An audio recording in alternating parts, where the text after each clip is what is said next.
Ah. Ah. Ah. Ah. Ah. Are we Aha. live? Did that happen? We're live. Did that just happen? Oh, did wow. That just happened. Hi, Faru. That just happened. Okay. That Hold just happened. Hi.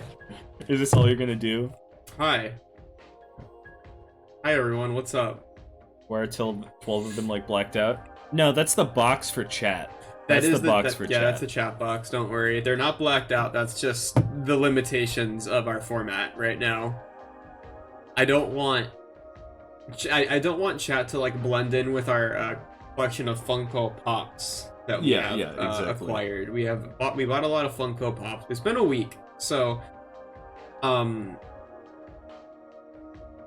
we've talked about this. We spent a week just kind of on a whim for no reason. So like last time that we decided to watch every single like movie in a series or movie by like a particular company, we watched every Disney movie. And when we watched every Disney movie, it made sense because like I was here for a month and I was recovering from like fucking brain surgery basically. Yeah. So I couldn't really do much else. And we watched every Disney movie, and actually it was perfectly timed because by the time we finished every Disney movie, I was feeling a lot better. Yeah, no, it really worked out. Marvel at these nuts? Holy shit.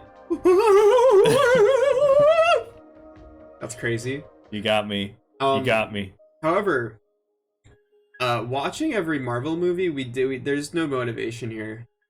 It sounded fun. The motivation for this Doctor Strange comes out next month. That's not the motivation for this. Okay, well, that was my motivation. The motivation for this for me was last time we were watching this, I saw all the Marvel movies had a section on Disney Plus, and I said, "Oh wow, that's another way to spend what, like 80 hours? Less than that. Probably 80 hours. Jesus Christ, Avery. Because it's like 30 Thank you for the movies, and 1,000 most of them bits, are Avery. 2 hours, some are 3. Yeah, that's probably like 80 hours. Hold on, I have to thank Avery. Thank you for the 1,000 bits, Avery. We got our Chunko Pops. We got so excited about Marvel. We bought a bunch of Chunko Pops. Oh my god, Gray. Jesus Thank you for Christ. the 5 gift subs. You're absolutely insane. Morbius is sadly not on this list, but I desperately want to see Morbius. The Morbius sweep is killing it right now. This is MCU, baby. We're doing MCU specifically, MCU so there are only. actually a few things on this list we're not ranking because they're not part of the MCU. And by not part of the MCU, I mean they either cost $3 to $6 on Amazon Prime and are not part of the MCU, or they're the Netflix series, which I refuse to watch. The Netflix series, they're too long. yeah, no, like I'm sorry, I'm not fucking watching like 3 seasons of 50-minute long episodes each for like 5 different shows. Only 2 of which have any worth at all. Like I'm okay on that, and also they're not canon.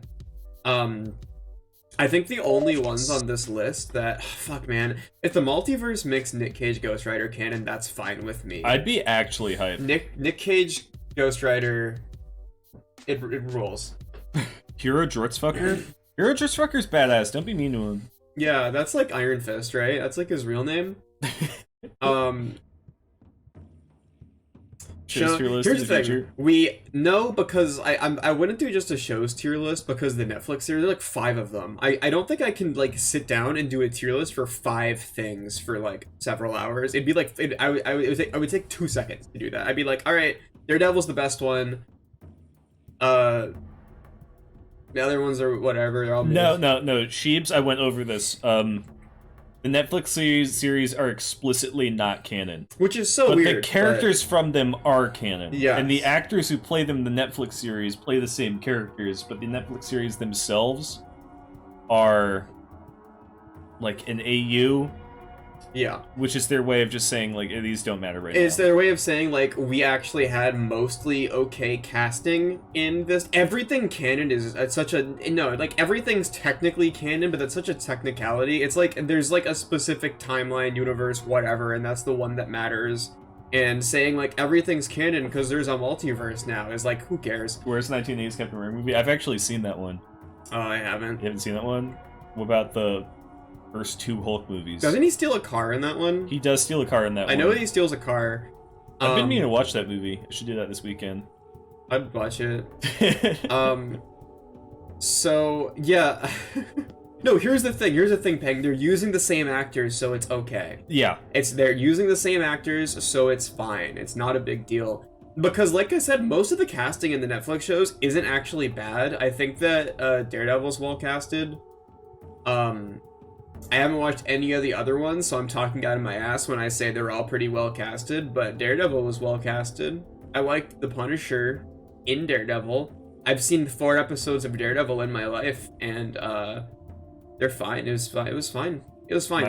I would actually watch Daredevil. I wouldn't watch any of the other ones. I'd like Jessica Jones. I was upset that the purple guy wasn't purple. Hey, Oh. wait. I just realized there's a Marvel villain called the purple guy. Yeah, he got all the Infinity Stones. No, like he's literally called the purple guy. That's his name. Does he work at Five No, Fights like, Fetties? no, Pizzeria? like literally. How did I forget about this? There's literally a I Marvel assume villain it's like called a the purple Jessica guy. Jones Yeah, guy. he's like the main villain of that series. Is called the fucking purple guy. God. A lot of people like Jessica Jones. But he goes by Killgrave. Okay. Should we get into this tier list? Is it time? It's time to get into this tier list, I think. Jesus fucking Christ, he's called Purple Man. He's literally called Purple Man. He's called That's his Purple name. Man. God, that sucks. Okay. He's literally purple. Let's start this. There are a literally lot of people here. purple. There are a lot of people here. We got to start. Sorry, I'm looking at pictures of the Purple Man. Please stop I it. forgot that he's literally purple. There's a picture of a guy cosplaying the Purple Man, and he's just wearing a suit with purple face paint. It's the shittiest cosplay I've ever seen. Like, what the fuck are you trying to do, dude? He wears a purple suit in Nobody knows. in everything, so that's not even accurate.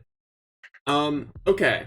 So let me quickly run over. Oh god. Let me let me explain what the system here is. So if you weren't here when we did our ranking of all the fucking Disney movies, because we're Disney adults, huge Disney adults here, the method behind the madness is we're gonna start at the bottom and we're gonna work our way up. When we were doing Disney, we specifically had a rule that we had to have a top 10 in S tier.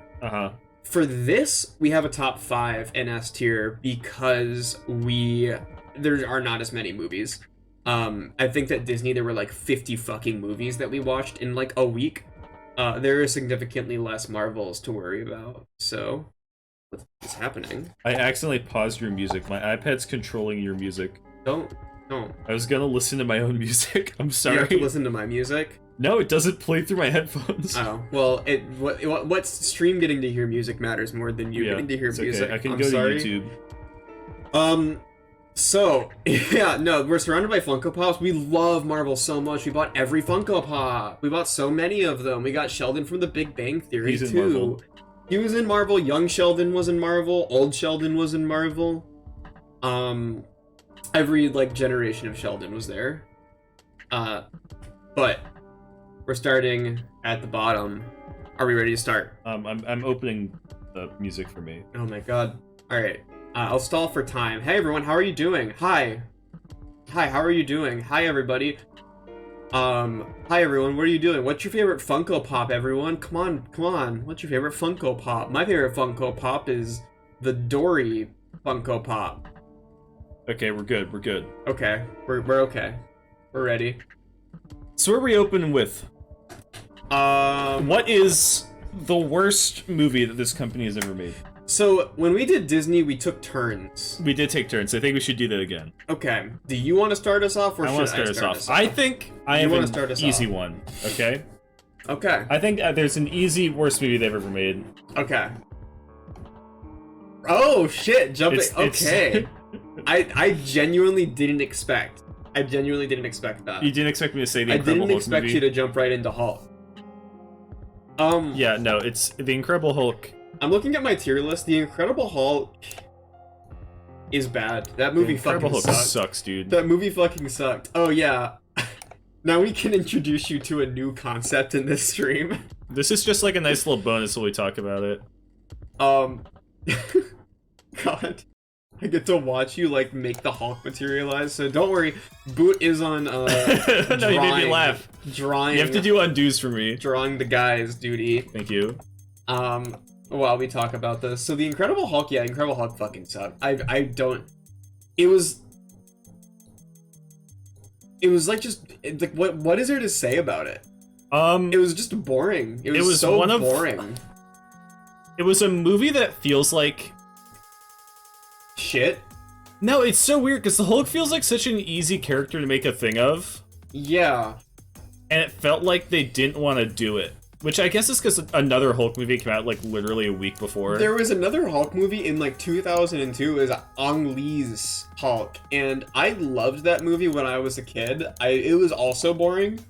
I don't actually understand why, but it seems like the general way that people approach the Hulk as a character is they make him, like, really boring. It's because he's tragic. He's meant to be sad. It's like, just make him like a big guy that loves having fun and breaking stuff. Yeah, make I the don't Hulk know, go man. like, smash. Yeah, make him go like, I want to smash it. Which was the Hulk movie that got us Hulk hands? I think it must have been the 2002 Hulk. It must have been the older one. Hulk hands are vintage. They've Hulk been around hands? forever. If this fucking thing gave us Hulk hands, like if this movie gave us Hulk hands, I couldn't in good faith. Half the fucking movie, half of the Incredible Hulk, the Hulk is like shrouded in darkness and he's like edgy and goth. Like, it's fucking dumb. And like, my genuine take on the Incredible Hulk is it is in my D tier as well. It was not my absolute bottom, but it was close to the bottom. It's very close to the bottom. Incredible Hulk 2008 is canon. Here, that's actually the weirdest fucking shit in the world. So every other MCU movie, like, has, like, the same actors, blah, blah, blah. Actually, no, because they recast fucking War Machine from Iron Man 1. They turned him into Don Cheadle. They turned War Machine into Don Cheadle eventually. But, yeah, Incredible Hulk is canon. Mark Ruffalo does not play the Hulk. A guy who is, like... I think like was like really acclaimed actor plays the Hulk, and he fucking sucks at it. He does a terrible job. He's just like, it's just boring. All there is to say is that it's boring. Edward Norton, yeah, Edward Norton, famous for his roles in movies like I think like American History X. I think he's in. What fucking weird shit was Marvel Studios on where they were like, we need this guy to play the guy that turns into a big green guy and smashes No, because, stuff. see, the Hulk is a deeper character than Marvel's ever had. He's a very deep character. He's like, Hulk sad! No, because Bruce sad, Hulk angry. That's true. Hulk very angry. The Hulk is my favorite Marvel superhero, which it breaks my heart to have to put the movie this low. The Hulk's badass. The Hulk's Actually, awesome. no, he's not. The Thing is my favorite Marvel superhero. The Hulk is second. The Thing is sad all the time. So yeah, that's but he's one of his. awesome. That's one of he's also like, hey, I'm from Jersey. The Thing is okay. This is just Marvel Comics discussion at this point, but what makes the Thing more cool than the Hulk is because the Hulk, like, being smart is stupid. The fact that Bruce Banner's like smart, that's like boring. I like it. The fact that the Thing was like already a guy who's like, yeah, I'm gonna get in fights and shit, whatever. Like, he's smart too. Like, he's not like an idiot. But the fact that he's just like, yeah, it's fine, I'll do it. I'll just like go and break stuff. That's my job. Yeah. Awesome. He's great. Badass. Yeah. I think that I think we're dwelling. The thing is there's not honestly almost anything to say about the Hulk. No. Like, not almost all there is, it's boring. Let me really quickly. Like, It's boring. Oh my god, you made it so small. just really quick. He's like a little sprite. He's like a little sprite. No, He's like I'm just sprite opening now. space for future use. Okay. We're ranking every MCU thing. We're ranking every single Marvel movie. MCU. I'm sorry, yeah, that's the word. MCU. Abomination looked like dog dookie. He looked so Abomination, bad. he looks like a fucking squid man. He looked awful. He looks like... I'm drawing Abomination real quick, I'm sorry. That's fine. No, he looked like fucking shit. Abomination is like the worst part of the movie because Abomination is just like a guy. He's like a generic military guy that runs around, and then at the end he's like, turn me into the Abomination. And the scientist that turns him into the Abomination is like, okay. And then the scientist that turns him into the Abomination also grows like a big forehead. And then he's not in the movie anymore. Yeah, I think he was turning into the Abomination leader. literally looks like fucking this. Yeah. Those are his muscles. Well, they made him bald in the movie, so... I thought he had a fin. No, they made him like, he's just bald. Okay, hit delete for me. Get the fuck out of here. I don't want to look at this piece of shit Thank you. anymore. Yeah, he turns into Megamind, and I don't know, who cares? So what happened in the Hulk is the Hulk was on the run. That's it. Yeah, that's Hulk the movie. it began with the Hulk on the run, ended with the Hulk on the run. Shit movie, didn't care. Next. Barely watched it. Whatever. Ariana Grande, thank you, next. Absolute trash. Reference to pop culture song. I similarly... I'll move on to my bottom. Your bottom, let's hear it. My bottom is also on the bottom solely because it was boring, and we're not going to talk about it almost at all. My bottom was Black Widow. Yeah, Black Widow was my second to bottom. Black Widow was my bottom.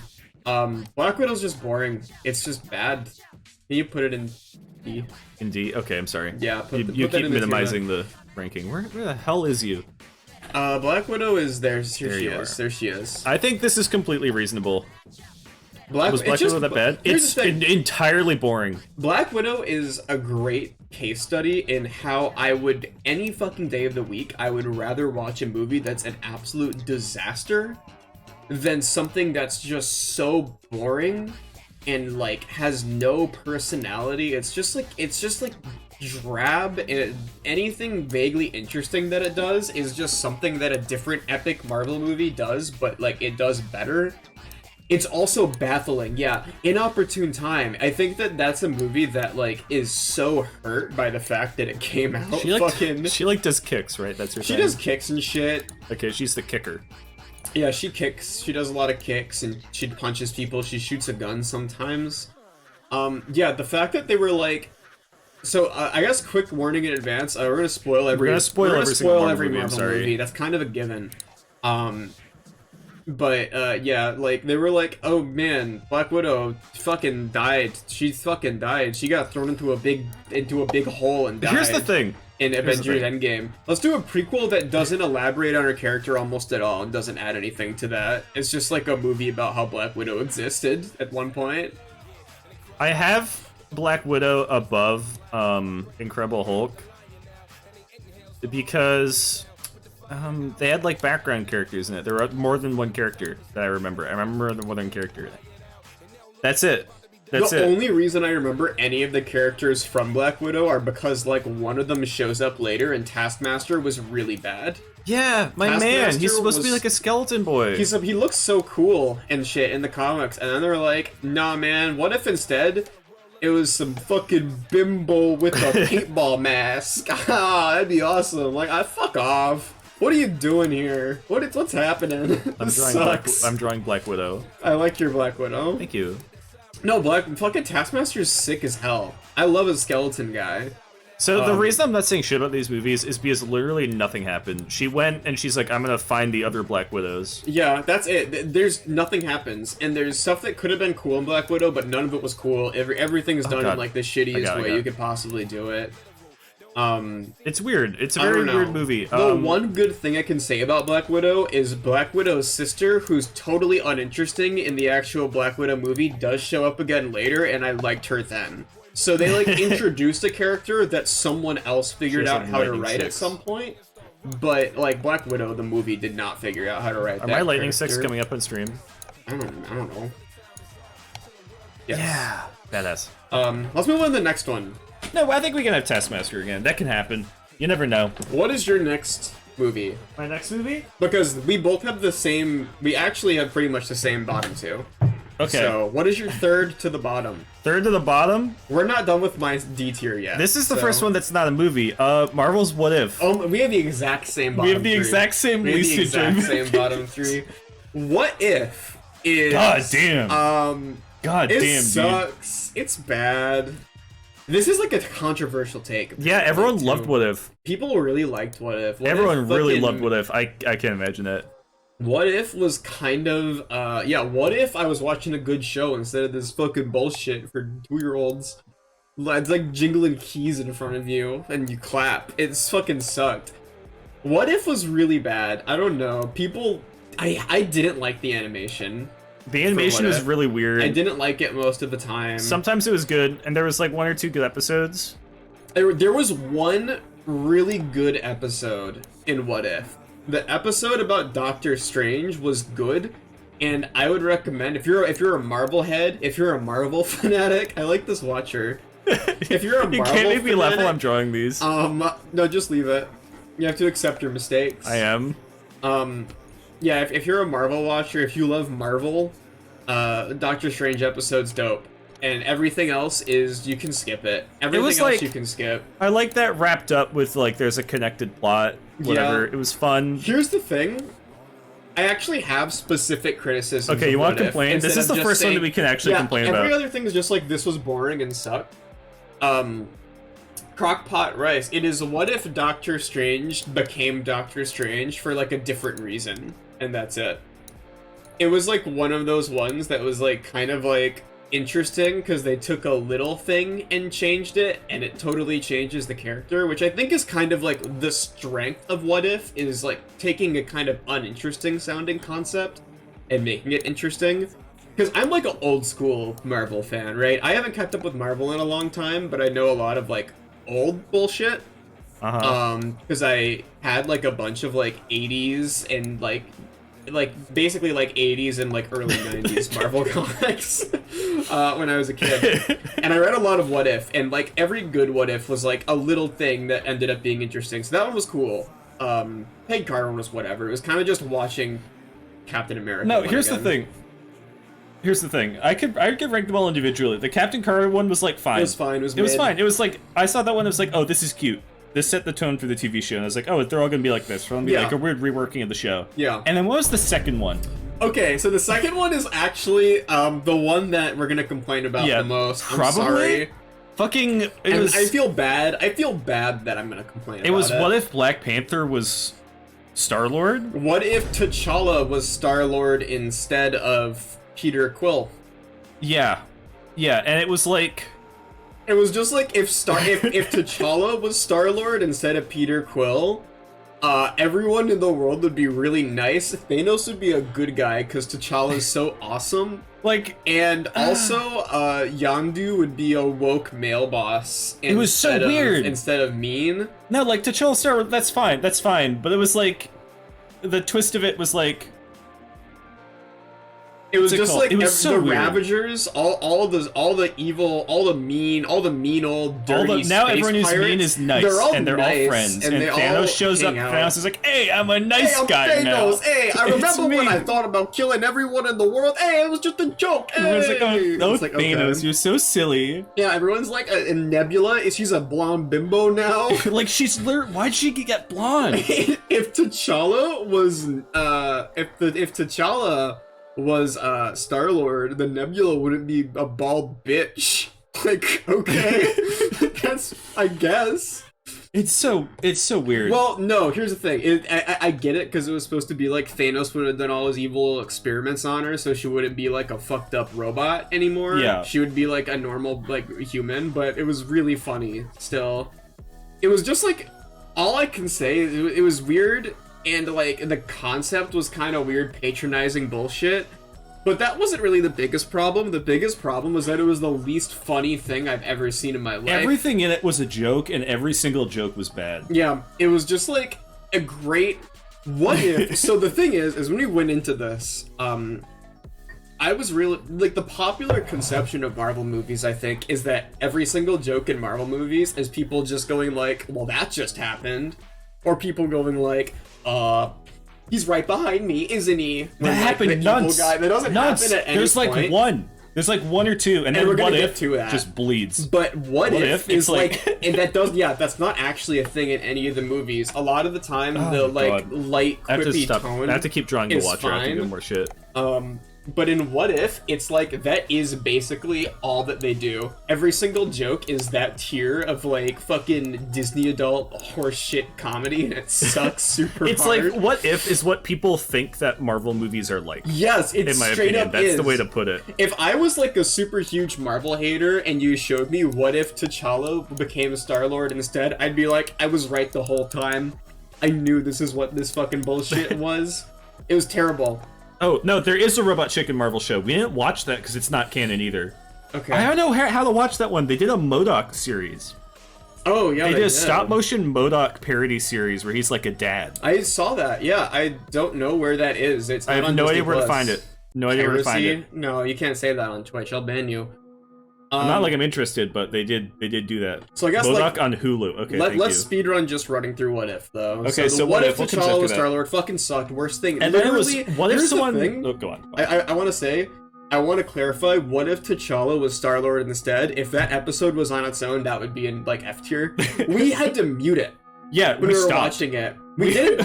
We watched the whole thing, but I was.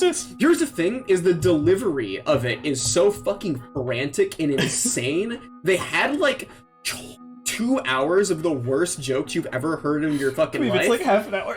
I know, but listen to me. They were like 2 hours of the worst jokes you've ever heard in your fucking life, but they had to compress it down to 30 minutes. So everyone just is rapid firing the worst quips ever. That's legitimately it. No, it's only 30 minutes, but it's like 2 hours of writing. It's awful. Watching this series, it's like your Doctor Strange getting manipulated by the Time Stone. That's so true. Because I have to make my Marvel references. Yo, I felt like goddamn Dormammu at the end there. What it is like, let's say they have the fucking Peggy Carter one, where it's like, what if Peggy Carter is Captain America? They compressed the whole plot of Captain America down into a 30-minute time frame. Yes. And it's already hard. Everything's already rushed. Yeah.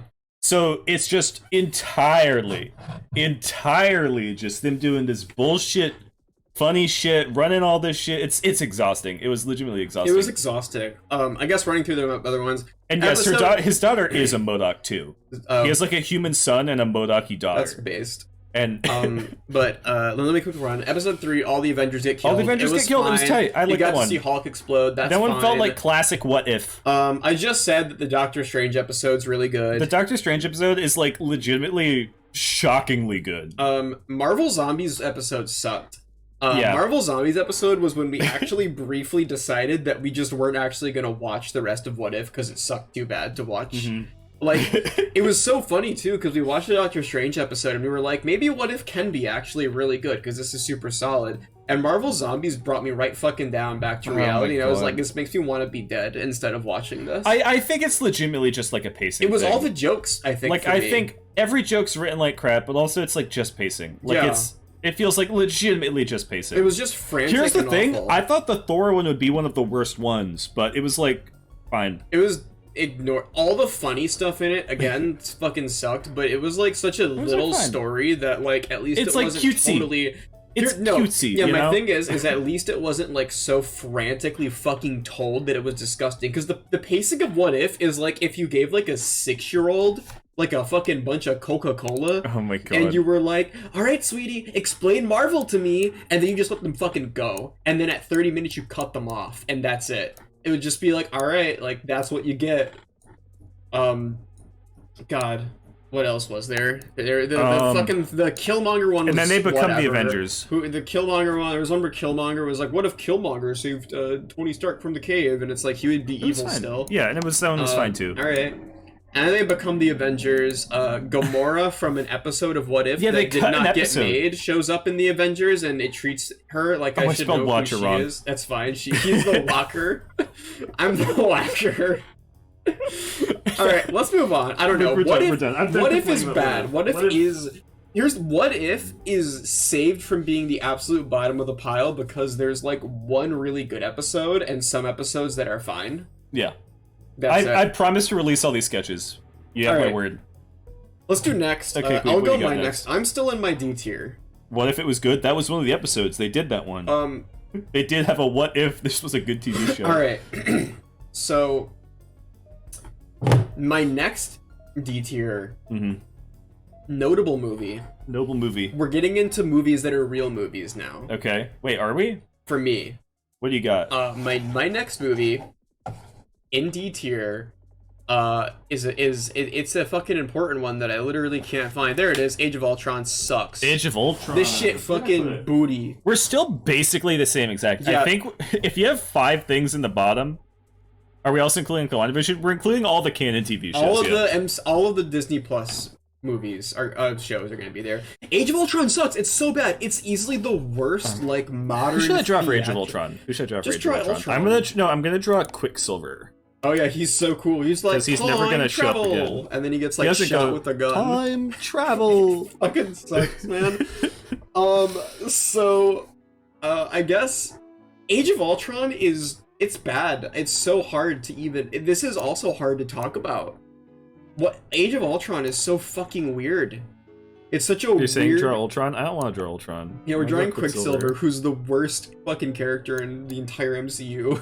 It's a good thing he got shot with a gun and died. Like, I just want to point out how funny it is that Quicksilver shows up and he gets shot with a gun and dies. I don't know. Whenever like a Marvel superhero dies via getting like a hit with gun, it's just like, all right, man, that sucks, I guess. And yeah, they don't say his name. He's just Pietro the whole time because they can't call him Quicksilver. Age of Ultron fucking sucks. Like, what? Say something about Age of Ultron, please. Can you finish my Quicksilver? No. So I have to talk about Age of Ultron? Okay, no, I'll talk about it. So Age of Ultron, I went into all of these movies trying to be open-minded because I was like, they can't be bad. And for the most part, I was right. You hadn't seen this one before. I had never seen Age of Ultron. I was like, it can't be as bad as people keep saying it is. I saw this one in theaters. Age of Ultron, it's like every single character in the movie felt out of character. It was weird. It was really weird. It's such a weird complaint, too, because it sounds dumb, but like, if there's anything we learned via watching every MCU thing, it's that the characterization of people's generally actually pretty consistent. Like, it's pretty solid. Yeah, they don't usually get that crazy. Sometimes the characters are like, get randomly more like funny and quippy than they were in previous movies, but then they typically stay that way, sort of. In Age of Ultron, everyone just like is funny for no reason. Not like funny in a way that like they made me laugh. Everyone just makes jokes constantly. Like, they're like bad jokes. They're what if type jokes. Every character is the same character in that movie. Age of Ultron, in fact, did have a well, that just happened. It was the only one. The only one in the whole thing. Yeah, the only Marvel movie where anyone says basically, well, that just happened. I have the perfect way to describe this. Age of Ultron is a movie that feels like it's a trailer. You know how a movie trailer just like dumps in like every joke, like they plug in the jokes, they plug in the big fight, they plug in the big one lines and like the scene, you know, the big scene. Yes. It's like a movie trailer will show you like the key parts where it's like, oh, this is the cool shit. Age of Ultron felt like that was all they had. All they had was just like, this movie exists to make a good trailer. Like, that's it. Yeah. And then they didn't make an actual movie. They were like, oh, what if Ultron was like, no strings on me? And it's like, okay. Why does he know about Pinocchio? Was he watching Pinocchio when he was in his AI dungeon or whatever? No, that's fine. Watching Disney movies? Fine. No, it was goofy. It was so goofy. That was not goofy. That's to me, Jesus fucking Christ. I did not like the no strings on me bit. I was like, God damn it, man. My first thought was just like, oh man, Disney done bought Marvel Studios. He can say Pinocchio now. I'm an Ultron fan, and I actually think Ultron has he has a good like voice actor. I don't really like how he looks in the movie very much. He looks weird. I liked how the little stupid Ultron bots looked more than him because they looked like old school Ultron, which I like. But the problem with Ultron is that like they got like a voice actor who's like good, notable actor, menacing voice, and Ultron like literally wants to do a genocide. But then he just makes like he's like a fucking Jeff Foxworthy for some reason. He just makes like the fucking weirdest, most shitty jokes in the world. It's really weird. It's like I think that was the weirdest part. It was like, man, Ultron's a funnier character than weirdest character to before. Be funny. The weirdest character to be funny in any of these movies is definitely Ultron. Yeah, it doesn't even make sense. Because he's like a big threatening antagonist. He's a giant robot. He hates humanity, and then like he'll like rip someone's arm off and be like, oh, well, you're all right now. Yeah, it's like, okay. I think he literally says that. But he doesn't say that. I think he says something like says that at some point. He does rip someone's arm off, and he's like, oh, let me give you a hand. You can be a kill robot and be a funny guy. Yeah, he followed Tony's Reddit account. Like, I assume that's what they were going for. No, it was a different era. He was on Tony's 9gag account, and he got a lot of inspo. I assume the thing they were going for is he's like supposed to be like Tony Stark-like, but then the Vision isn't. The Vision's like more of an AI. The Vision's just like, yeah, he's just a computer man. It's like it's it's weird. But even discounting the fact that everyone makes bad jokes the whole time, the movie just sucks. It's just fucking boring. Whenever they aren't making jokes and being super embarrassing, it's just like a boring Maybe we'll movie. try like really quick. The stakes are like, it's weird. Every single thing that people make fun of MCU movies for, I genuinely think originates from Age of Ultron. Yeah, like that's it's a blue laser movie. The big end game boss is there's a blue laser that they have to stop, which is like such a like every single person who makes fun of like Marvel movies and like their big CGI clusterfuck fights always makes like the same blue laser joke. I made the same blue laser joke all the time because it is kind of funny, but like this is I think the first one where they actually do just have to go beat a big blue laser to win. Did they? Yeah, there was a blue laser. There was totally a blue laser. I don't think there was a blue laser. I think there was totally a blue laser. They lift up a city. Yeah, but there was a blue laser involved. Was there? I don't remember a blue laser in this movie. I might be mixing it up with the first Avengers having a big blue laser. Yeah.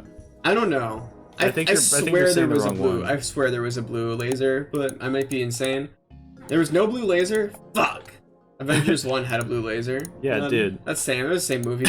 They're not the same movie. I thought there was a blue tractor beam. Yeah, I thought there was a blue tractor beam. It doesn't count if you just say there was a blue visual effect in it. It doesn't fucking count. It was functionally okay. Whatever. Anyways, I don't care. Okay.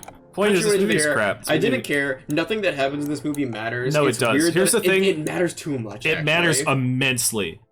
The one boon that I have to give Age of Ultron, which is why it's bottom of my D tier, is everything that resulted from it in terms of like characterization of people I liked. I guess. In the movies as like the macro multiverse thing.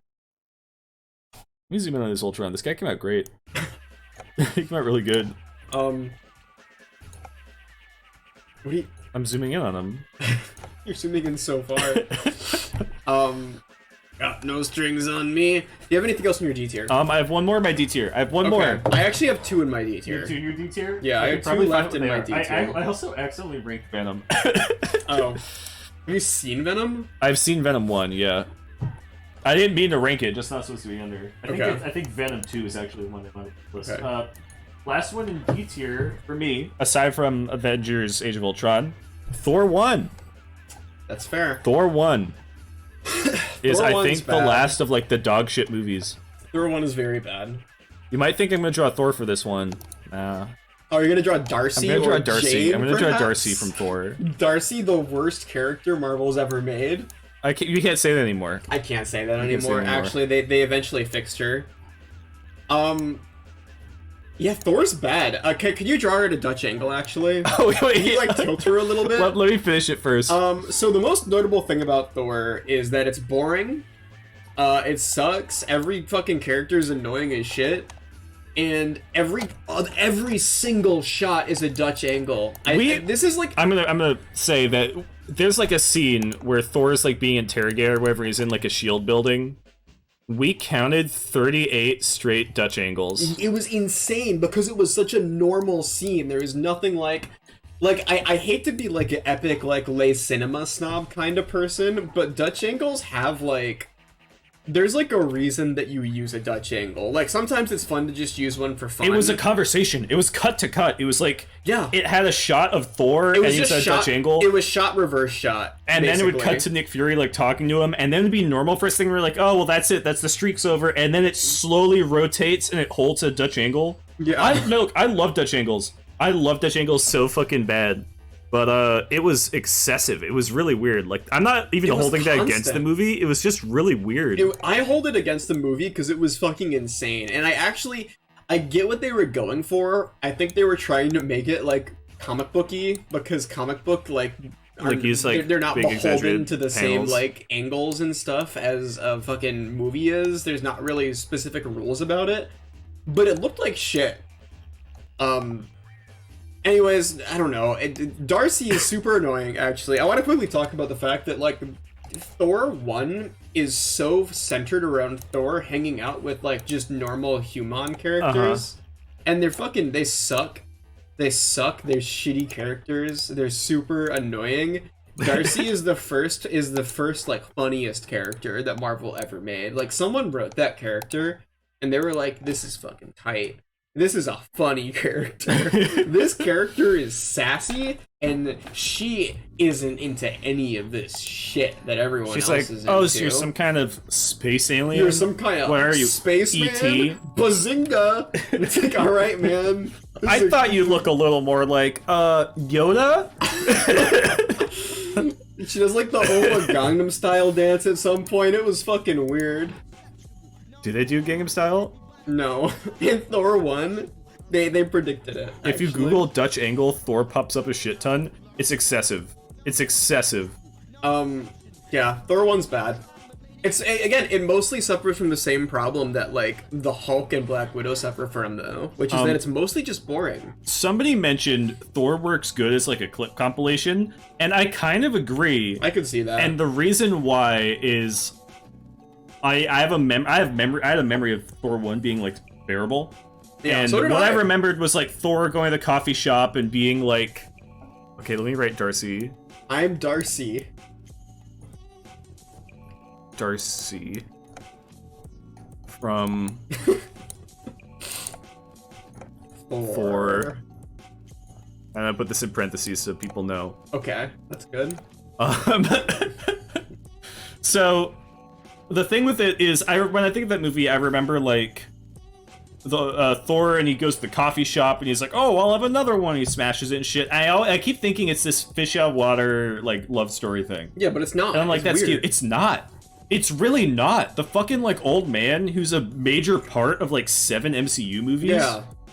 It's so weird. I completely remember his reduced that name. movie to like I've 4 already scenes. forgot it. I reduced that movie to 4 total scenes. I'm glad. Okay, That's very funny. I'm glad that you've seen Ant-Man and the Avengers, and that's it. I think that's fair. Well, you're gonna learn. We're gonna talk about. We're technically yeah. recapping the cinematic We're universe. we're as also we go through. recapping all these movies. We're catching you up, so Yeah. if you want to watch Doctor Strange 2, directed by Sam Raimi, you can.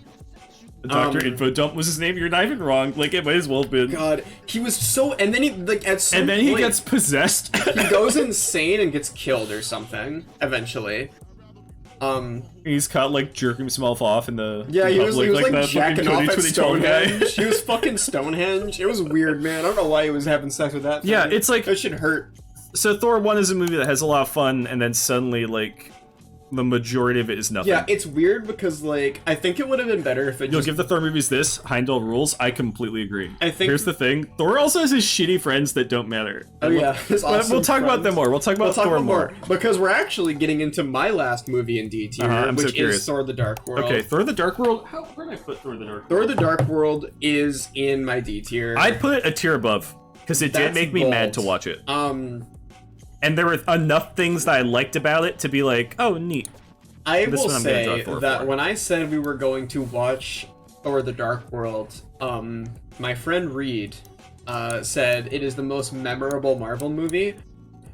And they were not wrong, because I don't remember anything that happened in Thor: The Dark World. If you put a gun to my head and told me to tell you about something that happens in that movie, I wouldn't be able to do it. I And remember watched it, and I paid Thor. attention I to remember. it. I remember Loki, quote unquote, dying. There was like a prison break at some point, I think, where like a bunch of guys broke out of prison and Loki sat there and like his mom died or something. I don't remember. I only remember that his mom died because like they mention it in every single Thor movie after that. It had dark elves. That was Does sick. Thor have a mustache? No.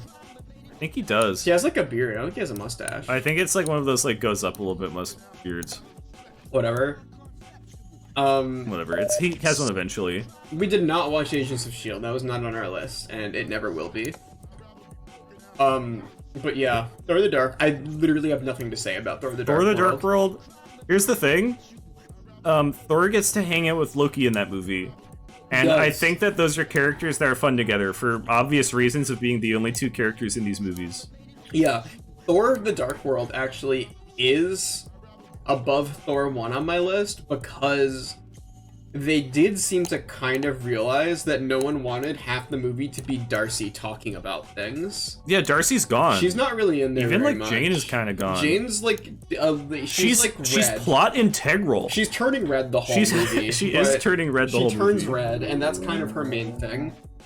Can you put it on the Oh, I'm sorry. Where's Thor? Where is Thor: The Dark World? It's so forgettable. I can't even see it on the list. I can't find movies. it. I actually can't fucking it's find it. It's somewhere. Hold on. There it is. I found it. Okay, thank you. Okay. I'm gonna put it bottom of C. That's bold. It's literally right above it. Where on mine. Yeah, so for me, it's like it's better than Thor 1, but it is not a tier above Thor 1. It is still bad.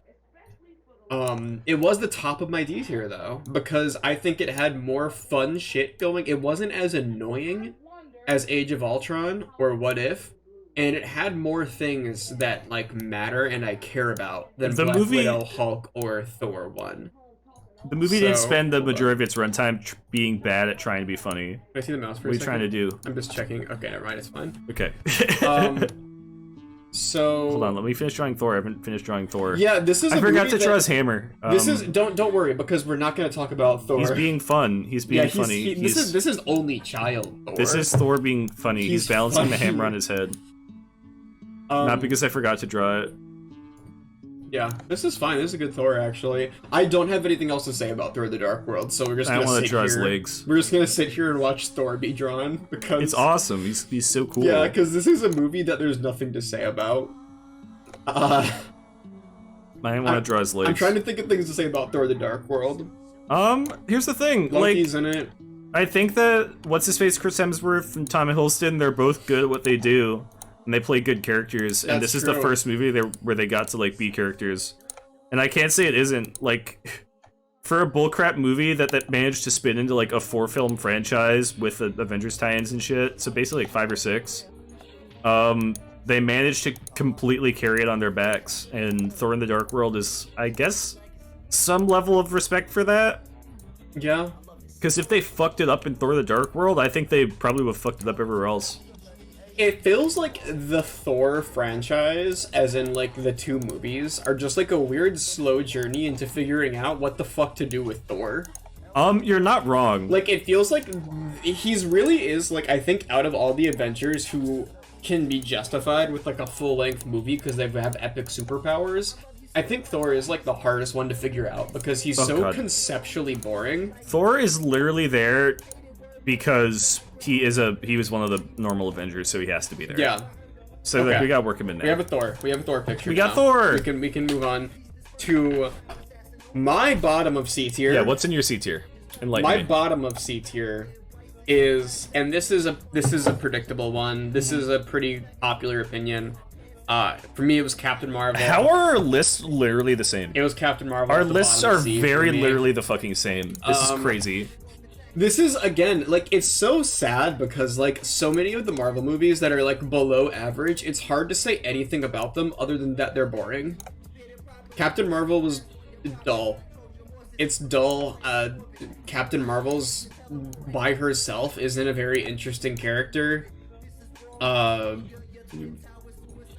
think that it's fun to see Nick Fury. There's a cat in the movie. There is a cat in the movie. There's a very active cat. Captain Marvel, I can't say it was bad. It wasn't bad, but it was just like a movie. I watched it and my eyes absorbed what happened. I didn't not enjoy it.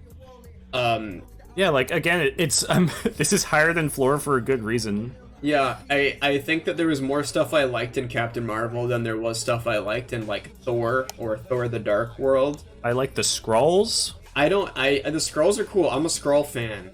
I love seeing the Skrulls. I love seeing them scroll around. It's awesome.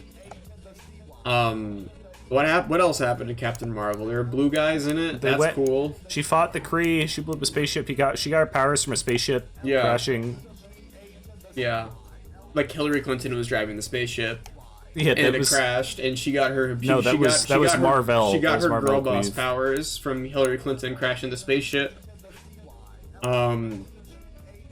It was fine. It was a fine movie. It's totally Nick Fury not. Lost his eye to a cat. It wasn't a cat. It was a fucking like ghoul. I love the cat actually. I think the cat was awesome. I love seeing the cat. Yeah, say something about Captain Marvel. Say something about Captain Marvel. I like Captain Marvel. I think lots of people clown on Captain Marvel. Captain Marvel was fun. It wasn't like particularly good, but it wasn't as bad as people act like it is. It's just like, yeah, just it's solid, fine movie. It's like, I think that it's weird. I think that Captain Marvel is really weird because my actual I'm trying to think of like a real criticism other than it's boring. Hit me. And I think What my you got? criticism of Captain Marvel is that it is one of those movies that feels like it existed almost solely to set things up, Damn it. and it's not really a movie that has a ton going for it just I on don't its own. think it existed to set things up, so to speak. It's just like, I don't know. I think that it's one of the most, like, thinking about it, it's actually one of the most, like, I don't know. It's one of the most, like, tepid whatever versions of, like, an origin story movie that Marvel has done so far, to me, I guess.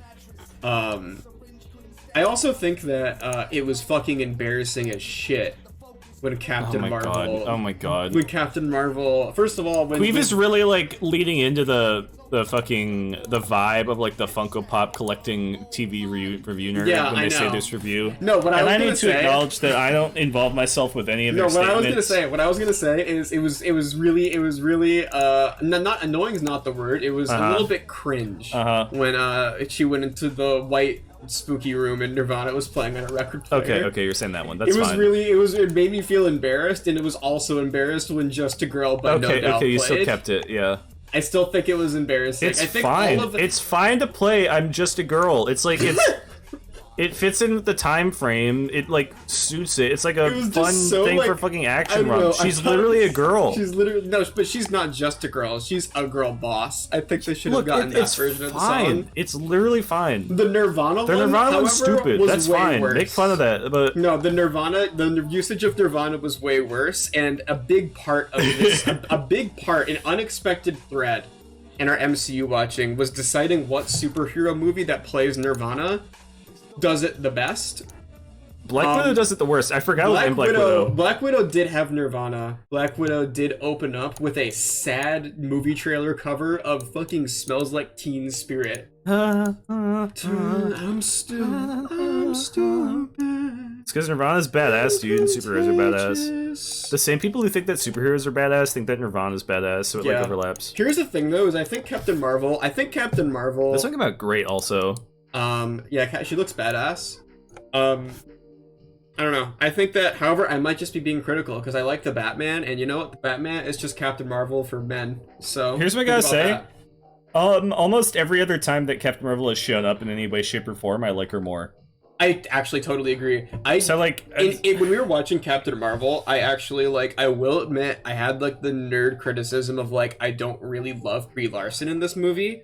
I like her way more, and literally every other time she appears, I like, she's cool. She's doing good. Like, she's doing a good job. I liked her more in Party Thor. I did too.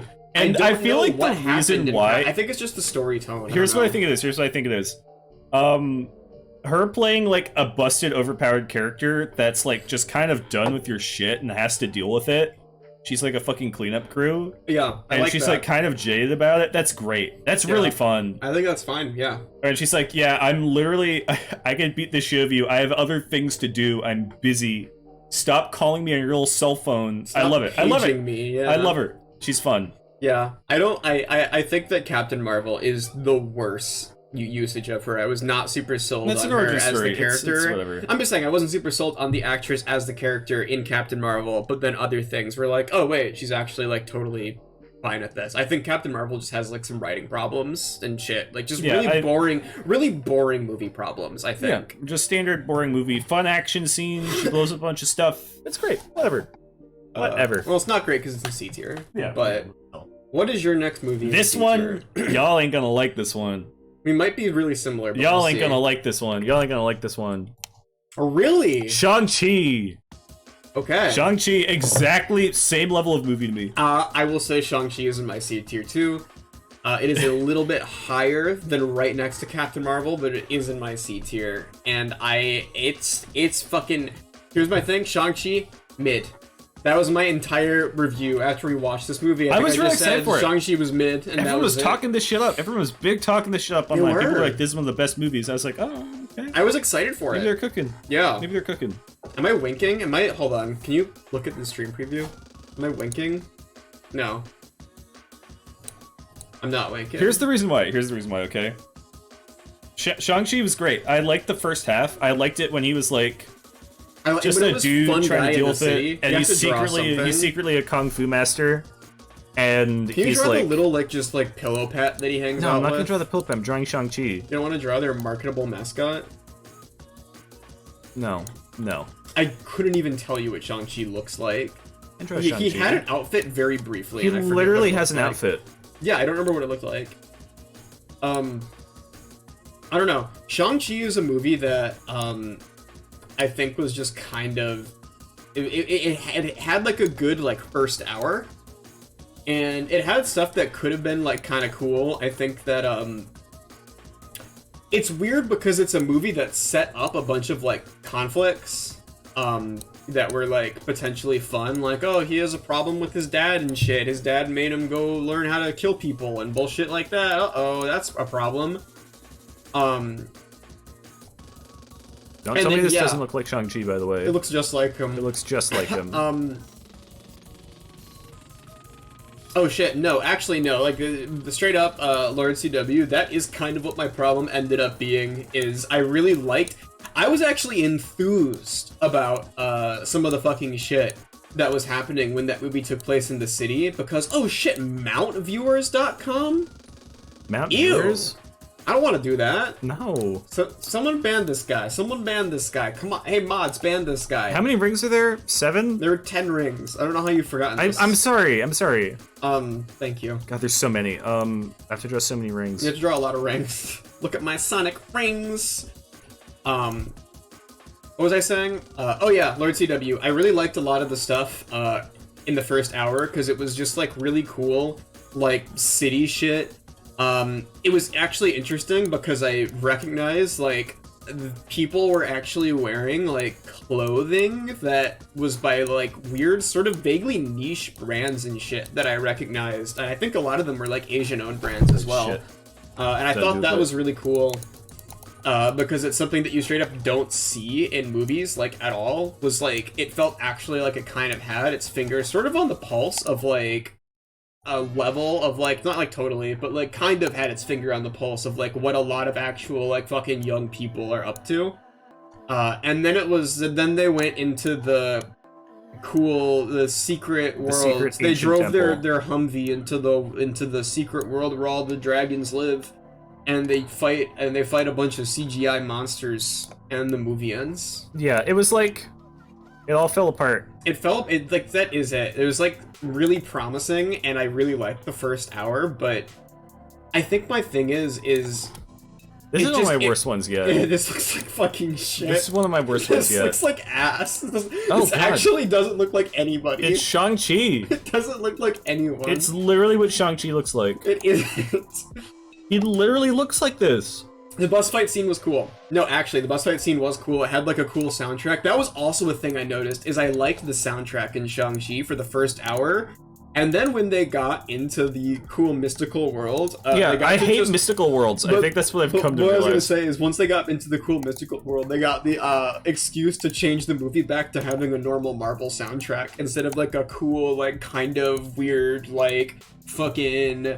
vaguely, like, fucking, I don't know, general, like, trap beat, sick-ass trap beat kind of soundtrack. What happened to the villain in this movie? I don't even remember. I legit don't know. Because he had a cool fight. Shang-Chi's dad was, like, the main antagonist. Did he get, like, eaten by a dragon or something? Did I'm assuming he did, probably. I don't remember. I think that, like, we both experienced some weird level of, like, fucking strange blackout whenever that part of the movie was concluded, because I couldn't... this is another thing that if you fucking put a gun to my head, I wouldn't be able to tell you what happened. I'm gonna say he got eaten by a dragon. That's probably not what happened. I think he must have. Probably, because Shang-Chi gets all the rings. I don't know.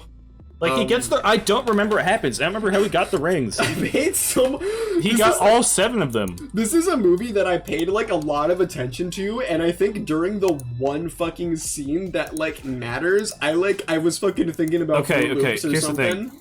I know Shang-Chi. I know his relationship with his dad. I know that shit. I don't know what the 10 rings are. I watched that whole movie. I don't know what they are. They're magic. I know they're magic. I know they're fucking magic. I don't know what they did. What they did. I think that there was like a 10-minute long scene that the movie opened with just explaining what the rings are, and it was like they're just rings. They're No, but like mystical they were the weapons. centerpiece of like his dad was like, you have to wield the rings or whatever. I don't know what they are. Were they important? They were important. I feel like they must have been But important. then the movie's cliffhanger was they're like, we don't know what these rings are. They're not made by the Skrulls. It's like, okay. It's like the least interesting cliffhanger in the world to be like this stupid CGI weapon that Shang-Chi has is made by someone and we don't know who it's made by. Like, I don't fucking care. It's not. I literally don't care. There's more rings behind his back. Yeah, he's hiding them. You got 1, 2, 3, 4, 5, 6, 7, 8, 9. Wait, hold on. There's one behind his back. 1, 2, 3, 4, 5, 6, 7, 8, 9. 1, 2, 3, 4, 10. 5, 6, 7, 8, 9. Oh, I got 10! Okay, 10. never mind. There's none behind his back. But yeah, I don't know. Shang-Chi is a movie that I think is lower than it would be otherwise because it's really a bummer when a movie starts in a way that's kind of promising and then falls off really hard. The rings are just an item that he has around. Okay. Yeah, whatever. Dude, I don't fucking... Let's just talk about the next movie. I don't care about Shang-Chi. He's fine. He's fine. Let me go to my next D tier movie. Yeah, what do you have C next? tier. I'm sorry, C tier. My next C tier, and this is one that I think some people also will not be stoked on, is whatever the fuck the second Spider-Man movie's called. How the fuck are our lists that close? We're one mind. How are we this close? Like, we're literally 1-1 right now. Mysterio movie. I don't know because in this It's picture, Far From Home. it's in like Spanish, and Far I don't From know Home. what it says. I don't give a shit about Far From Home, dude. Yeah, this you have to draw a Spider-Man or so. Can I Oh, draw draw Spider-Man? Mysterio. Draw Mysterio? Yeah, Do I Mysterio. want to draw Mysterio? Mysterio's awesome. No, I'm gonna do something better. I'm gonna do one better. Draw Jake Gyllenhaal. No. Draw drone. No, I'm drawing even Draw better. some drone humor, please. No, I'm doing better than that. We have literally no drone humor on this like little pictorial. Far From Home. Far From Home, fucking. I don't know, man.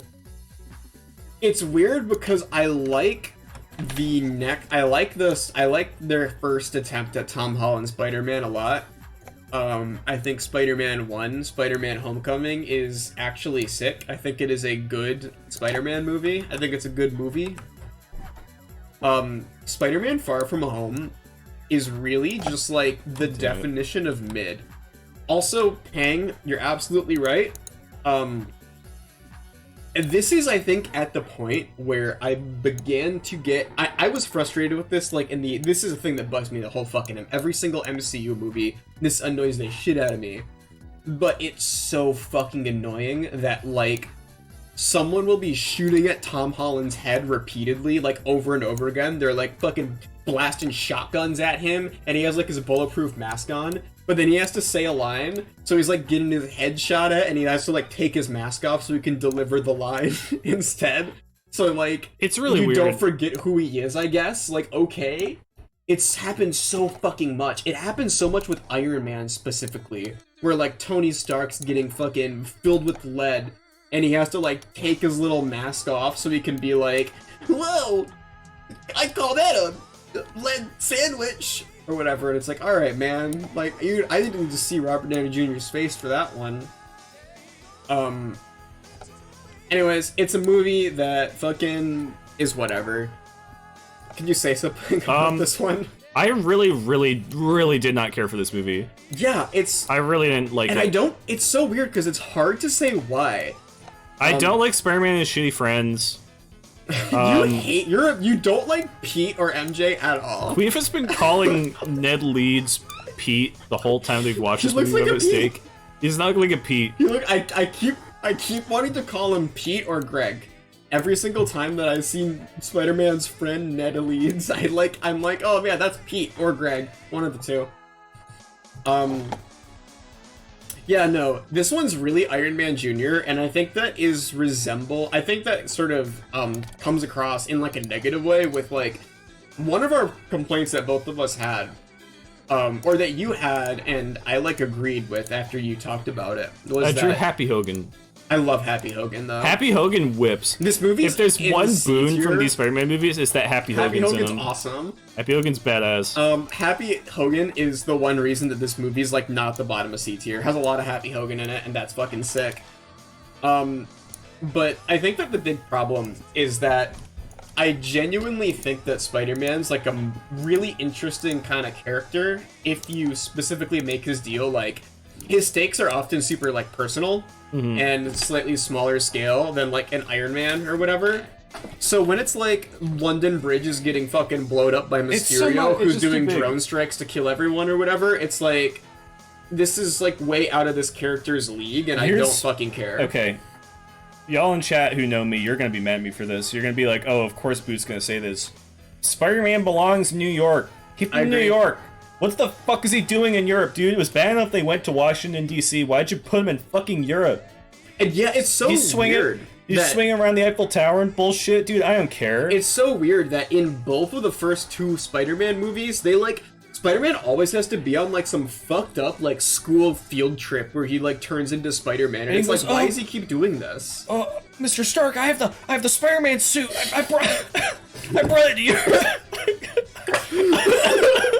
What? That's what he says. I'm like water came out of my nose when you did your Peter Parker impression. What's that? That's what he sounds like. I got the Spider-Man suit. I brought it with me to England. Dude, I'm so fucking sick of him doing his shit. It's like... Yeah, stay in New York, bitch. What are you doing? No, it's not that he only works in New York. He can, like, leave. It's fine, and it's fine of the gimmick. When he goes to New Jersey that one time, he can barely swing around. That's great. The idea of him swinging around Europe, that's fine. But, like... it just loses... It's so not grounded. Like, him doing S.H.I.E.L.D. superhero business for hire bullshit, it's like... It's so boring. It's not him, man. Doesn't feel right. Yeah, it's weird when they just turn Spider-Man into, like... They basically just make him into, like, a weird corporate lackey in Spider-Man Far From Home, and it's really weird.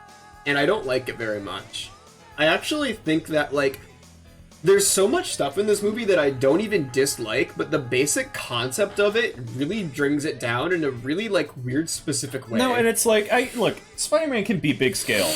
He can absolutely be big scale. That's great. That's not the problem. My problem is that he's a fucking G-Man in this movie, and it's weird. It's too big scale.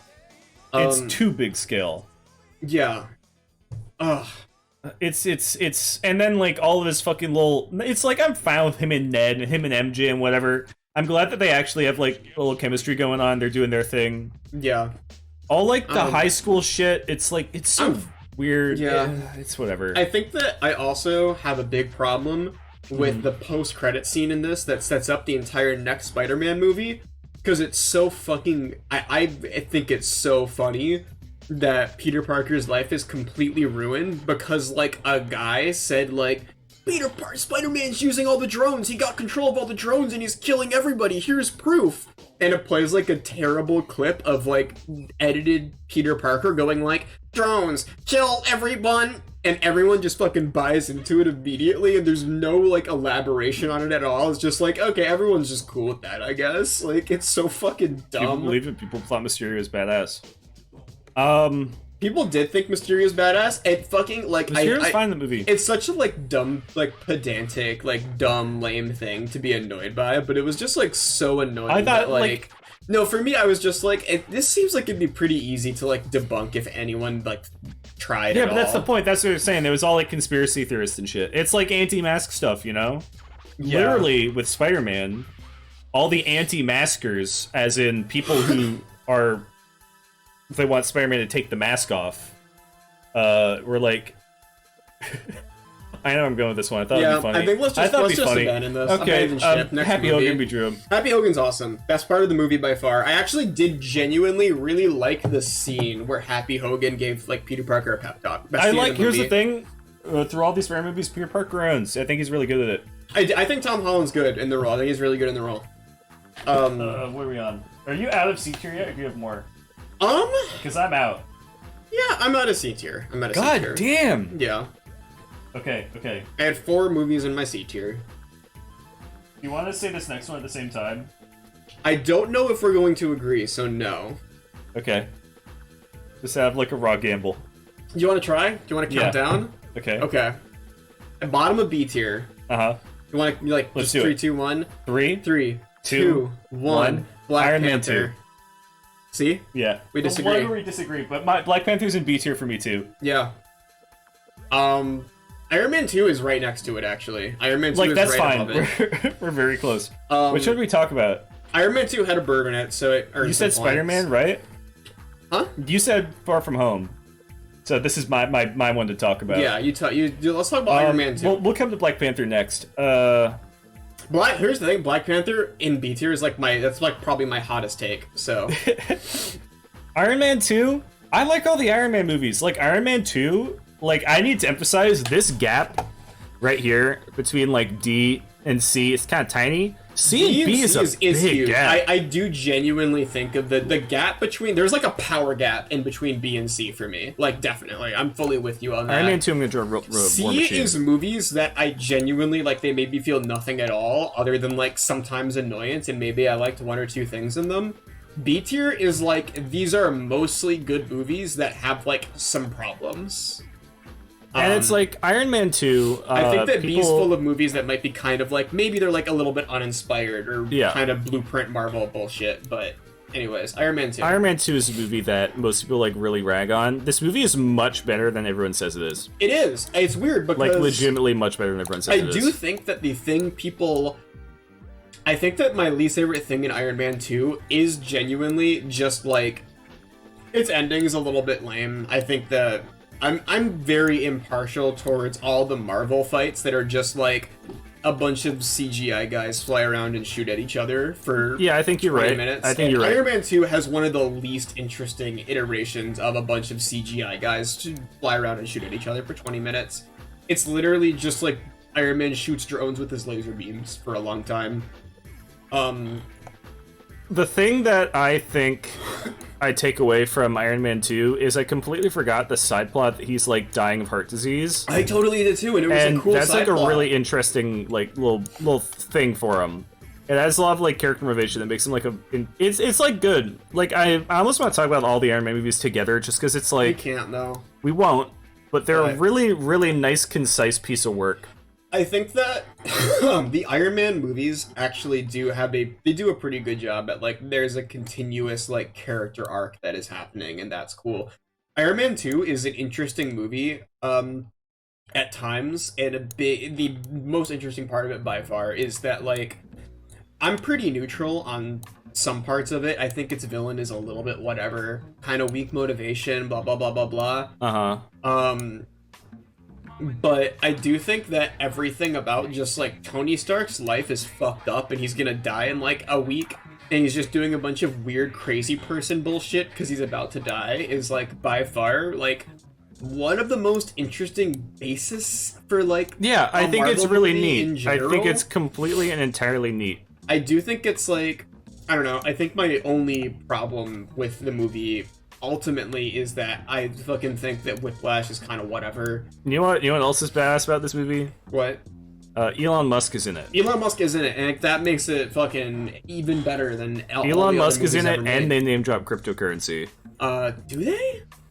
Am I thinking of a different movie? They think of a different movie. Am I? They mentioned cryptocurrency in a later movie. It's in like Ant-Man or something. They mentioned crypto in like something, but they did not mention it in this movie. That was way too cutting edge. They do.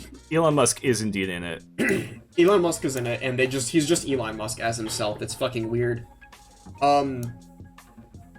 Yeah, I think that Iron Man 2 does some stuff I like. It sets up fucking War Machine is there. That's Don cool. Cheadle? Don Cheadle much better than the last bitch, dude. Yeah, the guy in Iron Man 1, not really that good. Don Cheadle, way better. Sorry, guy in Iron Man 1. What I think is fucked is how much like more interesting a character he is just by the nature of like being played by a different person. Like, it's a complete different characterization just based off how the actor chose to, like, portray him. Yeah, whoever the fuck the dude in Iron Man 1 is played him very much like he's just like an army grunt. Like, straight kinda. army man? He was kind of a jarhead.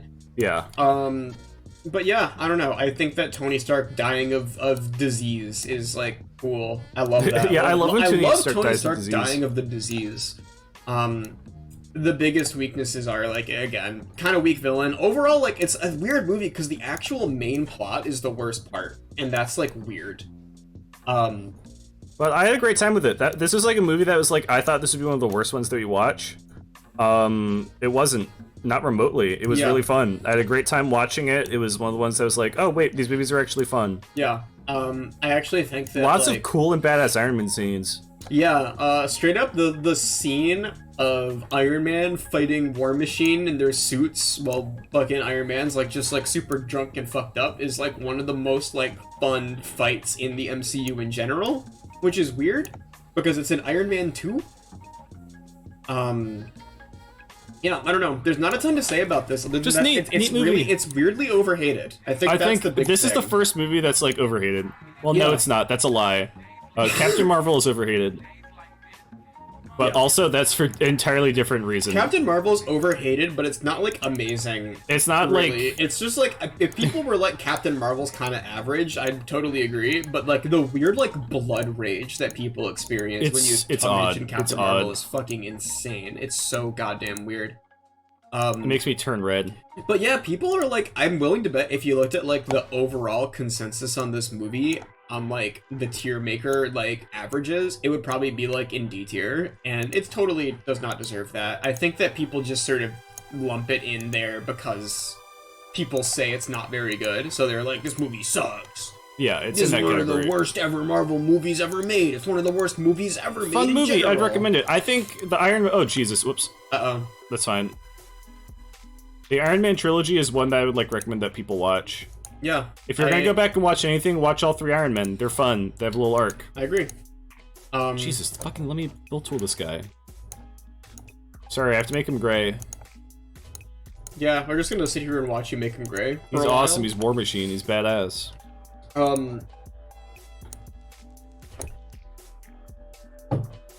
Yep. This is Where War the Machine. fuck is my? Okay. Almost. Fucking They're gray now? Oh yeah, we talked about that. I think that the majority of things that people don't like about Marvel movies are actually Star Wars things. We mentioned that. That's actually a thing that I said. I was thinking about it when we were watching these, and I was like, you know what? I actually think that Marvel movie humor is not Marvel movie humor. I think that it's... Like, at all. I think that I'm 90% fucking sure that it is actually Star Wars sequel trilogy humor. I think that's what everyone imagines. Because, like, those movies actually do have some of the most annoying fucking jokes ever devised by, like, human beings. And they're not really there in the Marvel movies. It's so like, weird. here's the thing. The biggest shock of watching these movies, which applies to Iron Man 2 specifically as well, they're all real movies, Yeah. for the most part. And you want to know what? They're They got almost some all laughs real out of movies. me. Some of them are very fun. Some of them had funny jokes. Mm-hmm. If there are any that have particularly bad jokes, I'm sure we'll mention them. Yeah. But, like, most of the jokes are fine. Let's move on to the next one, though. Okay, what do you got next? I'm You gonna wanna talk about Black Panther. Oh boy. Black Panther was my bottom of B tier. Black Panther is the top of my B tier, but I think that's It's not fair. far off. I think that's fair. Black Panther is... where's Iron Man 2? Iron Man 2 is I'm gonna put Black there. Panther up here. Iron Man 2. This is it. Oof. It has a terrible poster. Yeah. Black Panther's fine. Black Panther, here's the thing. I really like the world building in Black Panther. See, That's it. I think- really like all the world building in it. Here's I the like Wakanda a ton. Yeah, here's my problem with Black Panther, I think, is I'm a really world-building neutral. I do not particularly like when movies dedicate a ton of time to world building without, like, really hooking me on it, I guess. And Black Panther, I don't know, it does a lot of world building. And that's just something that, like, I think inherently in stories, I don't really find that interesting. I think world building is. That's a personal preference for me thing. I was I already think- doing that, Dirt. I think that Black Panther doesn't even do like a bad job at it, but I'm so world building like, I guess I'm vaguely world building negative. That being a huge part of Black Panther. world building for me. negative. I like it. I like passive world building, I guess. I think world building is like the most interesting part of a story if you do it right. Yeah, And- world building agnostic is a good way to put it. Actually, Like, let me say that like Shang-Chi is a movie that did world building very poorly. oh yeah, Shang-Chi is like, what if all the world building in Black Panther was done as bad as I could possibly. Shang-Chi is a imagine it. movie that it's like you go to ancient temple that's this like mystic world and hold on, I'm just making him look like a cat. everyone explains a lot of things at people in Shang-Chi. There are like at least 20 scenes in Shang-Chi where someone just sits around and like explains something. Yeah, it's just, like Aquafina goes and it's like, wow, what the hell's this? And then they're like, this is the ancient temple where the dark evil showed up. 5 minutes. And there's an evil demon behind the door, so open the door, and the 10 rings are a weapon from here. Yeah, and Black Panther does it way better. Black Panther, it's like, it feels like a world. They treat Wakanda like just like a place that's where the protagonist is from. Yeah. And they intertwine all the cool cultural stuff with it. It's really neat. Yeah. I honestly think a big part of why Black Panther isn't higher for me is... And this is like... Yeah, I will say it has one of the worst jokes in the entire Marvel Cinematic Universe. The single worst joke in all of MCU is probably... I think that's true, actually. I think that the anti-vax character saying, "What are those?" at T'Challa. It blew my mind. It blew my mind so fucking hard. We looked at He had Crocs on. Look. He wasn't even Crocs. He was wearing like normal... He was wearing like just sandals. Like, was he? cool Okay, sandals. I thought T'Challa was wearing Crocs. No, he was wearing like normal things. They looked fine. And she's like, "What are those?" And then she went and she like sucked the vaccine out of his arm. That was her main thing. It was like a complete shock. It was fucking insane. It was so unfunny that it like physically pained me a little bit. And I think it's like claws. Hold on. I think like I don't know. Like it's weird because Black Panther isn't really a movie that's like it's like good. I think that it's good. I don't know. A lot of my problems with it are just I think for me I guess I just think Black Panther is like very Marvel blueprint movie. Is it? I felt like it really wasn't for a lot of ways. I don't know. You know what? I think my actual problem is that I like a lot of Black Panther's like first half. I think there's a lot of cool stuff in it. And after T'Challa like falls down the waterfall and dies, everything is just like worse in that movie. I don't even think that. That's just my opinion. That's why we're sharing opinions. It's like I don't know. I thought that it's a movie that's like very solidly good the whole way through, but at a certain point, it's like it just has this like cap. It does what it's trying to do. Yeah, I don't know. Does he have wait? Does he not have a tail? I don't think he has a tail at all. No, I think has in like some comics, but in the movie he definitely doesn't. Okay, I fucked up. I thought he had a tail. It's fine. No, everything in this movie was cool. Everything was cool in this movie except the rhinos at the end. I thought the rhinos were stupid. Yeah, Act 3 is really weak in Black Panther for me. Act 3 is weak, but I like M'Baku a lot, so I was like, oh no, he's badass. Yeah, I think my problem with Act 3 is it's when Killmonger officially becomes like a fucking cartoon character in a weird way. I think the part where he's like... I thought this when I watched this in like the theaters, and I still think it really firmly. I think it's fucking so funny that Killmonger's like, I think that we should use Wakanda's resources and we should fight some of the like fucking people in power and we should kill them and then we should kill their kids. Like it's such they like pop it in. They like pop it in. It felt like an afterthought. Like by the way, we have to kill their kids. We should kill everyone who's ever wronged us. And then, like, there's, like, a beat, and they're like... okay, and their children. And their kids. Yeah, and like, everyone they know. It's like they were worried that too many people would think, like, yeah, actually, like, maybe oh, maybe, like, fucking, I don't know. Maybe you're right, Killmonger. Yeah, maybe he has a point. And then he's like, oh, yeah, by the way, let's fucking Darnie Darko these guys, or whatever. Like, alright, man. It's so weird. Oh, my God. Yeah, it was weird. I that was a character who I really would have liked to see like achieve development in Black Panther instead of kind of going out in a really static way. I think that's like my Killmonger complaint is I think he's a really interesting antagonist. Okay. I really wish wasn't as like static ultimately as he ends up being. Yeah. Good movie. That's the thing. You know we're getting into like movies that are actually alright because that's a very specific complaint. That's not just like this movie's boring. That is like just a kind of a problem in the writing that I have. Okay. Also, the fucking CGI fight at the end. Oh yeah, but it fucking sucks. We have to pass that one. We have to give an excuse for that one. There's like an excuse for it, but it fucking sucks still. It's really bad. It's really unfortunate that it ends with the single worst fight in any of these movies. Yeah, I think that, like, there's a ton of stuff that I like, but, like, for me, it's just a kind of series of, like, mostly really specific problems and a bad fucking ending. Okay. Also, I'm gonna reply to this because people are talking about the quote-unquote right motives but wrong actions trope. I think that that's a good thing. Like, that's the point. That's, like, the point of a villain. Like, the point of, like, a good villain is that they're doing shit that's, like, for a reason. Yeah. And, like, the whole point of it is that you're going about it the wrong way. That's, like, what defines the character. Here's the thing. I don't think that's bad at all. I think a lot of the reason that people got really annoyed at it with Black Panther specifically is, first of all, it's Black Panther. It came out at kind of a volatile time. Yes, it did. That's it. It's a movie that ended up meaning a lot to a lot of people, and it came out at a very specific time. And I think that it, not in hindsight, like literally in like immediate sight, made it like even easier to be kind of annoyed at that particular villain trope, because it felt a lot like, man, like, is this the best time for this? Like, I don't know. Is this the best time, and is this the best movie for this? Like, a lot of people genuinely feel a pretty certain way right about now.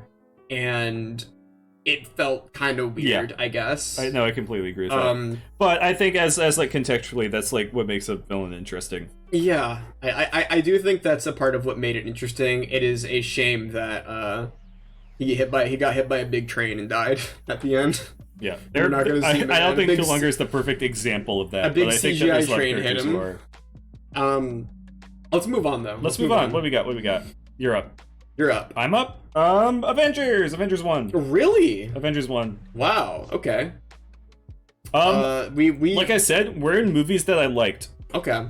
We're in movies that I liked at this point. Avengers 1 is, honestly, you should probably be like a little higher. Avengers 1 is a solid, all-around, perfectly good movie. Perfectly good movie. And nothing in it like matters. Nothing in it. Oh, who the fuck do I draw for this one? I'm gonna draw Nick Fury. Yeah, he's awesome. Avengers 1 is a movie that's like, it does a perfect landing, you know? There's like ice skating, right? Imagine an ice skating competition. You know how these things work. I do. Okay, I'm drawing an ice skater just for like frame of reference for chat. And in ice skating competition, you get ranked like points based on the moves that you do. Yeah, and you hate it. And you're gonna say like, I'm gonna do my routine as a triple axel. Is this Nick Fury? No, this is an ice skater. Oh. You're gonna be like, my routine has a triple axel and a 5-turn spin, whatever. You can be going for 900 points, and if you fuck it up, you lose a bunch. You lose like 100 points. Or you could say, I'm gonna do like 5 twirls. And you nail them all flawlessly, but you still only get like 50 points for a twirl, as opposed to like 400 for like a triple axel. Marvel's Avengers is a movie that says, I'm going to go for a twirl, and they do it flawlessly. It's a perfect routine. There's no problems with it, but they're just going for, like, B moves, you know? That's their goal. And it's all they had to do, because if this movie was bad in any way, shape, or form, would kill this whole thing. This franchise ends. Yeah. I think that's kind of my thing. I don't know. Avengers 1 is higher for me. It is, in fact, an entire tier higher. Ooh. Mm-hmm. I'm not saying they bunted it. A bunt is different. Bunt is different.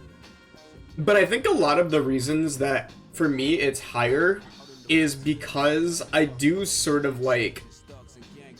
I just think that it's hard to fucking deny that there's something cool about it still. Yeah, no, that Avengers 1 is really cool. That movie is really cool. There was literally nothing else like it, and it's like, in hindsight, Avengers inspired a lot of people to do a lot of very dumb fucking bullshit when it comes to making these kinds of movies. And it inspired a whole lot of tropes that maybe we'd be a little bit better off without. But I don't care, because Avengers 1 is cool. It's awesome, dude. Avengers Loki's 1. Sick in it. It's Loki's great a cool villain. To see Loki like aliens. go around being a villain. The Chitauri are a bit underwhelming. It's like whatever. They're not meant to be anything else. But yeah, they're not really like they're whatever. There's a blue laser in it, but that's awesome. It's the first blue laser ever. It's probably the best blue laser of its time. Oh, it absolutely is. The AI. I'm sorry, I'm fucking insane. The CGI shitfest fight at the end is one of the cooler CGI shitfest fights, especially at that point in Marvel, because it's like the first time you get to see all the Avengers do stuff together. I think it's cool. It's a cool movie. It's weird because it's like, I have it higher than B, but for me, it's just because all I can really say about it is it's cool. It does, like, I agree with you. It does something, like, pretty basic and it plays it pretty safe. But everything it does pretty much like, hits. I completely get you where you're coming from. I completely get and it. Coulson has a bad bitch moment in it, so good for Like, him. literally Rest in everything- peace, Coulson, though. Coulson was awesome. I will say that really fast. Uh-huh. A lot of my favorite characters in the MCU are just, like, the boring human people. I Like, think whenever they're not, like, comedy funny ones, at least. one of the coolest things about the Avengers movie... Oh, I lost it. I lost I what I was stole it saying. from you. Yeah, you stole it from me. You started another thought while I was talking, and I lost my track. They have terrible Nick Fury. Yeah, this looks like fucking dog dookie. It's okay. It's fine. I get it. I know who it is. It's fine. It's fine. What was I saying? Jesus, everything's going Fury's wrong. consuming the screen. No, Avengers is a movie that's like, it feels very much like an old-fashioned superhero movie, if that makes sense. Yeah. In a weird way, because it's kind of like the defining one of like a complete change in that genre.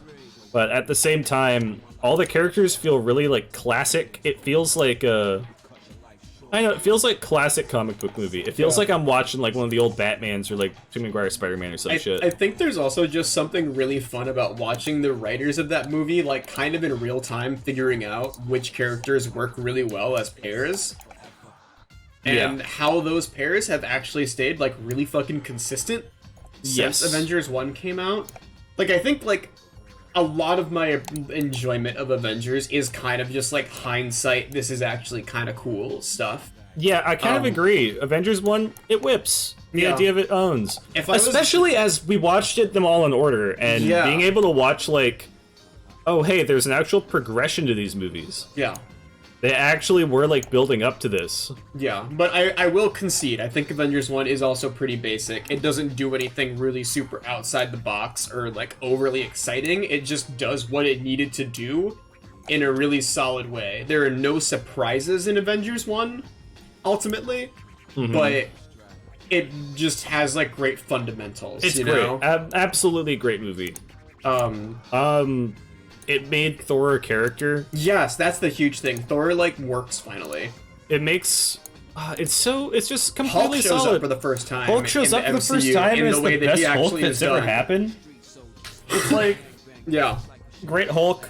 All the characters are like jokey, but in like this lighthearted sort of I don't know. It's not like this annoying self-referential kind of jokey. Yeah. It's not telling jokes to the audience. It's just like telling jokes. You know, there'll be like there's banter. Everyone's cool. Everyone gets their time to shine. I love a movie where every single character gets their hits in. It's really fun. I agree. Avengers 1 is a movie that I'll like forever be very happy that I saw when it came out. That's my spot with that. I think it's fair. Want to do my next one? I'm always angry. Yeah, there's so many lines, There dude. are great lines. So many fucking just good lines in that Let me do movie. my next one. This is a good one because it's going to be really short, I think, because there's not a lot to say, and we do have a lot of movies to get through. Ant-Man and the Wasp for me Yeah.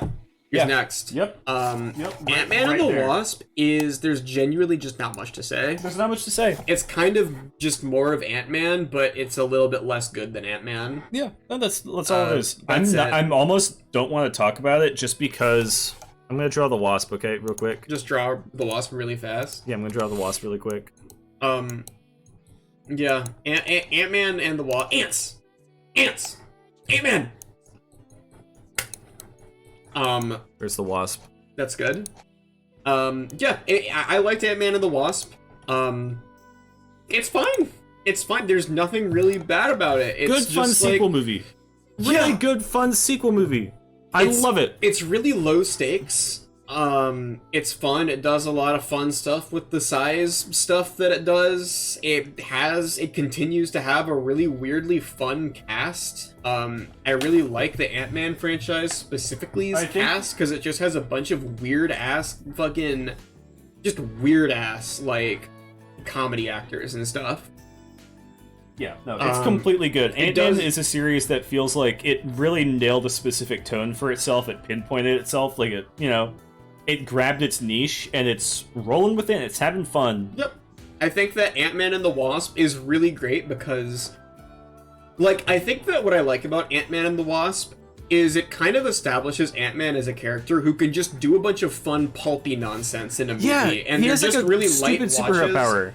and they don't have crazy high stakes. There aren't blue lasers really at all. It's weird because like people talk about how like Marvel movies are popcorn flicks, and it's like it's true, but this one is very much so. I think like, the definition. Ant-Man movies are popcorn flicks in really positive ways because they're just like actually fun. I don't know. I'll go see a Marvel movie with my friends. Like if I want to go see a Marvel with my friends, it would probably be like an Ant-Man one. I could probably convince all my like people I know to be like, "Yo, let's go see Ant-Man." Yeah, I know fucking Milk loves Ant-Man. For the intent of having a good time. Yeah, because he's fun. He's great, Ant-Man's dude. awesome. Ant-Man's a great character. We'll talk about this when we get to actual Ant-Man. Yeah. Which won't be that long. But hopefully. let's get on to our next movie. Get onto it? Yeah. Are you still in B tier? I am still in B tier, actually, yeah. Do you want to wrap it up? Oh my I'm god. out. I have so much more in B tier. You have so much more in B tier? Okay, then I'll go. I'm in my A tier now. I'm on Iron Man 3. Wow, your A tier is huge. Yeah, my A tier is probably 12 movies long. Okay. Damn then. Alright. Iron Man 3 is in my A tier as well. Iron Man 3 owns. Iron Man 3 does own. Iron Man 3 is fucking... Wait. Can I talk about a different one?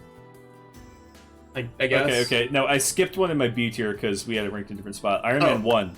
Okay, I was about to say Iron Man 3 being higher than Iron Man 1 is how it is on my tier, so I was surprised it wasn't the same on your tier. No, I was going to say that because I was going to make that same statement. But okay. I was like, oh wait, I skipped Iron Man. Iron Man 1 is in my A tier, but Iron Man 3 is above it. Iron Man 1 is in B tier for me. I'll put it at the top of B tier, and I'll just kind of keep it there. I think that's reasonable.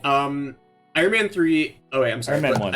I fucked up. I'm fine, putting this in A, but I'm putting, I'm putting Iron Man 1 at the top of B tier. Iron Man 1 fucking owns, dude. Iron Man 1's really good. That's a movie that's, like, so much better than... The Incredible fucking Hulk that came out literally after Iron Man 1. That's the craziest thing. The Incredible Hulk feels like it came out in fucking 1946. And then Iron Man 1 is, like, fucking... so much better than it, and it came out in 1945. Like, what happened? Iron Man 1 is really good, though. Hulk is a 2006 movie? Really? They must have added some weird fucking shit in, like, the Disney Plus release or something then, because there was, like, a short where Tony Stark shows up, and I assume that was just, like, a short... Hulk came after Iron Man. Oh, it feels like a tooth? Okay. Anyways, Iron Man 1... just great movie. I think that it establishes the fucking epic Marvel formula really well. Robert Downey Jr. is honestly excellent. Like I it's such a normal thing to say, but he's genuinely just so good at Iron Man. He's really good at being Iron Man. Iron Man 1 also has the honor of being one of the first really noteworthy Tower of Heads movie posters. So that's awesome. They started the worst thing in the world.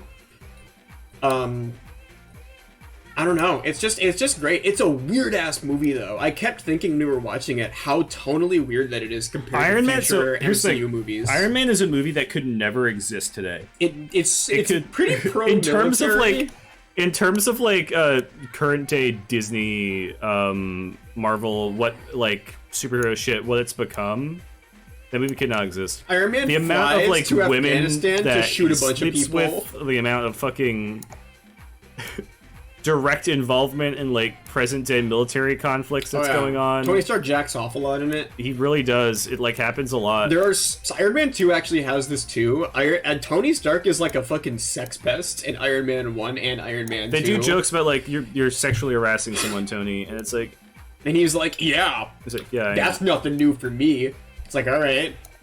I kind of like... I made him too fucking dainty here. What the hell am I doing? Yeah, you're making Iron Woman. I'm making Iron Woman. It's fine. It's okay. Is he kind of, Equality wins. Yeah, it's weird though, because it also feels like...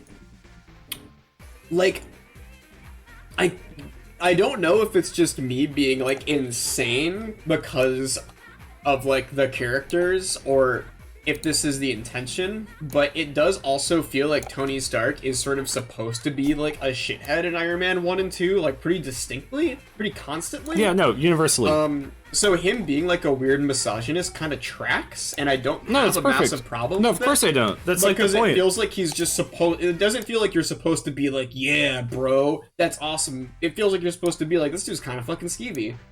Iron Man 1 and 2 are also the only Iron Man movies that, like, treat Tony Stark like a fucking alcoholic before they just kind of drop it with Iron Man 3 and replace it with, like, he just likes building robot suits all the time. Because that's his, what's it called? I don't know. He's wearing cowboy boots Thing now. that he does to deal with it. But yeah, I don't know. It's weird because Iron Man. It's just like, what is there to even say about Iron Man? Iron Man is a really good movie. It's a movie that like, Iron Man is a movie that I watched and I was like, oh yeah, I get it. If someone's like, why the fuck do people keep seeing these Marvel movies? Why do people like these? And you watch Iron Man 1, you're like, oh okay. Yo, when he says "I am Iron Man" at the end, and then it's like, that shit's awesome. That shit went off. I was like, fuck yeah, this guy is Iron Man. Can we just talk about Iron Man 3 while we're here? Yeah, we can talk about Iron Man 3 while we're here. I don't even know who to draw for Iron Man 3. Who would I draw for Iron Man 3? Someone tell me. the kid. I'm not gonna draw the kid from fucking Iron Man. Draw the, draw Pepper Potts. Do I want to draw Pepper Potts? She's a classic Iron Man character. There's only like 2 characters in that movie. There's the extremist virus guy. There's the I'm kid. not drawing him. The Mandarin. Okay, I'm gonna draw the kid. Um, I think that's the pick. yeah, I think that Iron Man 1's just, it's really good. It immediately, like, you get how this shit became, like, what it was. And Iron Man 3 is the best one, though. Yeah, Iron Man 3 easily. It's a movie that's like a real-ass arc. Yeah. Draw the car? Please draw the car? What do you mean? Like, Lightning McQueen? What are you talking about? Does he drive a car? Oh, the car that gets cut in half by Whiplash? That's from Iron Man 2. That's Iron Man 2. Yeah, you don't know your movies. Is there the car that he lands on, that he crashes on? Yeah, his F1 car that he drives around. Let's talk about Iron Man 3, though. Let's talk about Iron Man 3, Yeah, though. Iron Man 3, kids and fun. I love... Here's the thing. Iron Man 3 is debatably the best recent... And by recent, I mean, like, last 10 years. I think that movie came out in the last 10 years. Yeah, that's probably right. It's the best, like, example in the past 10 years, as far as I'm concerned, of, like, a movie that's, like, about, like, a fucking kid doing stuff. It's very, like... It's, like, such a... It's like, very, weird. like, classy. It's super classic. It's just, like, 80s bullshit. But it's really fun. People complained about so much. I have no idea how people complain about the movie. The movie, like, holds up in every single way. People were furious that, like, the Mandarin was, like, a red herring villain. That's so fun. The jokes in it are really fun. It made me laugh several times. I laughed a bunch in that movie. The movie's great. Which is, like, shocking. I don't laugh. The drama scenes in that movie own... The biggest downside of the movie is, like, the ending's not great. Yeah, the extremist guy is a really uninteresting antagonist, but Iron Man blowing up all his suits is a nice conclusion to his character arc, Yeah, ultimately. the plane rescue scene, we talked about that. The fucking plane rescue is probably, like... Oh, it's so sick. Oh, man. These movies do this a lot. Yeah, I said this when we were watching the plane... Oh, you talk These first. movies do this a lot, where it's like... I know that's, like, a dumb thing to point out, but, I'll draw the when you look at, like, DC movies, right? I'm gonna draw There the was kid that for complaint you. about Superman just lets everyone die, or, like, there's no just wanton destruction. The Marvel movies have done a very consistent job of being like, yeah, well, I want to make sure their superheroes, like, do some level of helping people. Yeah.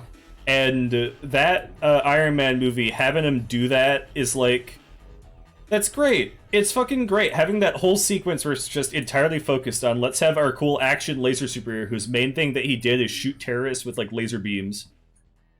You're gonna have him go and just save a ton of people and do a great big scene for it. He's in character the whole... It's so good. Just everything about it just wraps up all nicely. Yeah. And then he breaks into the fucking compartment building, and his little suit that he's been building the whole time, it all plays back into itself. Yeah, I think that's my thing, is it's, like, kind of easy to complain, I think, about, like, every Marvel movie ends with, like, a big CG fight happens at the end, and Iron Man 3 is, like, a part of this as well. Yeah. But I like that they use the CG fight as a way to actually progress and kind of conclude the main character's story arc. It's not just like dumb action for no reason, which is weird. It's like action that is, it's like there's like a level of character action going on with it a lot of the time, which I like. I think that's Iron Man 3's biggest strength, honestly, is almost every scene feels like it's a vehicle to, like, progress the main character's deal. Yeah! Instead of just, like, being scenes happening. Like, I know that's, like, the net zero thing to go and be like, oh, Iron Man is a thing that, like, to say, oh, here's a movie that will have a character who has a defined arc by what's going on with what's happening in the trilogy. I know that's, like, base level, right? Yeah. But... God damn, Iron Man does it. Those 3 movies, like, all 3 of them, now that they're all here, it's like... Tony Stark is such a fun character. He's a fun character, they hang out, they all have a great time. Yeah. All the superhero shit he does is great. It ties into his personality, and you get to see, like, how he goes through all of his shit. What are you doing? It's like the first appearance of Tony Stark not being, like, super constantly unlikable. Yeah. Which I like. And he's, like, finally figuring his shit out. And it's really good, because it goes right into the other fucking movies. There you go. Here's the kid from Iron Man 3. And he has, because he gets PTSD. That he's dealing with PTSD in this movie, which is, again, yet another fun thing to have him going with. Yeah. And that carries on through, like, every other thing that he's doing. Like, in the later movies as it happens. Mm-hmm. But that's where it, like, became a thing. Like, when you come to, like, Age of Ultron and shit, and Civil War, and you start setting up this whole, like, thing of, like, Tony Stark is, like, extremely terrified about what could potentially happen in the world. And, like, like, that's why I'm kind of bummed about Age of Ultron, because all the setup's there. All, like, the things that pull off it are there. Yeah. The idea of fucking Iron Man being like, yeah, I'm building this, like... super robot just to, like, fix shit because inevitably it's coming. That's great. They really built it up to him being like, yeah, that makes sense, and you get where he's coming from with it. But it's a good movie. They're 3 good movies. Yeah, 3, like, I'd say 3 very good movies. Yeah, Iron Man 3 is notably higher than the very bottom of my A tier. It is an A tier for me, but it is not the bottom of A tier. It is, like, closer to, like, middle, I think, because I really like that movie. I've always really liked Iron Man 3 because I've always thought it just to be like a weirdly fresh and original take on just a Marvel movie, which is kind of consistently what makes Marvel movies interesting when they're not just like, here's a Marvel movie. Yeah. That's actually kind of neat. There aren't many Marvel movies that share a one-to-one same tone. Not really. Like, it's very rare. You'll kind of notice that, like, each series kind of defines its own sort of tone for it, aside from Thor, which changes it halfway through. Iron Man 3 is also interesting, though, because it is kind of outside of Iron Man's usual tone to a degree as well. It's like a wrap-up. It's very fun. Let me go to my B tier, though, because we have a lot of movies. Yeah, do 2 more for me.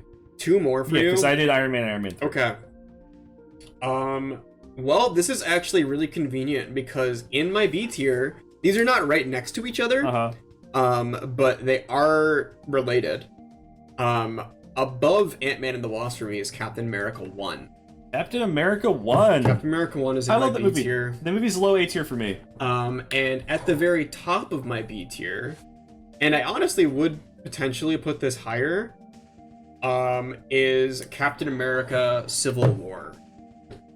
I think that's reasonable. I'm actually gonna raise Iron Man 3 on my list now that I'm, like, looking back at it.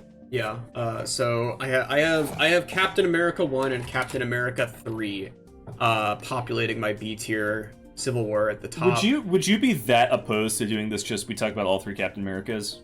We can, because Winter Soldier is at the very bottom of my A tier. All 3 of them are in a straight row near the bottom of A tier. I really like Captain America. If I wasn't like I like Hulk as a comic book guy, you know, Captain America and, like, in this, like, in MCU, Captain America is my favorite character. I love him.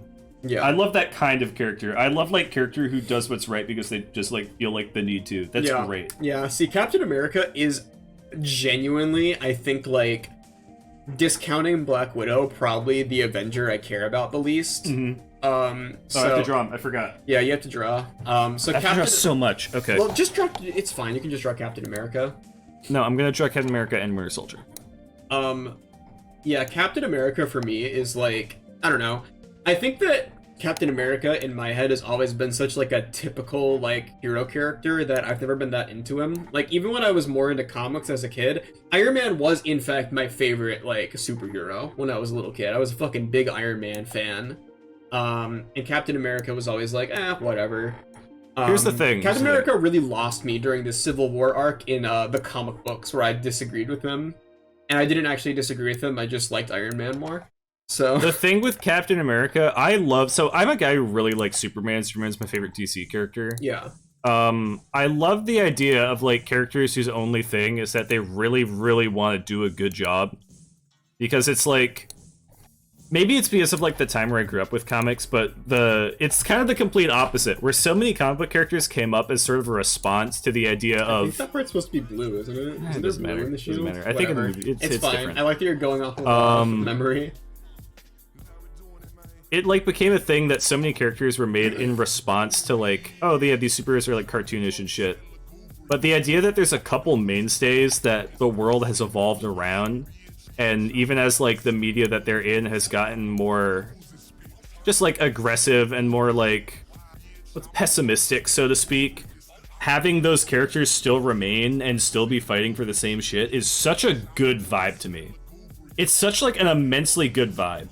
To have like a character like Captain America in one of these movies, like in the first Avenger, and even Winter Soldier and the other two. Yeah. The role that he plays is like he's just a good guy. Like someone who's like a good guy in a world full of people who are like notably worse for what they're doing. Yeah. And it's like that's their fucking conflict, is it's like most people are not this, most people are not like me. I gotta do something here. Yeah. Yeah, I am a person who has always been a big fan of, like, I've always been an anti-hero fan. I've always been a morally complicated hero fan. So Captain America's never been, like, at the top of, like, just the general Superman kind of, like, pile for me. But I do like him, and I get where you're coming from. I guess for me, like, talking about the actual movies. Yeah, let's talk about the actual movies. I'm talking about comic books still. Yeah, Captain America 1 is, The movie's awesome. Yeah, I think that it is solid. I think that it's solid. There are like it is like in B tier for me, and I like it less than I like out of all of the Phase 1 origin movies, I like Iron Man 1 more. Yeah. No, I think that's probably completely reasonable. Yeah, Captain America 1 is like just like kind of right below it for me. Yeah. I think, honestly, a big part of it is just because it's such, like, a classic adaptation yeah, of it's Captain so, like, America's. one-to-one. It's very classic adaptation of the comic book origin story, which is not, like, a bad thing, but it does make it, like, I guess almost even more like, yeah, I kind of know exactly what's gonna happen. I know everything that's going to occur in this movie. That's what makes it fun, though. There's, like, it does such a good job at doing, like, the pseudo-nostalgia and getting to play with, like, the vibe of classic superhero shit. Yeah, I think that, like, it does do a genuinely really good job of, like, it's by far the best, like, way you could adapt Captain America's origin it's, like, story. literally perfect. It's another, like, Avengers-style movie where it bats 100 for what it's trying to do. Yeah. Much like Avengers, I think that it is just a movie that, like, it's not really stepping out of its lane in any way. Yeah. Not in, like, a bad way. No, I completely agree. Like, as in, like, stepping out of your lane is not really a bad thing, but, it's staying very much like it does exactly what it has to do in order to work as a movie. And you know, that's a strength and it's a weakness. Oh god. And then I guess getting into Civil War really fast, because that's let's talk about Civil War. You know, let's talk about 2. Let's talk about Captain America 2. Let's talk about. I like Winter Soldier the most out of all the Captain America Winter Soldier movies. owns. That's like the most movie-ass movie that this. It's genuinely really good. People talked a lot of fucking shit about how good that movie was when it came out, and I just didn't care and I didn't buy it, so I never watched it. That movie's kind of crazy. I think that it is one that, yeah, it does kind of stand up on its own as just sort of like a conspiracy spy thriller, and I think that's fun. If you changed all the, like, dumb Marvel words in that movie to just, like, normal person words, it would just straight up be, like, a good thriller spy movie. And that's it. I think that it does a really good job of establishing, like, oh, there's this Bucky guy. Remember him? Remember Bucky? And it also is kind of the first time that we really start to get like Captain America having any kind of depth, I guess. Yeah. Because that's a big that's a big part of why for me, Captain America 1 is like notably lower in my mind than every other one to a degree, is because Captain America is just like very straight. He's played super straight, is like he's just like a good guy. Yeah. In that movie. And I really like that. Like, he has a level of depth. He has, like, some conflict and stuff. It has super cool action scenes. Just, like, genuinely cool action scenes. I really like the main reason I like Captain America. Like, it's very different than Superman. Superman I'm not going to talk about right now. Yeah, even though I like that kind of character. We'll do our DC rankings later, don't worry. Yeah, but, with Captain America, the thing I always like is when they deal with the fact that he's a man from 100 years ago and, like, what comes along with that. Yeah. And this is a movie that very subtly deals with it, to be completely honest. Like, it's not going like, man, it sure sucks that I'm 100 years old. He doesn't do that. He's just doing his own thing. I love the fucking scene where he's getting, like, album recommendations and stuff. The degree to which he's, like, completely fucking broken by seeing Bucky, it's like, that's such a fun thing to do. Yeah, because it is the first time where Captain America starts doing stuff that you could consider, like, maybe lacking in scruples. Yeah, because he's like, wait, this is fucked. This is the literal only connection I have to my life in any way, shape, or form. Yeah. And it's, like, a fun interaction to have. It's a fun character interaction to have. His role with it, he's still trying to do right by himself. And he's, like, also... I like this Winter Soldier, also. He looks sick. The idea of, like, the first one, it's him and he's, like, the good old boy, and then this one, it's, like, every single thing that he knows fucking falls apart in the course of, like, 2 days. He doesn't trust anybody. The people who are, like, telling him what to do, he's like, oh shit, I'm working for the Nazis the whole time. Yeah, Nick Fury dies for a little bit. It's like everything gets fucked for him. Yeah, no, it's sick, because it's also, I think, yeah, it's at a point where shit's just kind of, like, it's just, like, everything's grim in that movie, yeah, basically, and I like that. I consistently think that the most fun Marvel movies are the ones where, like, the tone's pretty grim most of the time. Funnily enough, that's actually a problem I have with Civil War. Is I think the fucking tone in that movie is so constantly grim that it sort of hurts itself a bit. But I think it's done really, really, really well in Winter Soldier because it ends in, like, an overall kind of cool, optimistic way. It's interesting. It sets stuff up.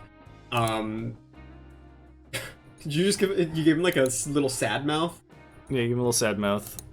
Yeah, I don't know. I like Winter Soldier a lot. I just awesome. recommend it. I think it does stand on its own. And Civil War, I think that Winter Soldier is also a movie that plays off of the prior movie really well. Yeah. I think those movies tied together, it's like, I don't know, like the whole thing of Winter Soldier Captain America relationship, it hits so nicely when you watch those movies side by side, and you see, like, what happens to Captain America as a character. Yeah.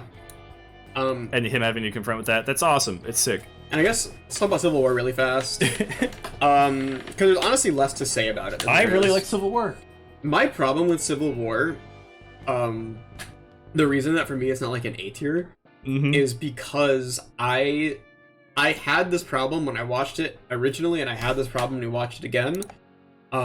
I think it does a pretty lackluster job of setting up, like, Bucky as a character as anything other than, like, a living MacGuffin still.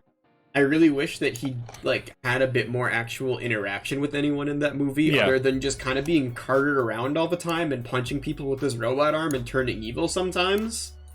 Like, I don't know. I would have liked to see him, like, I do more. Agree with that.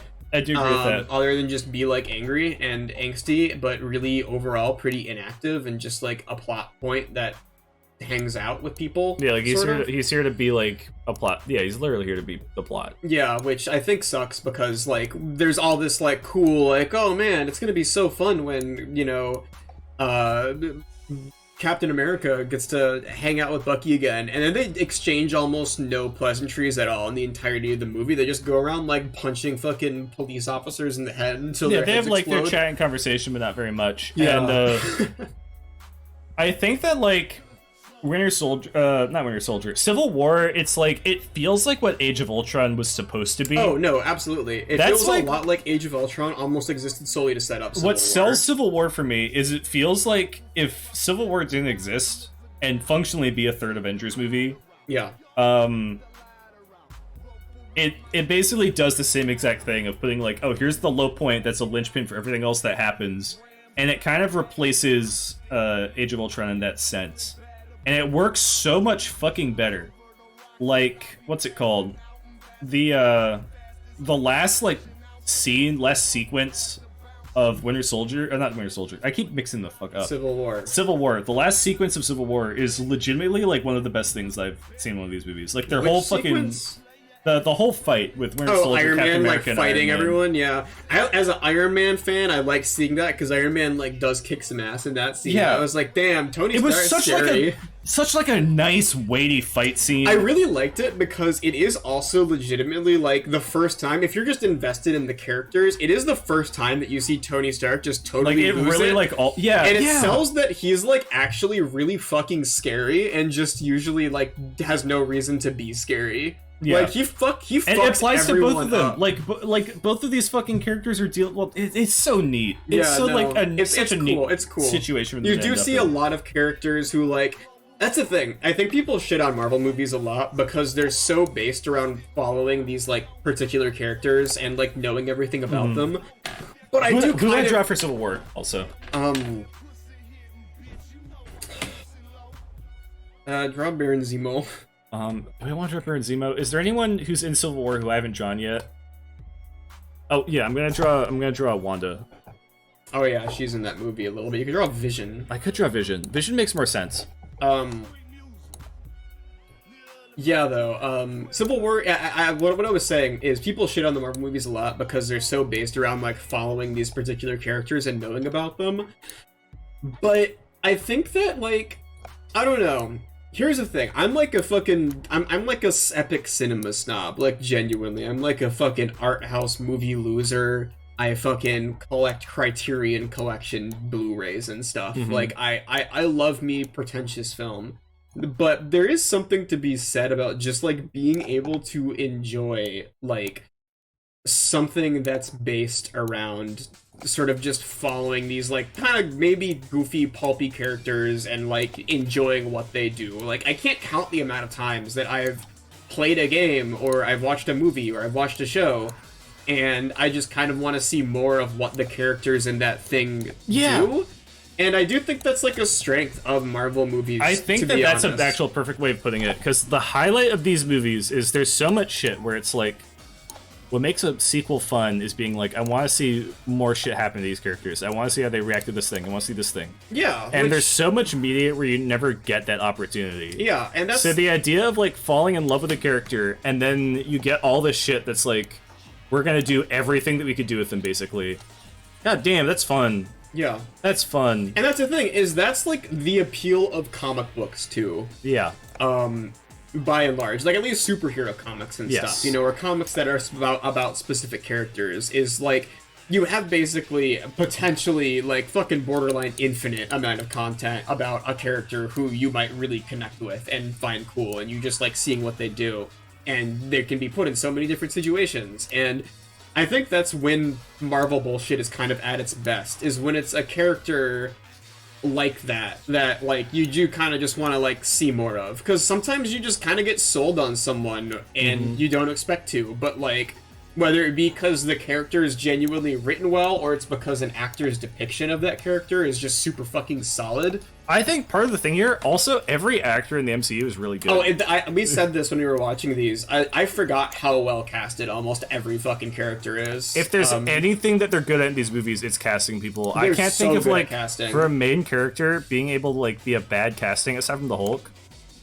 Yeah, the original. But also, the second Hulk is like, and then they replaced it with Mark Ruffalo, who was literally perfect. Who was their first choice, apparently, too. Yeah, who was their first choice, but they thought he was in too many intellectual movies, so they didn't hire him for the Incredible Hulk, which is really funny. This Vision sucks, also. I love this Vision. Yeah, though, like, I think that there's something just really, like, despite how much people, I guess, associate Marvel movies with the way that, like, movies work now, like, big blockbuster movies work now. Which is a thing. That's a thing. The amount of movies that come out that are just Marvel movies are the only thing in the theater is annoying. But what I was gonna say is, I think that there's also something really just classic about the way that they are. It reminds me a lot of, like, how in the olden days, you'd have, like, Western movies starring specific characters, and like tons of different directors would make movies about those characters, even like no one really technically owned the rights to them. So there are like a million Django movies about Django, despite the fact that only one of them is really a Django movie, just because people like Django. And we're like, I want to see Django in more things. So they like, all their directors just use the character in various ways and shit like that. Because I think people just always enjoy, like, there are movies that star a specific character. If you like a character, you will like seeing them do more. Yeah. And I can't count the fucking amount of times. Yeah, I see. As for example, like as like a Nintendo fan, you know how much you'll play like Ocarina of Time. Like I'll play Breath of the Wild, right? And I'll see like, oh shit, I love the character Rivali, and I have to cling to the thought that he will never exist again. Oh yeah, no, he's fucking Nothing gone. will happen with this character ever because the game's over. Yeah. I have to say that's such an appealing factor, and probably a very like major reason for why these movies caught on. You get to keep seeing them. They get to keep existing. They get to keep doing things. Yeah. And by the time that they stop doing things with them, you're probably a little tired of seeing them in the first place, so it balances out. Yeah, no, I fully agree. And that's I guess the thing is, it's like I love like standalone movies that like there's nothing connected to. I love just like one-time experiences. I love stuff that has a really distinct artistic vision. But that also doesn't mean... This is the artistic vision. This is the artistic vision. But that doesn't mean that, like, I can't pop off whenever Happy Hogan shows up in a Marvel movie, because I'm a fucking Happy Hogan fan, right? If they casted Tom Cruise for The Mummy, it would have filled, like... If they casted Tom Cruise for Iron Man, they would have filled, like, The Mummy. Tom Cruise? What was I gonna say? Something that we also noticed is that most of these movies don't have huge name actors. Yeah, that was the thing. Iron Man 1 has Robert Downey Jr. while he was kind of in his like washed up period because he had been dealing with a bunch of shit. Tom Holland's 4 years old. Shang-Chi's actor, I think, is like he was like a TV guy. I think he was the main guy in Kim's Convenience, but that's not like a massive role to most people by any means. Fucking Chadwick Boseman wasn't like massive by any means. Paul Rudd, pretty niche guy. Chris Evans, I don't think had done a ton before Captain America either. Like if you go down the list, it's all people who mostly are in pretty niche stuff, or like TV actors at all, or they're TV actors who just happen to end up being really good. They don't really get like big name people. You just suddenly ranked Captain Falcon in the Winter Soldier. No, I'm sorry. Where's fucking What? I ranked all. Oh, okay, you ranked them. Sorry. Anyways, I think we're done talking about Captain America. We're done with Captain America. Because we also talk about Marvel in general. Let's move on. Let's go to my B tier has two things in it. Are you done with B tier yet? I have one thing in B tier. What do you have? I have the Eternals in B tier. I have Eternals in A. Wow, you love the Eternals. I really like the Eternals. This is the hottest take we're gonna have. I need to run to the bathroom. Okay. We'll talk about the Eternals in a second. Go fast, because it's just me, and we're just gonna have to like sit here and like think about the Eternals, whose favorite movie ever made. Chris Evans was in the fucking Scott Pilgrim movie, really? Like, what was he in? He has like such like a, like, Chris Evans is a guy that has like a fucking $1 billion face, kind of, to the point that it's sort of surprising that he never became like a super fucking S tier sort of dude. Sith, you can't guess things about the Eternals, I'm sorry. You're playing Maple Story right now. Oh, he was Evil Ex-Boyfriend too? Awesome.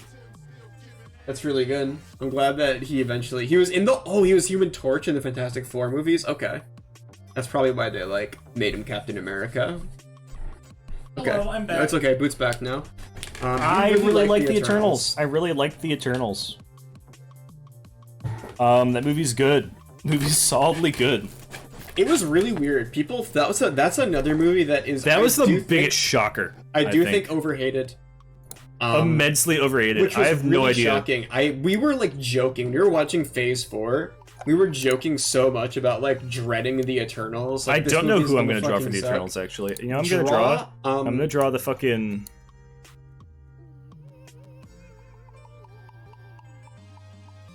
Galactus? No.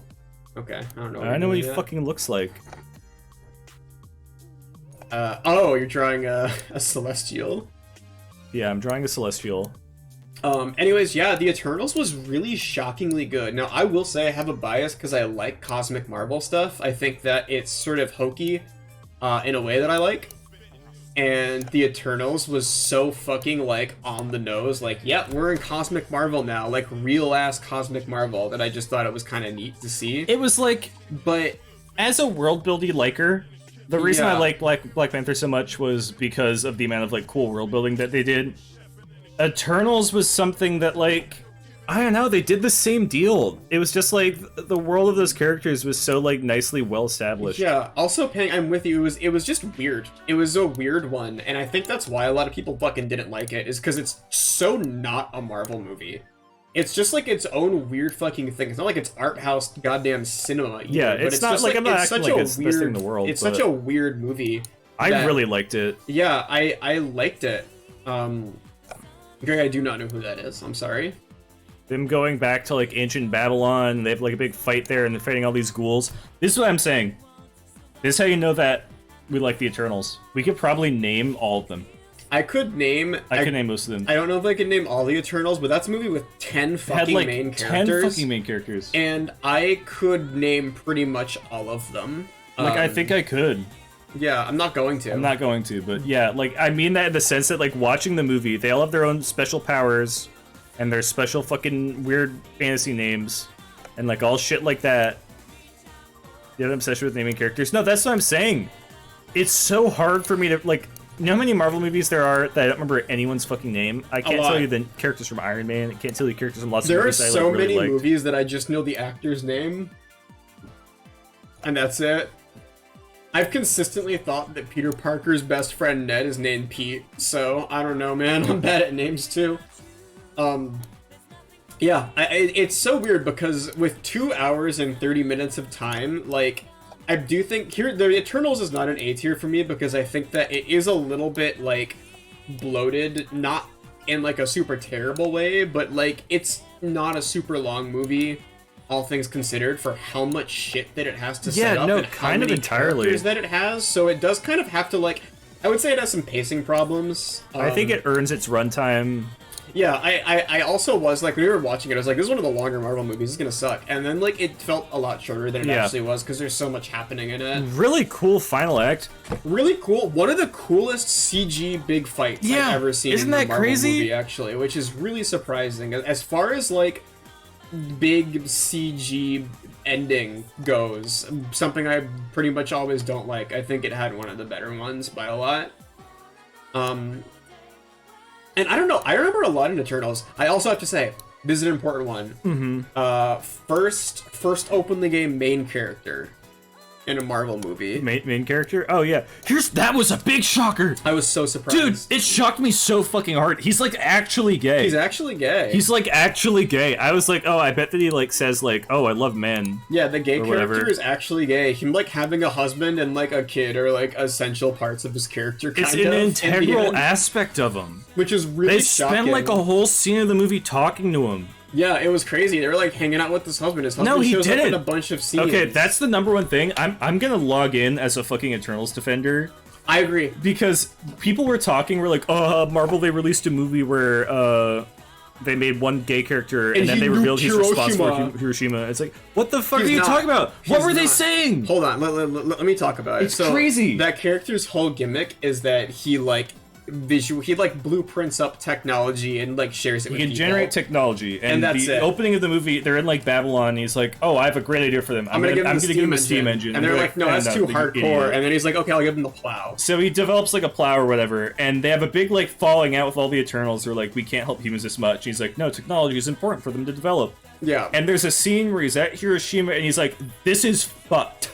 Yeah. This is fucked. I should have never interacted with people in the world. Yeah, no. If they have technology, they'll misuse it. I'm leaving. I'm done with this shit. It's like made a point, like, repeatedly in the movie that, like, weapons and shit were not a thing that character was doing. It's a thing that people just, like, developed because we're fucked up and love killing each other.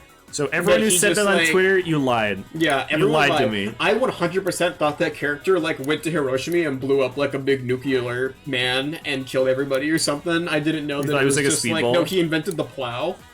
Like, alright. Yeah, people exaggerated. People lied, people died. Yeah, people on Twitter You were lied to by lied. Twitter, yeah. Sorry, people lied on Twitter. But yeah, I don't know. The Eternals is I really liked it. Weirdly solid. Really liked it. Really... I had nothing. I had low hopes going into the Eternals, but then it was like totally fine. I think part of what sold it for me was that I really liked every character in it, pretty much. What sold it for me is Blade being in the post credits. Oh yeah, Blade was in the post credits. I was like, damn, Blade's gonna show up. Awesome. It also set up the Black Knight, one of the stupidest Marvel characters, so I'm very excited that Black Knight's gonna show up at some point. That's awesome. Yeah, Twitter drummed up Eternals outrage for no reason. Yeah. I think that was like a false flag, dude. It was a false flag operation. I think it was a false flag to like get people to hate the first openly gay character in a Marvel movie. Yeah, no, Eternals had like it like set up like a bunch of fucking cosmic shit, but it also set up the fact that Blade's gonna like lead the supernatural Avengers, and it's gonna be sick as fuck. And yeah, I don't know. The Eternals is such a difficult movie to market because it is pretty slow moving, and it's pretty based around just like getting into like what are these fucking weird ass characters up to, and that's I think it's a really hard movie to sell, but it was really good. I do genuinely think it is one of the only Marvel movies that like has a nuance to no situation that I think it's very much like a you either like it or you like just fucking hate it kind of thing. Yeah, like I could see it, but no world is that movie bad. Yeah, I don't think it's a bad movie. I think that it's like very much going to be up to like your taste whether or not that was a movie that I but... was almost excessively interested in. Yeah, you were enthused about I was really enthused. I really want to see where everything was going. I liked every character in it. I liked all their powers. They made like I love when you get to gimmick shit, dude. Yeah. And in the very end, during that final fight scene where Icarus is fighting everybody, and they're all on the beach, and they each get to use their powers in like their specific ways. The super speed looks so cool. Oh, it was so cool, actually. It was really cool. They figured out super speed finally too, because Quicksilver looked like fucking dog dookie after the embarrassment. It looked so bad. Embarrassment of Quicksilver. They made a cool looking super speed character. Yeah, it was awesome.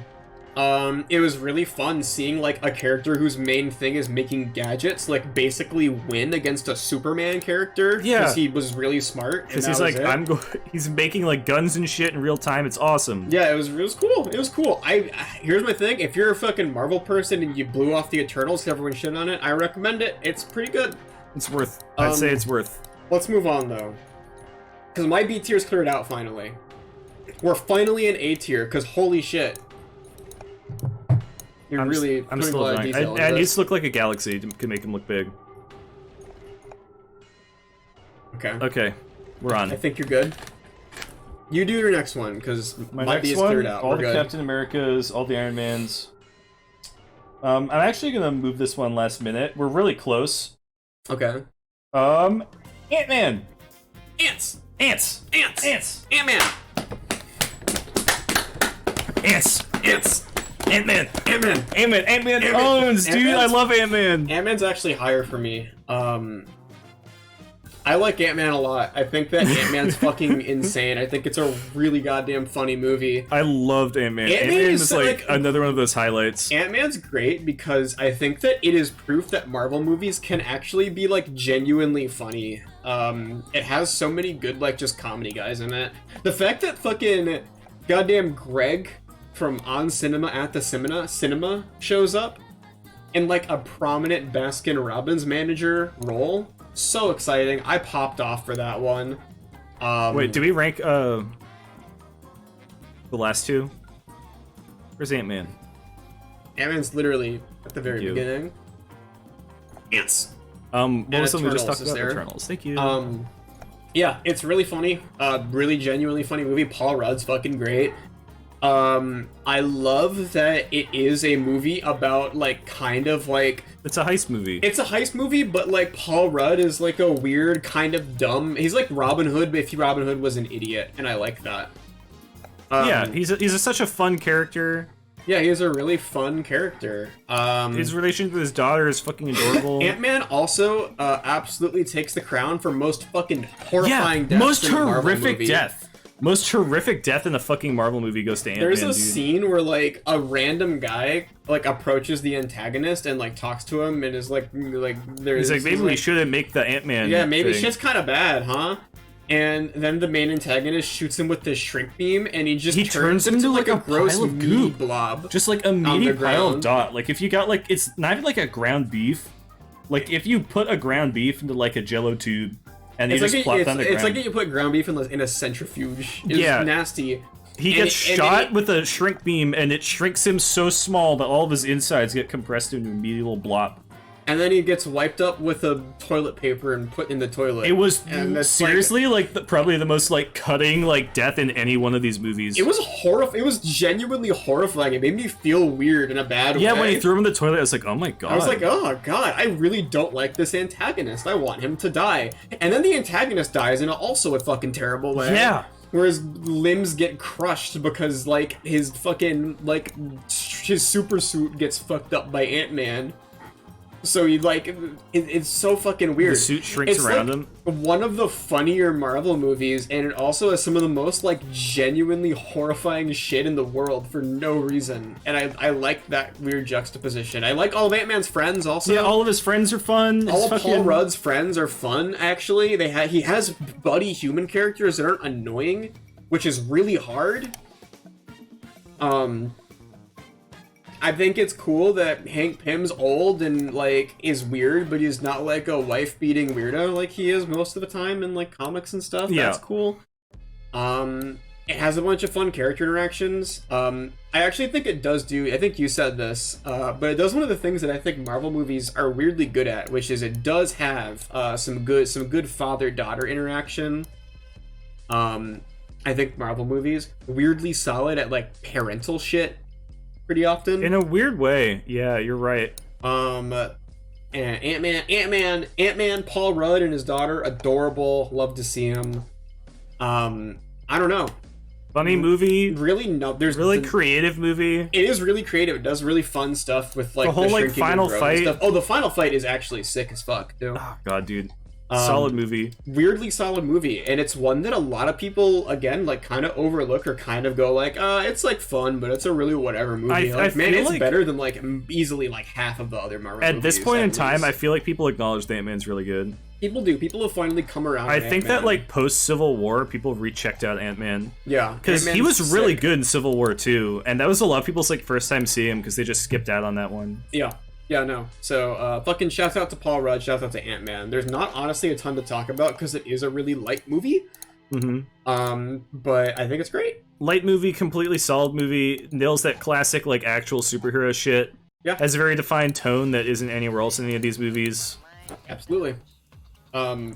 Big winner. Ant-Man gets like bing, bing, bing, bing, bing. Just started this Ant-Man and we're already done. I didn't just start this. It had a big ant. It had a big ant. It's like now it's Paul Rudd's daughter's pet, which I like. Yeah, it's a recurring huge ant. I actually think that one of the most progressive things about Ant-Man is it has the first like weird ass kid representation in Marvel.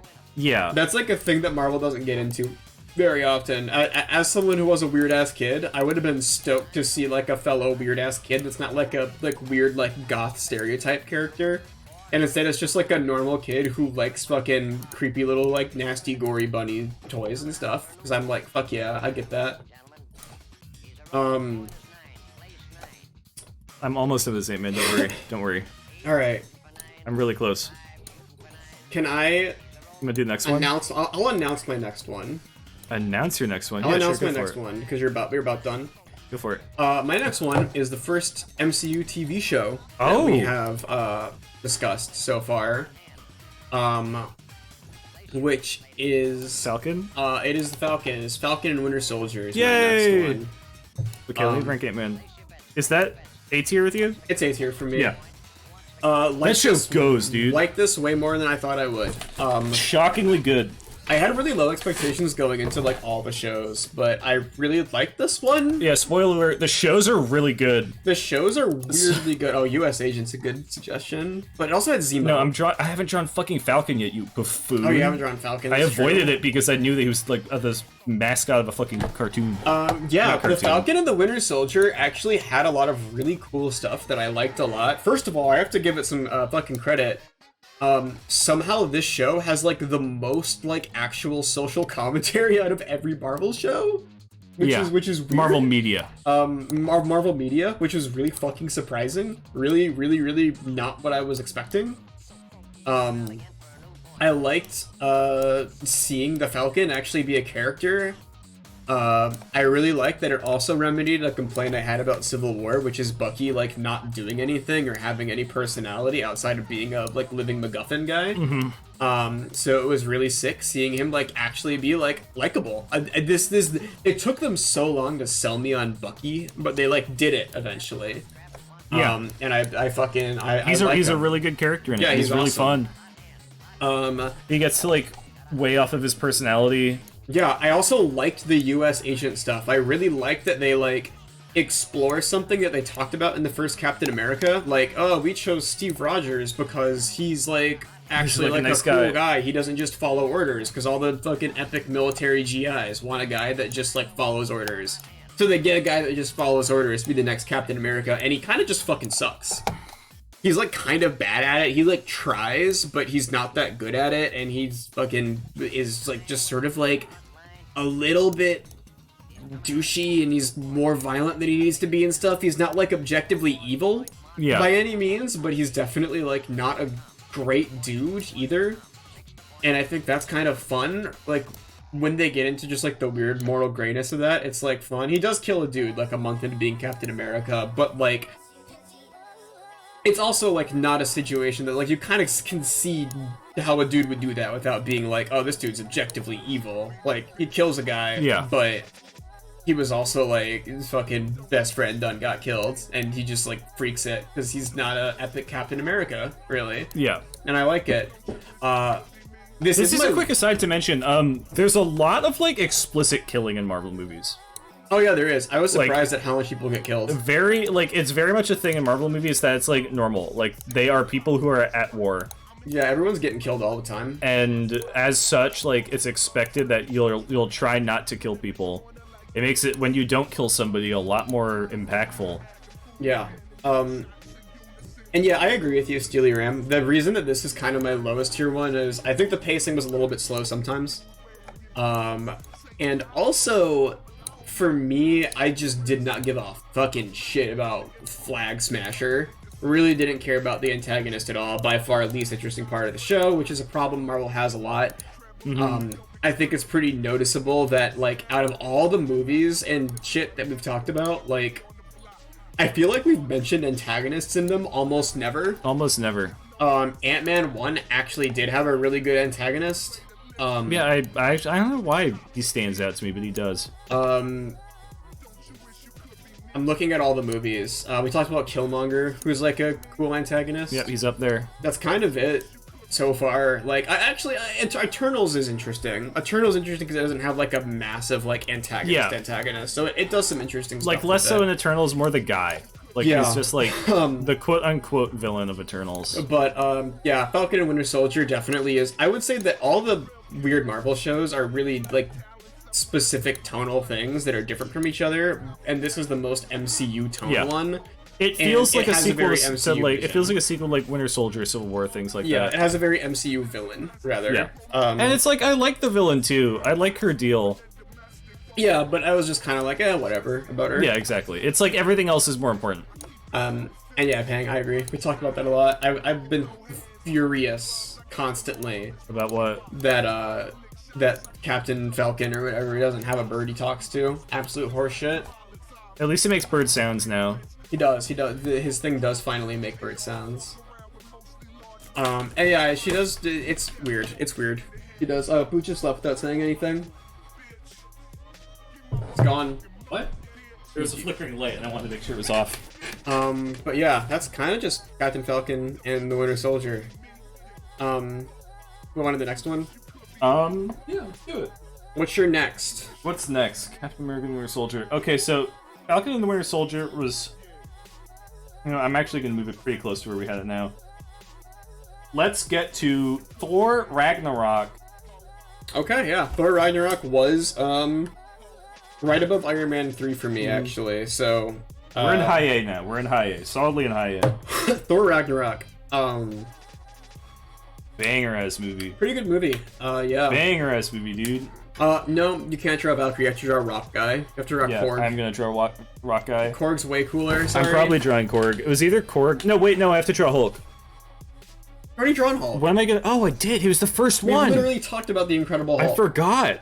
He's just so bad. It looks like shit. All the other ones are like cool and like charming, kind of like You were getting your doodly. style together. This Hulk is like so bad. He looks like a 90s gross out toy. If I squeezed him, like snot would come out of his eyeballs or something. Like, these ones are good. I've been getting like good at them. Yeah, you've picked it up. Okay. It. Here, I'll draw Rock Guy. I'll draw Korg. So Thor Ragnarok, here's my thing about Thor Ragnarok. What do you got about Thor Ragnarok? Give me- I love everything after the first act of that movie. But I straight up dislike the first, like, honestly, almost like the first 30 minutes of that movie. And when Thor finally gets to, like, Alien Planet and starts doing stuff, everything's cool. But, like, basically everything leading up to that point, I just straight up don't like. Is there even any? I don't even know what you're referring to. It's not that much, but Like when he's in the chamber or whatever. when he's in, like, the little flame chamber. You and he's open doing it that up. stuff, You opened this I up with hate me. that I have part. no idea what the fuck you're talking about. the part where he was, I don't know why it stood out. I don't know. I just really don't like it. It wasn't very even much. like I was expecting there to be like some big stupid joke. No, it was just like no, but I didn't really like. Kind of just like I don't know. Thor's stuff with Doctor Strange was whatever to me. Wasn't a huge fan. Wasn't. Oh, a huge... I completely forgot that's a thing that happened. Yeah, even. I wasn't into it. I wasn't into Thor and like the Hell Chamber and that whole sequence. But everything after that's cool. It makes me forget that all that stuff happened in the movie. Pretty much every time The that Hulk I've seen gets it. to be a real character again. The Hulk gets to exist and it's awesome. Hila is a cool antagonist. One of the more Oh yeah, you're right. She's actually another good antagonist. She's one of the fun. more memorable antagonists, even though her motivation is mostly I want to kill everybody. You know what it is? She's a girl boss. No, it's the outfit. Oh yeah, she does have a look. This is also officially the point where Marvel starts giving characters looks again. Where they say, okay, we're allowed to do that. Yeah, I think that's a massive thing. I think Ant-Man convinced them. Because Ant-Man has characters with looks. And I think that, like, that made Marvel wake up and they were like, man, people should have looks again. So, you have characters with looks. She spawns a bunch of swords. The fucking dude who has AR-15s is sick or whatever. That guy's awesome. Oh yeah, what's his name? I don't remember. It's like Crusher or some shit. Bitch or something like that. That shit's fun. Lots of like payoff in that movie. There's a lot of payoff. I also think that it's just generally, it has a fun arc. It is like weird. It has some stuff I'm not like super well on, but it makes Okay, thing I hate about the movie. Actual thing I We're gonna say really the hate same about the thing. movie. That the movie opens with killing off all of Thor's weird friends. Yeah. The opening of that movie is all 4 of Thor's weird friends he has. They get, Thor's like, like killed stupid instantly. friends from the first like 2 movies. They all get immediately killed off. Like they're just like background characters. Yeah, they get, like, show up and they jobbed get out. like decapitated and shit. Yeah, they suck super hard. And And it's like, those friends had to go. They sucked ass. Bro, Darcy sucked hard, and she shows up later and she's fine. yeah. You know who else sucked? Thor. Yeah, Thor sucked in those movies. Everyone sucked in those movies. Yeah, like you can't say like, oh, but they sucked in that movie. Like everyone sucked in those movies. Literally There was no one everybody. was good. If you could have like one person just like write one of those characters fucking better, if you could put them in like an actual fucking movie, I'm sure they could be fine. Yeah, they I'm could've sure figured they could be something out. fine. There was a I way. wholly do. It didn't have to be that way, but they did just like dispose of them. And also Thor is a way jokier character than ever in that movie. Suddenly it feels a lot like they were very much like just like we have to reboot all of Thor in one movie. Like everything has to change really suddenly. Like they don't mention any of Thor's human friends. They fucking kill off all of Thor's friends pretty much. Thor's a totally different character in a lot of ways, and most of it works, but I do wish they wouldn't have killed them. Look, I'm saying we weren't. It's not that we were robbed of a rapier guy movie. It's It's they that we could've were shown up robbed of again. having anything to do with him. Yeah, they could have just shown up again. It would have been fine. It just like once. I don't know. It Even would've been anything. fine. If you get like a Thor TV series or whatever, have like an Asgard one, have them go on like a quest or some shit. Great, have They fun. could have a sitcom. They could have a 90s sitcom about Thor's friends hanging out, and one of them's like Kramer. He like goes into Thor's apartment and it's like, "Hey, Thor!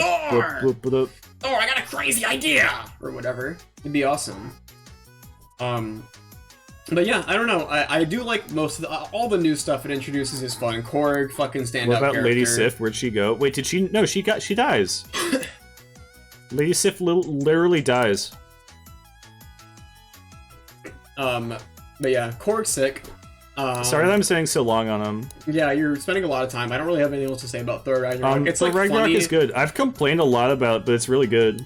Yeah, there's like that's the thing. It's one of those movies where, again, like the whole of it is just good enough that the complaints are honestly like not that massive overall. It's like I keep making feet too small. That's cool. He looks like a Chunko Pop now. Valkyrie's cool also. Yeah, I like Valkyrie. I think she girl bosses it. It's great to see girl bosses start showing up. There's a cool battle. The bridge battle is cool. The movie's very stylistically cool. It is. It's well directed. It's well shot. Jeff Goldblum is good in it. It's super well written just in terms of like plot structure payoff, as I mentioned before. Yeah, it's well written. It is great seeing Chris Hemsworth like actually get to have fun with Thor for a whole isn't movie. That crazy? Isn't that crazy? Yeah, it's awesome. You can actually tell he's just having a super good time yucking it up in that fucking shit. I like the little message at the end about home being about people and not about like a place. That's kind of cool. It's fun. And yeah, Thor doesn't have a hammer and he has short hair. You know, it's awesome. What do you... Bathe pass? What? That... Oh, Battle Pass? Yeah, he's a Battle Pass. Oh, he does play Fortnite. He has a Fortnite Battle Pass. I forgot that he's a Fortnite player. But yeah, I don't know. Or Ragnarok, it's good. That's. I guess we'll. They got rid of the hammer, which is fun. We have to place the hammer it. owns. The fact they didn't have the hammer, that was a downside to me. I liked it. I mean, yeah, I liked it, but I love the hammer. Let's move on though. We have a lot to get through. Okay, it's still. on you. Okay, my next one. All right, this is gonna be crazy. Spider-Man: No Way Home. It's my next one. Yeah, that's fair. Mine's like right around there. Yeah, No Way Home is my next one. We watched No Way this Home's yesterday. Really good. Oh wait, No Way Home is not there for me. Not at all. I actually skipped over it. Never mind. Forget I said what I said. Yeah, No Way Home is really good. We watched this just yesterday, so it's fresh in our minds. You have to draw Spider-Man or something. I skipped No Way Home. No Way Home was in B tier for me. Oh, okay. I did not. The downsides of that movie outweighed the highlights of that movie for me. Yeah, but the highlights of that movie are really good. We can talk about it. For me, it's the opposite. You can draw Willem Dafoe. Oh yeah, that's a good idea. Here's the thing: Spider-Man: No Way Home. I'm the opposite. The what you call it? The fucking ups of that movie outweigh the downs of that movie. But I also 100% concede that I do not like the first, almost like, it's like the first, like, again, like, first, like, basically 30 minutes of that movie. Yeah. Have, like, a bunch of weird problems. Like, I don't know what the fuck was going on in the Marvel writers. I don't know if there was, like, a gas leak or something. But, like, the first, like, 30 minutes of that movie, basically, have, like, some fun stuff. And then some stuff that's just fucking baffling. Like, I don't know, man. It, like, is weird because sometimes, like, it's a really self-referential movie in general, which is, like, hit or miss depending on how you feel about stuff. But, there's some stuff, especially in the opening, that's so self-referential that it's, like, annoying. Doctor Strange acts like a fucking psycho. In the opening, I don't understand why he was like... This is a movie that has one of the other worst lines in the Marvel Universe. Oh, yeah. One of the worst lines in the MCU. One of the only times that we, like, stopped to be like, what the fuck was that? Which was, when Benedict Cumberbatch says, Scooby-Doo this shit. He said, we're gonna Scooby-Doo this shit. Let's Scooby-Doo this shit to Spider-Man and Spider-Man's friends. And it's like, what the fuck? What the hell? Why are you saying that? Why is he saying that? Why are you, of all people, saying like that? 10 years old? Like, what's going on here? And a lot of the shenanigans with Spider-Man and his friends is just whatever. Not really that great. This is the movie that solidified that I hate Spider-Man's weird friends. You hate them, though. You hate them a lot. Here's the thing. The first Spider-Man movie, I like them all. I like them all. They're fine. Second Spider-Man movie, I like them. They're fine. This Spider-Man movie, I was like, actually, I hate them. Well, here's the thing, though. It balances out because now they don't know Yeah, anymore. exactly. By the end of the movie, I was like, okay, fine, good. Yeah, I don't like that. And one of the worst fucking... This is also one that's just, like, obscenely bad, and I don't know why I hate it so much, is 100%... We were talking about this shit yesterday. Uh-huh. Oh, I'm sorry if the mouse is really loud. The mouse might be really loud because drawing is happening, and the mouse is not in the place it usually is, so it's right next to my mic. So, I'm sorry if it's super loud. I don't know if I can, like, move the just mic leave anywhere. it. No, I'm moving it. We've been doing this for like 2 fucking hours. No, it's fine. not a problem. What was I saying though? You're saying something. Oh yeah, the fucking part of this, the part of this movie that fucking drove me insane for no reason was 100% the part where Spider-Man and his weird friends laugh at Dr. Otto Octavius's name.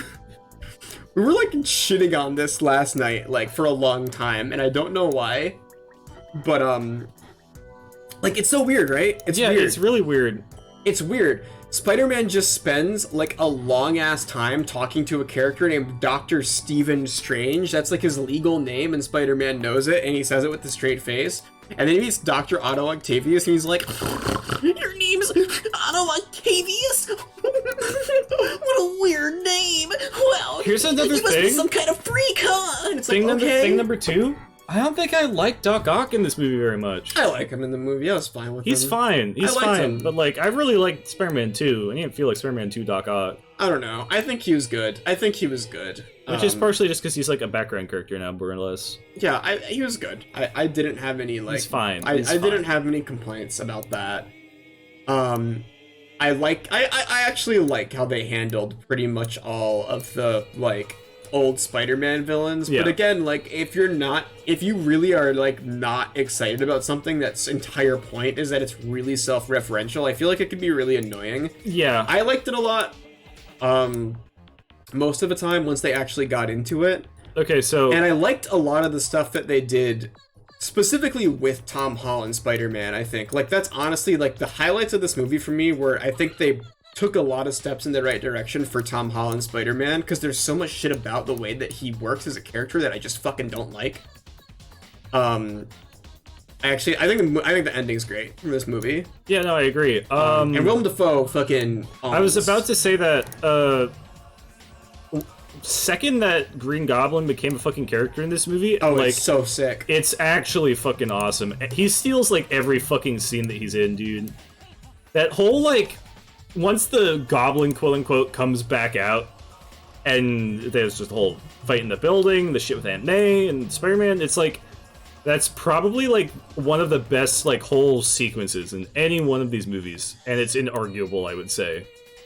It hits so fucking hard, everything's so well, the fight is fucking sick. Yeah, no, totally. Willem Dafoe's like a really compelling, I keep calling him Willem Dafoe, the Green Goblin's like whatever. A really compelling antagonist for him. Yeah, no, totally. That's the thing though, is like, to be fair, a big part of why Willem Dafoe is a great antagonist is because the Green Goblin was super fucking good in the first Spider-Man movie. Yeah, but he's not like playing off of that. He's not totally to the same degree.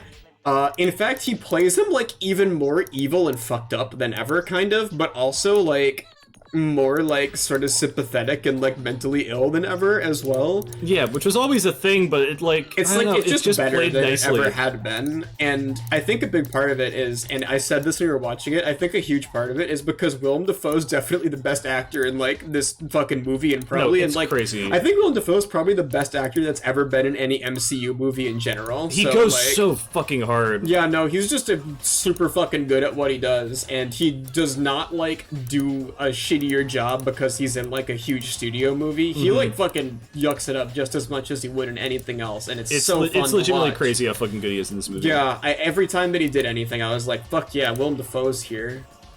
Like every fucking alternate universe character feels like a what's it called? They feel like they're just like a reference, you know? It's like seeing Happy Hogan in a fucking Spider-Man movie. Yeah, it's like it feels like that. Every other character feels like that. Green Goblin feels like he's legitimately... He's really natural. He's really naturally, like... he's just a Spider-Man villain. He's here to be a Spider-Man antagonist. He's very clearly the antagonist of the fucking movie. Yeah. And he does it excellently. And yeah, I will say, I was really expecting to not like the 3 Spider-Men thing. But I liked it. It was fun. Spider-Man were cute. It wasn't that important for me. Yeah, but that's the thing. It didn't like do anything. That's the thing, me, though, like, is oh, the fine. fact that it didn't take away from things was also like good, because I think that's a thing that was so easily could have just been fucking awful, and it wasn't awful. It was totally cool, actually. Yeah. To some part of me wishes that this was just like not a multiverse movie, and they just said like, oh yeah, we got Willem Dafoe to come back as the Green Goblin for this I kind of agree. I think I would have liked that more. Like, it would have been perfect for me, but I also, can't say it was bad. I really love this movie. I also I also like straight up can't deny that like I straight up cannot deny that like the movie of this ending is just like sick. It's perfect. The way that it ended up was fucking perfect. Yeah, I think that it's just a smart move. If they're doing the shit that they're doing, with like, oh, like they're gonna do this multiverse bullshit, whatever, yada yada yada. Using it as an opportunity to like make Tom Holland's Spider-Man like better is like cool with me. Like whatever, go for it. Because the fucking most annoying thing about him is what we've been talking about, like the fact that he's like a G-man. The fact that he's a G-man, he has all this shit for him, and he doesn't have to grind. Dude, his fucking suit. Oh, his new suit is like the best fucking Spider-Man suit. Like from the little bit that we've seen, I love how it looks. It looks sick as hell. It's great to see Spider-Man like sewing his own suit up again. And I have like I'll admit I'm like a Spider-Man enjoyer. I've been a Spider-Man reader for a long time in my youth, and I fucking love the Sam Raimi Spider-Man. I have not seen the Andrew Garfield Spider-Man, and I don't care. But I don't know. I think there's some stuff that I like to see. There's also totally some stuff that I fucking wasn't into in this movie, but like honestly, like the amount of stuff that I didn't like in this movie is comparable to the amount of stuff I didn't like in Thor Ragnarok. Yeah, and I just kind of liked this one a little bit more than Thor Ragnarok when I was really enjoying it. The things that I didn't like about them were things that held them back from being S tier movies. Now things that held me back, like made them bad. Yeah, we are still in my A tier, so. Do you want to guess what I have next? Because I'm going next. Really? Okay. Yeah, you just go for it. I'm just gonna talk about it because this is two movies. Okay. This is two movies, which kind of solidifies what I'm talking about. Endgame.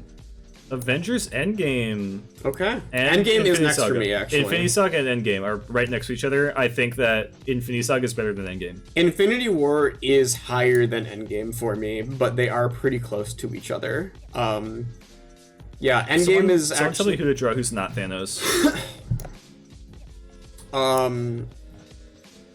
Who else was in that movie? In Endgame, specifically? Like, Nebula. In both of them. Oh, Nebula's a good pick, actually. Nebula was cool.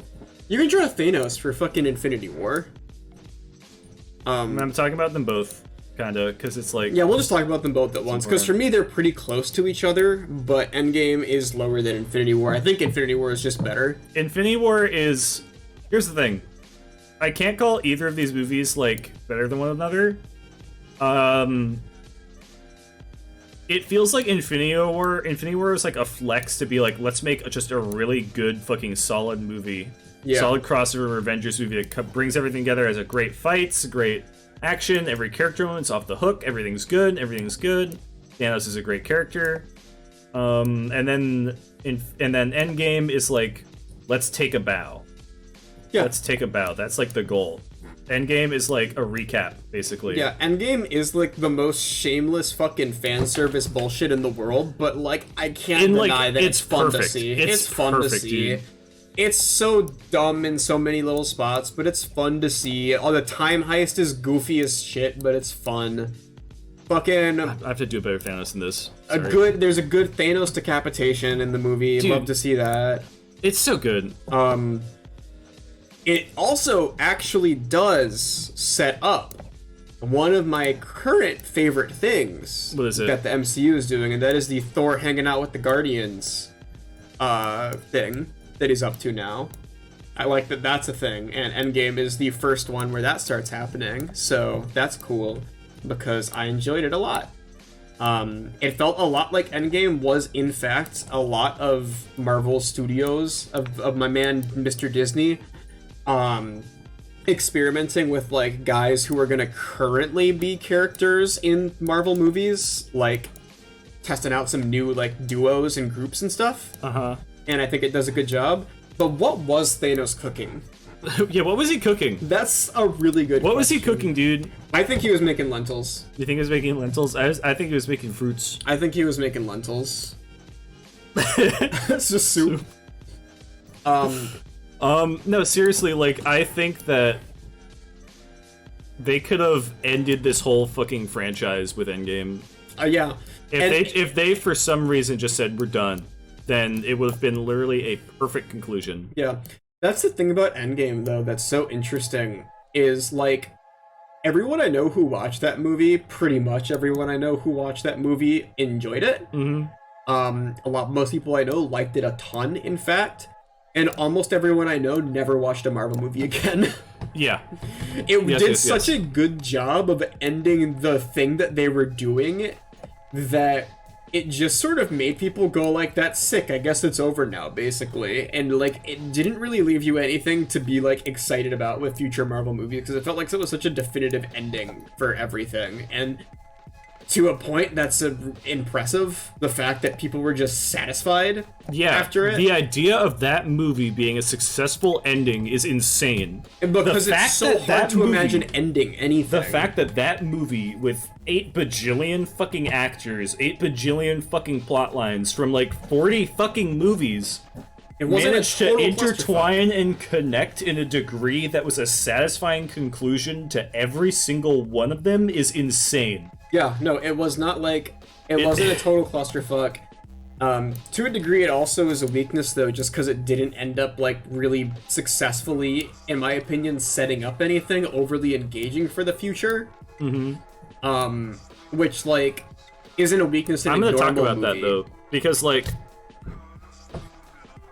we're gonna get to this later on. Yeah. Every single post-Endgame thing is very much characters dealing with the consequences of Endgame, like the whole everybody's gone for 5 years. Yeah. Like, I'll talk about it with Spider-Man, for example.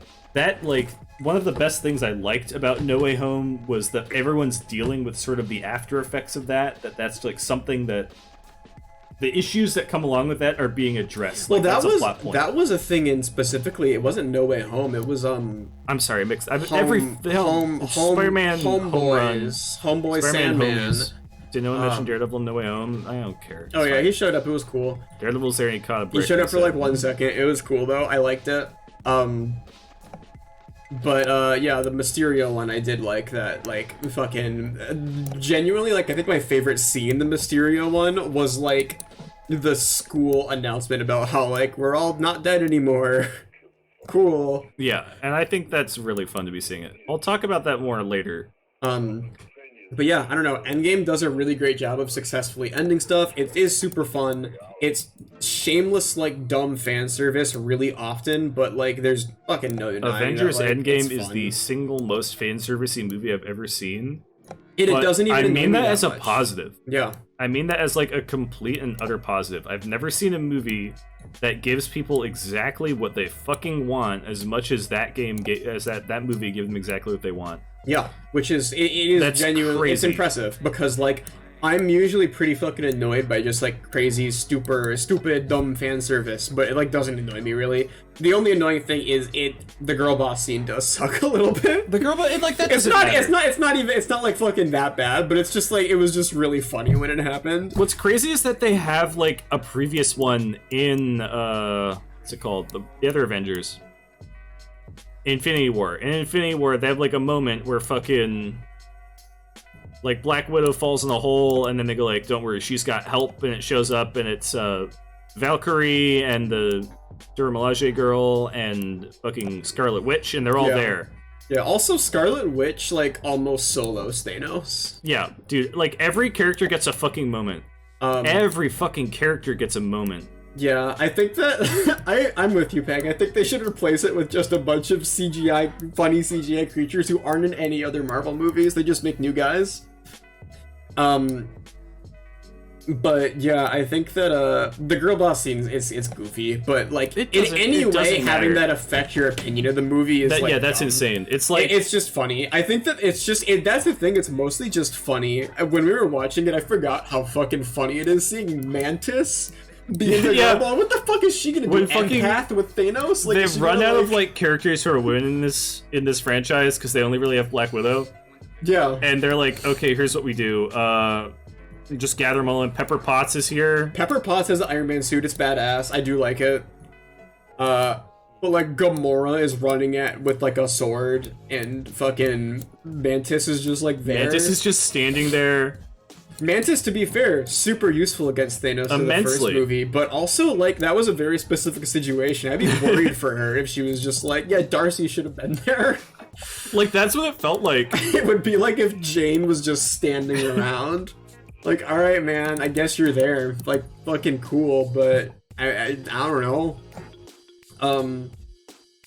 But yeah, I don't know. Overall, just really fun movie. I don't know what the fuck this pose is. It looks like he's. This is like the Hulk is coming shirt that you found. He's like running at you. I He's didn't do approaching that. everybody in the I wanted audience. to have him like stepping up over a ledge, but I forgot to put like him stepping on anything. This is like how Donkey Kong Sprite in the original Donkey Kong would walk at me. You're not wrong.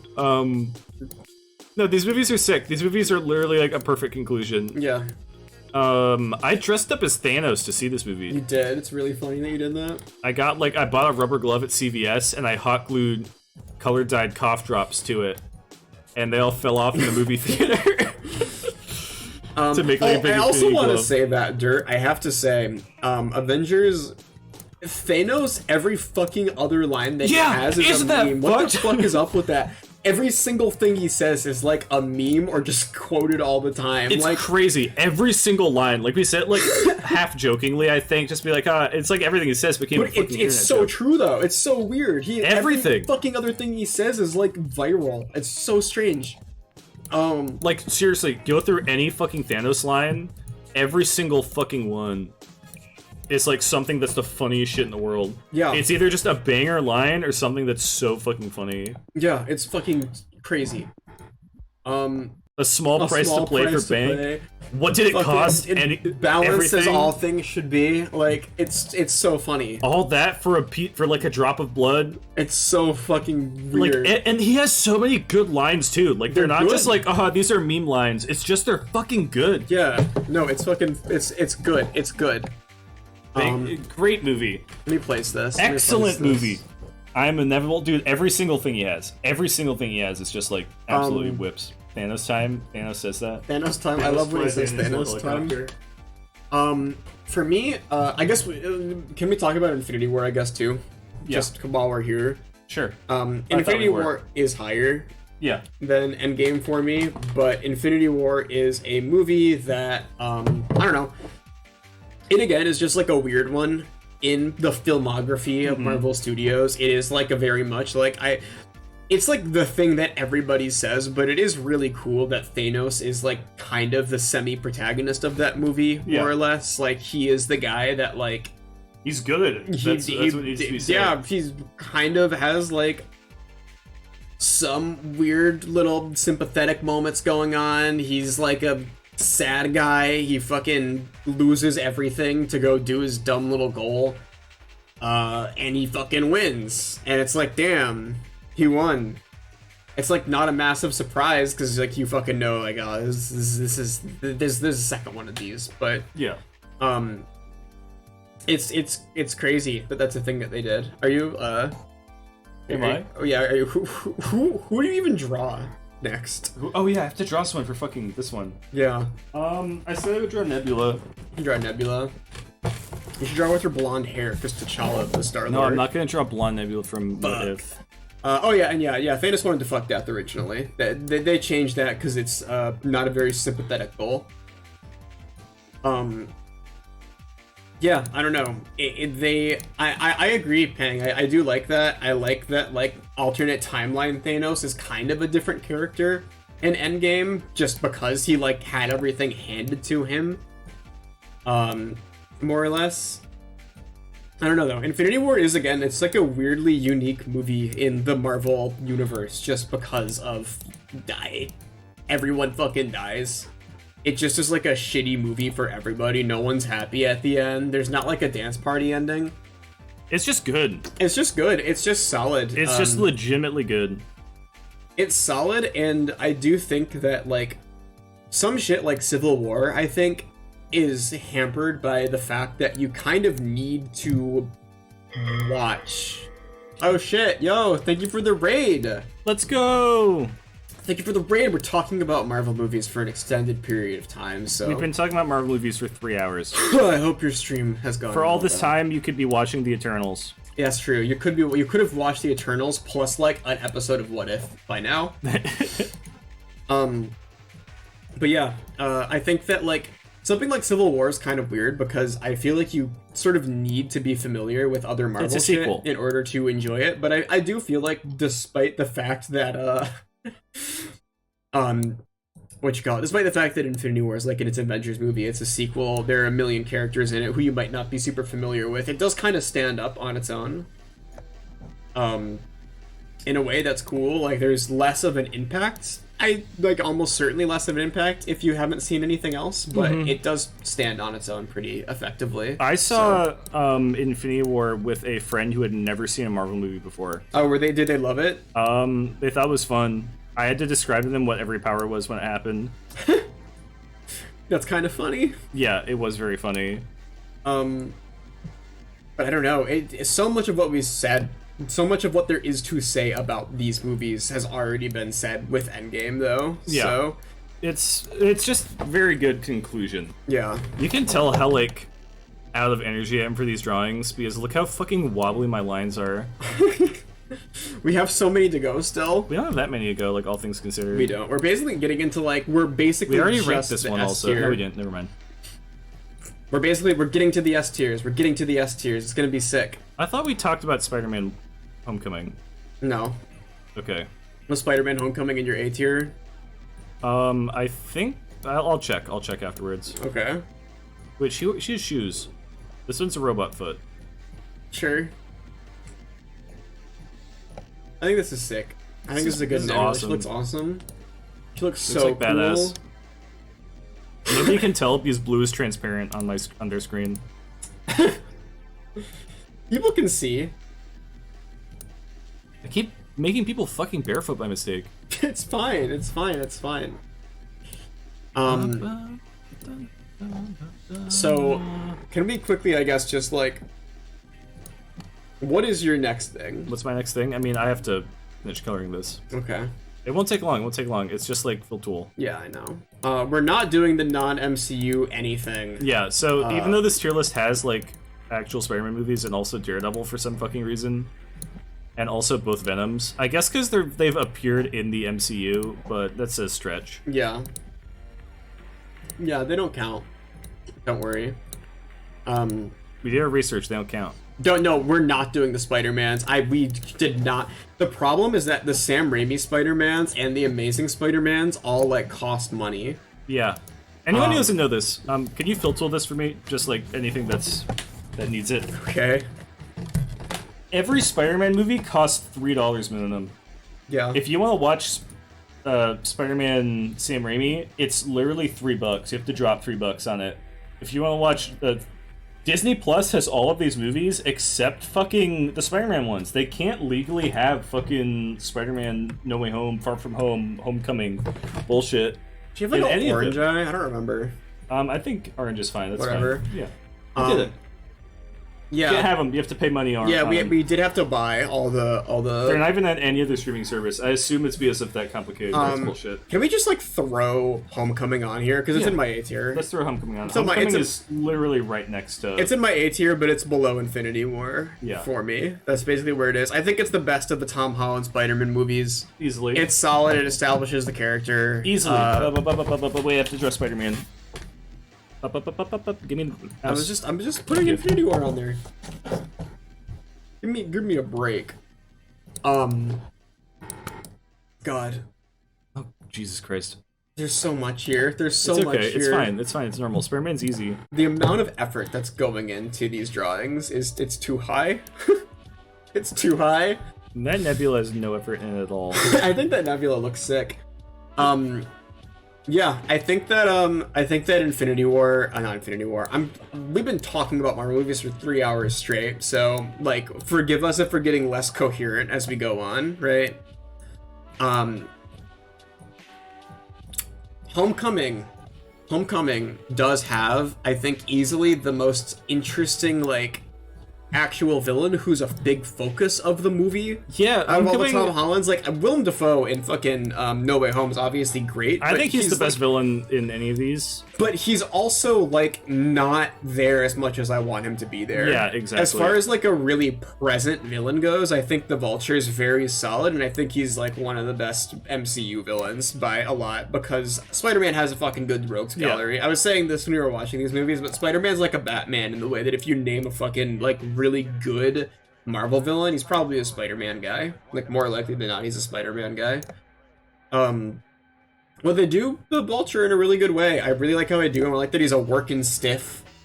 Vulture, one of the worst Spider-Man villains, I think. Oh, he looks like fucking dog shit. He's like she's an old guy that wants to have sex with Aunt May. One of the single worst Spider-Man villains, and they he's liked because he can fly, so he appeared in a lot of video games and shit. Yeah, he's like the filler villain who you beat as a mid-boss in like a Spider-Man video game. Yeah, he's there for like the level where the controls change. Yeah, but they ended up turning him into just like a super engaging character, and which is ridiculous. Yeah. I also do think that, like we said, this is like the one movie where Spider-Man's friends are like they're like downright likable most of the time. Mm-hmm. Most of the time. I think that Pete, Spider-Man's best friend, Pete, does a good job in this movie. I point this out. We were watching. I need to clarify this for anyone who's in this fucking chat. We were watching Spider-Man No Way Home, and there were 3 Spider-Man in the room, and they just did a fucking joke about how Ned says, "Oh, Peter," and they all go, "Which Peter are you talking to?" Like 3 seconds later, Qweave says, "Oh yeah, I like Pete's vibe here," or some shit like that. Yeah, he was wearing like a cool jacket. I'm like, what the fuck are you talking about? It's Pete. There's literally 3 characters in this scene whose name is Peter, and you're looking at this motherfucker and you're gonna go, "Oh, that's Pete?" He looks like you think his name is Pete? He doesn't look like a Pete. People don't look like a name. Spider-Man's best friend Ned looks like a Pete. Look at him. He does not look like a fucking Pete at all. He barely looks like a Ned. He looks like a Greg. Even that's better. He looks like a Greg or a Pete. He does not look like a fucking Greg. He looks like a Greg. He doesn't look like a Pete. He looks like a fucking Pete. There's no world where he looks like a fucking Pete. Totally looks like a Pete. Anyways, Homecoming's really good. Homecoming's really good. I have a distinct memory of the first time that like they revealed that the Vulture was the girlfriend's dad. Oh, it's so sick. That was really like one of the coolest scenes that I've ever seen in a Marvel movie. Yeah. No question. It's like just like in terms of raw composition and like cinematography wise, they do that reveal literally flawlessly. Yeah, the scene where Peter Porker is in the car with the Vulture, and they're like talking. It's a really, really good fucking scene. I don't know. Excellent scene. It's hard to talk about like a Spider-Man movie. Spider-Man, it whips, because you all know fucking everything about Spider-Man, right? It like, whips. It whips his little webs around. He whips. He goes. Yeah. He goes like. He goes. Okay. That's a sound that happens when he shoots his webs around. Okay, Qweave. Okay. We're getting down and dirty now. Okay, we are. Our A tier is almost gone. I have. Yeah, there is 2 things left in A tier. There's 2 left in A tier. 2 left in A tier. Fire away. All right, you want me to do my next one? Yeah. Okay. We're borderline the same. Probably. Our biggest difference in what we think of these movies is I didn't care for No Way Home as much. Yeah. Everything else are basically the same. I liked it because it was Willem Wednesday when we watched it. It was Willem Wednesday. And I liked when he said Otto. He said... when Willem Dafoe shows up and he says, "I'm something like a scientist myself," something to science myself again, and we were like, "Oh, that's funny." At some point, like, Doc Ock comes in the room, and Willem Dafoe goes, "Otto?" And we both looked at each other. Like quick glare at each other because we're like, "Oh, it's Germa talking to his dog." Yeah, that we both, and I had to like rewind to get a screen cap of it because that's like all I could think about. Like on cue, we both look at each other like a little like, "Oh." Yeah, only yeah. It was like there was a moment of understanding as soon as Willem Dafoe said Otto. I was like, Okay. All right. So the next movie in my A tier. Well, actually, it's not a movie. It's not a movie, is it? It is a show. Which one? For me, It's WandaVision. Me too! WandaVision is really good. WandaVision owns, dude. If I could expand my S tier, I probably would for this thing. Because, it's genuinely hard because starting with WandaVision, everything I say could be an S tier, basically. Yeah. It's I loved it. Everything about it's so the fucking good. Agatha all along. I popped for Agatha all along. I don't know, man. That shit was so sick. It felt like that's the thing. It did sort of feel like sort of a goofy Marvel flavored X-Files kind of thing, or Twilight Zone kind of thing almost, which I really like. But I generally liked a lot of the stuff that was like happening in reality as well. I will say that some of the reality stuff did take me out of it a little bit. Especially later on as like the stakes got higher and higher. Yeah. Which is consistently a problem I have with superhero stuff, is the stakes getting too high like hurts it for me most of the time. But yeah, that's the thing. Dirt, you're totally right. They sold me on a bunch of characters I wasn't sold on. I wasn't sold on the Vision at any point. Yep. They sold me on the Vision. I wasn't sold on Wanda because fucking she's from Age of Ultron, which is a shitfest movie, and she wasn't that good in it. And fucking her little boy Pietro also sucked in it. So having like Wanda really like be proven as like, wait, she's actually super good at this. Awesome. This character's actually really interesting. This actress is actually fucking like totally the shit. Has a ton of range. It's like really fun. Yeah, though I did like the first half of WandaVision more than the second half. I will say. Yes, I agree with that. But also, I feel like I like how it wrapped up. Yeah. I like literally everything about the show.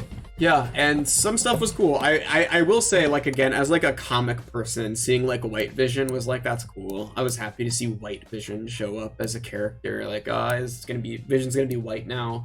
Awesome. Why is he white? Why are you white? Yeah, all the TV stuff was good. I liked the surprise antagonist was honestly like, I liked it. I think some people didn't like the surprise antagonist angle, but that's crazy. Yeah, I liked the Agatha shit. I thought it was cool. The fact that this shit like, and she got a song too. I don't know, the fucking gimmick of everything was so good. The fact that the gimmick had like a character motivation behind it. The fact that it made like everyone here like cooler. Yeah, no, totally. The fact, like, I was so curious what was going on the entire time. Yeah, that's the thing, too. I think that it's great when... It's so sick that... This is the weird thing, is I went in with really low hopes. I said this when we were talking about the Falcon and Winter Soldier, but I went in with really low hopes for all the MCU shows. But, like... My fears were like pretty much immediately alleviated by WandaVision. I think it was a great choice for like a first show. Yeah. Because it just like was great proof of concept that like, oh yeah, they can make an effective show. They can make an effective show that like, literally looking at this, is better than pretty much all the Marvel movies, which is insane. Like, I don't know, turns out that like maybe comic books work kind of well when there's something even more serialized like a show. And it's like, most comic book shows are really stupid. They are, yeah. They're all fucking weird, or they take themselves so goddamn seriously that it hurts, or they're just so long in the tooth that it's annoying. The fact that these, like, short form stories... Like 6 to 9 episodes? 6 episodes, honestly. The only one that was 9 was What If. WandaVision was more than 6 episodes. Was it? Okay, yeah. Well, never mind. But it also had slightly shorter episodes. Yeah. But yeah, and it had just a bunch of fun stuff. I don't know. All the little sitcom WandaVision things were very cool, and they were all so fucking funny, honestly. It's a show that wholly and entirely surprised me, and made me like every character in it that I didn't care about before. Mm-hmm. Yeah, and it made me. This is the first show that made me excited for like where Marvel shit's gonna go. Here's the thing, too. Darcy showed up. Yeah, Darcy shows up from Thor. I wanted to say that WandaVision was sick because they brought back a bunch of the random normal guys, and they were all like just likable. Like, they brought back like who they bring back? They brought back the fucking FBI guy from Ant-Man. The FBI guy from Ant-Man, who had Darcy. A character arc, by the way. Yeah.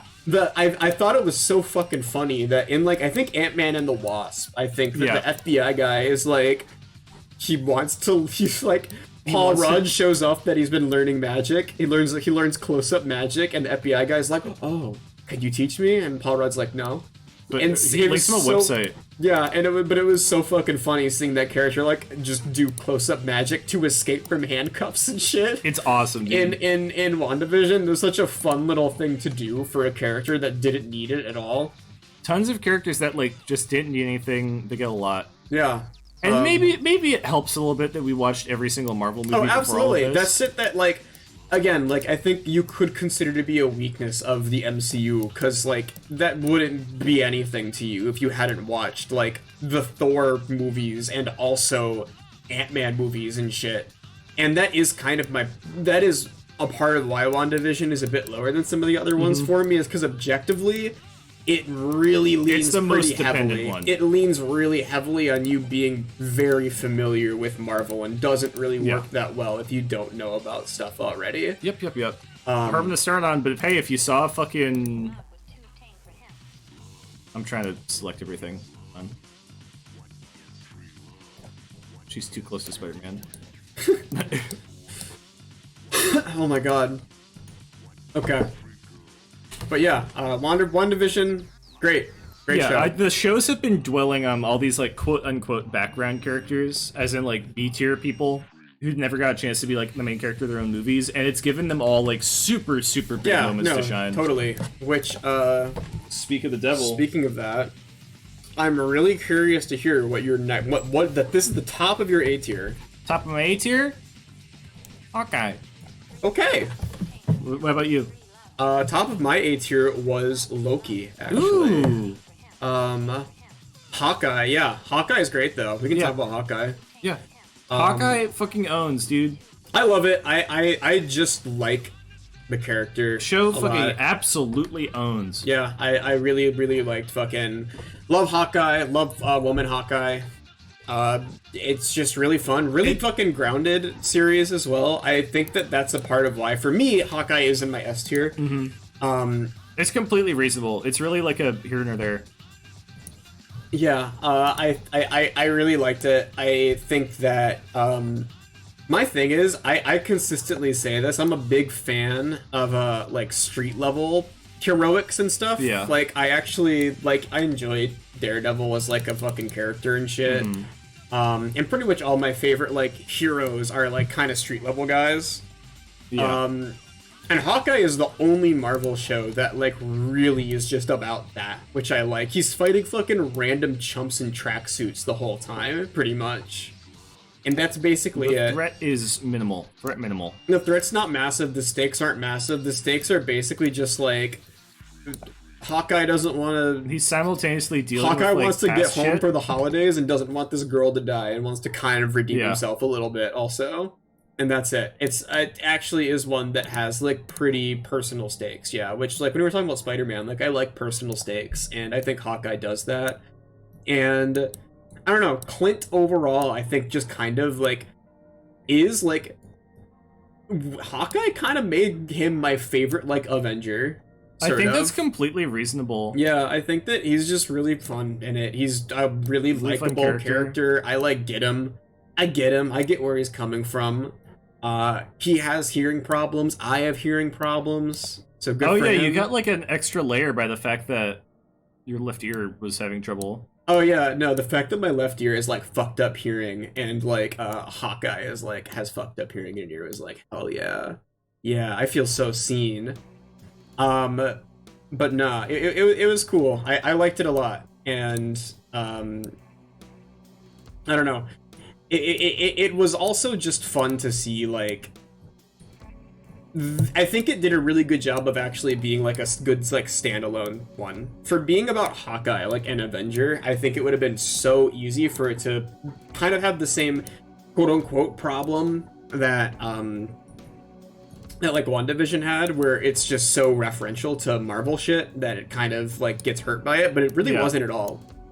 And the places where it does, it like kind of like what's the word?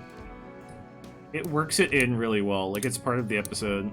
Yeah, like you know that like Hawkeye was friends with Black Widow and she died, and they set it up in a way that doesn't require you to watch literally anything to like understand you that have at all. like oh, this girl loves Hawkeye because he's an Avenger, and they set up what that means in like the opening scene of it. They The go to opening a scene of fucking it is the terrible Avengers Broadway movie. musical of the God, I completely Avengers, forgot about that. Yeah, which it's was so fucking really funny. but it does actually do an effective job at setting up that like the Avengers are a pretty big deal. They're just as big a deal as Beetlejuice and Aladdin.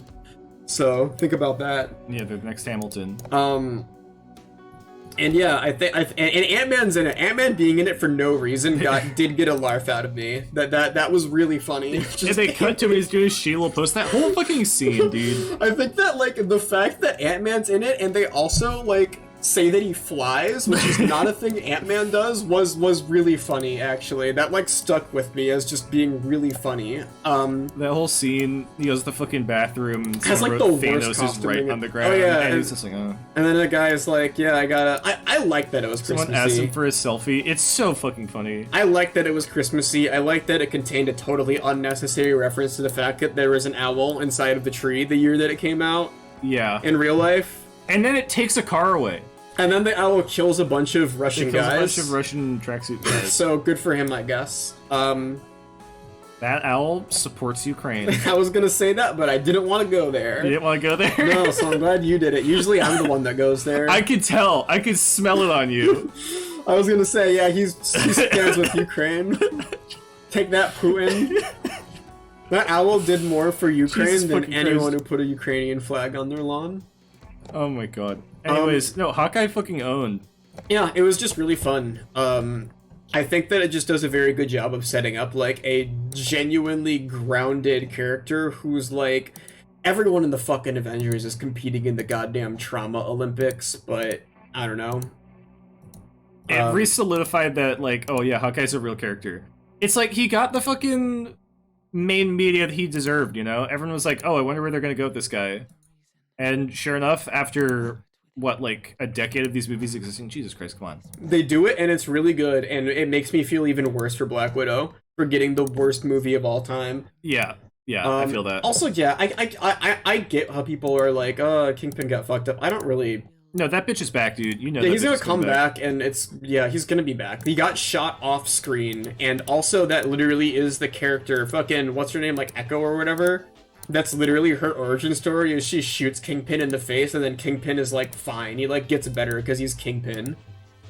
And like, he just like got shot. He gets shot in the fucking face point blank in the comics, and then he just like comes back, and he's all fucked up looking or whatever, but like, he's just like pissed off. He's just more angry because I'm he's mad. Kingpin. I'm mad. You shot He me in gets the head. shot with arrows repeatedly, and he's just He like, just fine. takes them out. It's awesome. Yeah, he's gonna be back, and it's gonna be sick because she's getting her own series, I think, actually. So Yeah.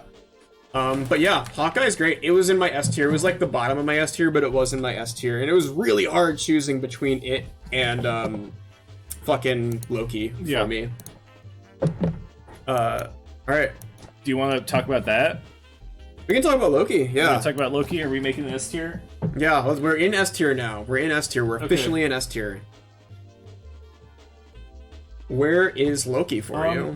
Loki's just in S tier. My S tier, I had such a struggle like It's other hard. things.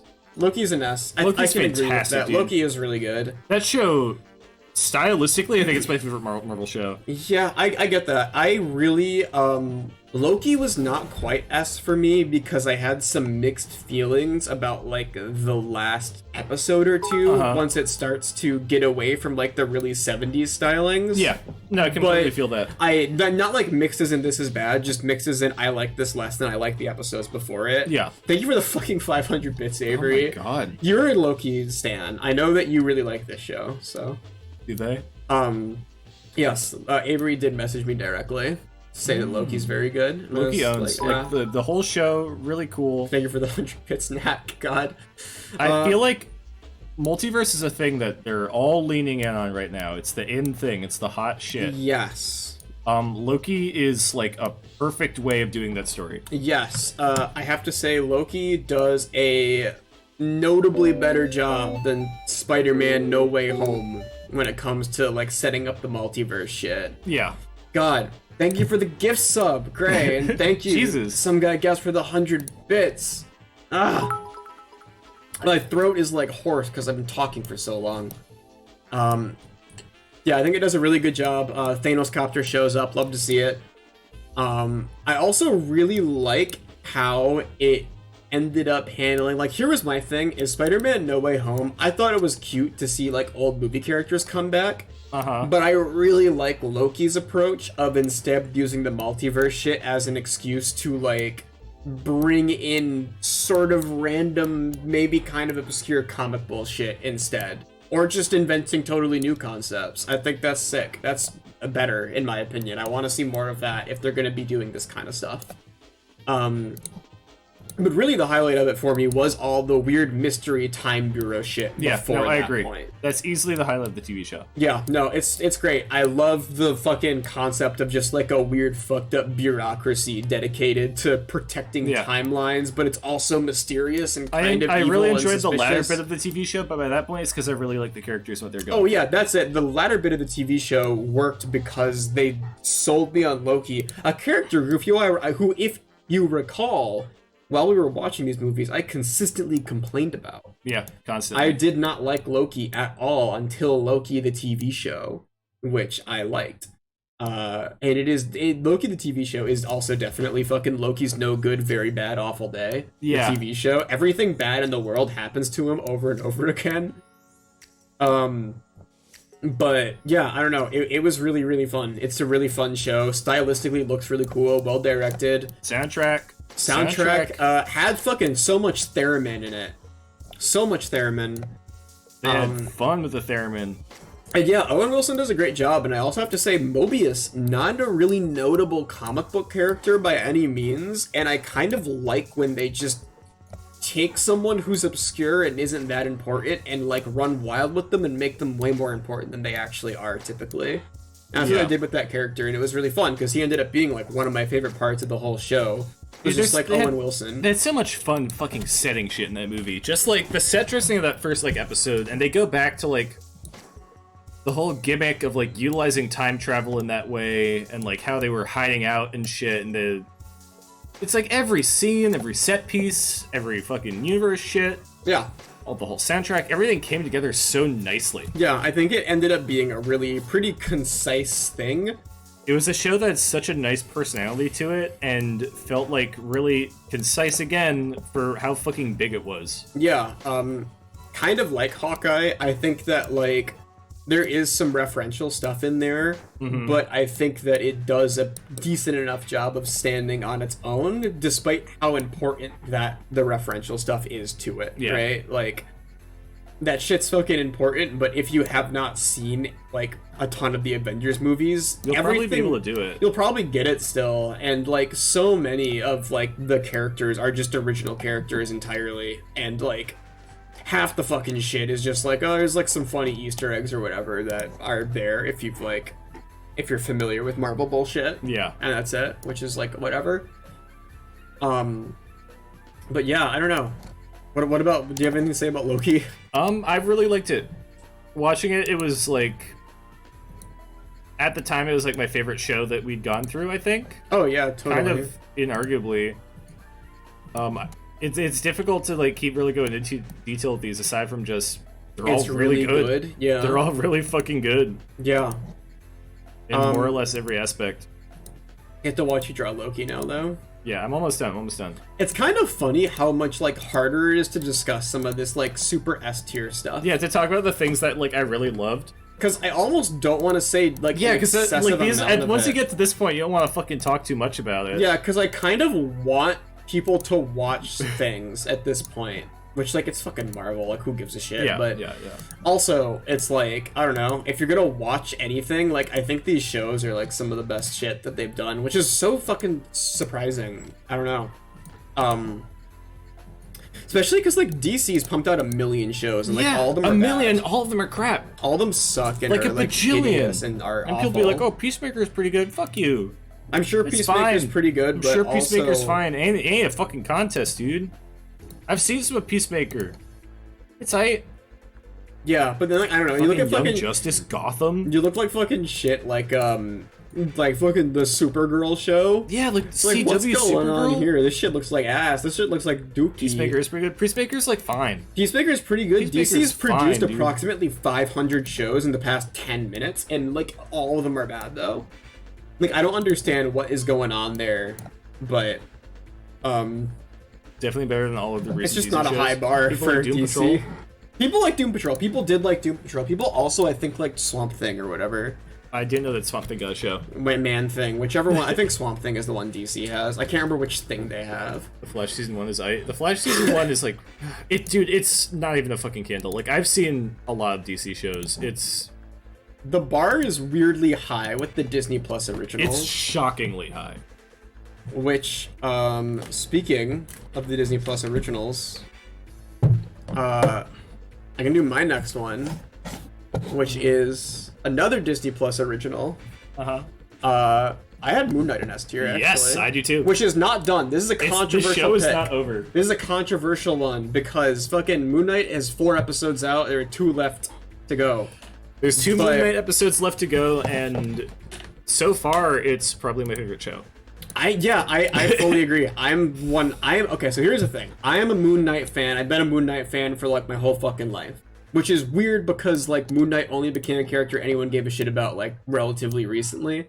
I fucking went to like a comic book store while my dad was at work when I was like a little baby kid, and I got like the Moon Knight Essentials collection, like the big phone book collections that Marvel used to put out that were all in like black and white of fucking various characters and just had like a shitload of issues.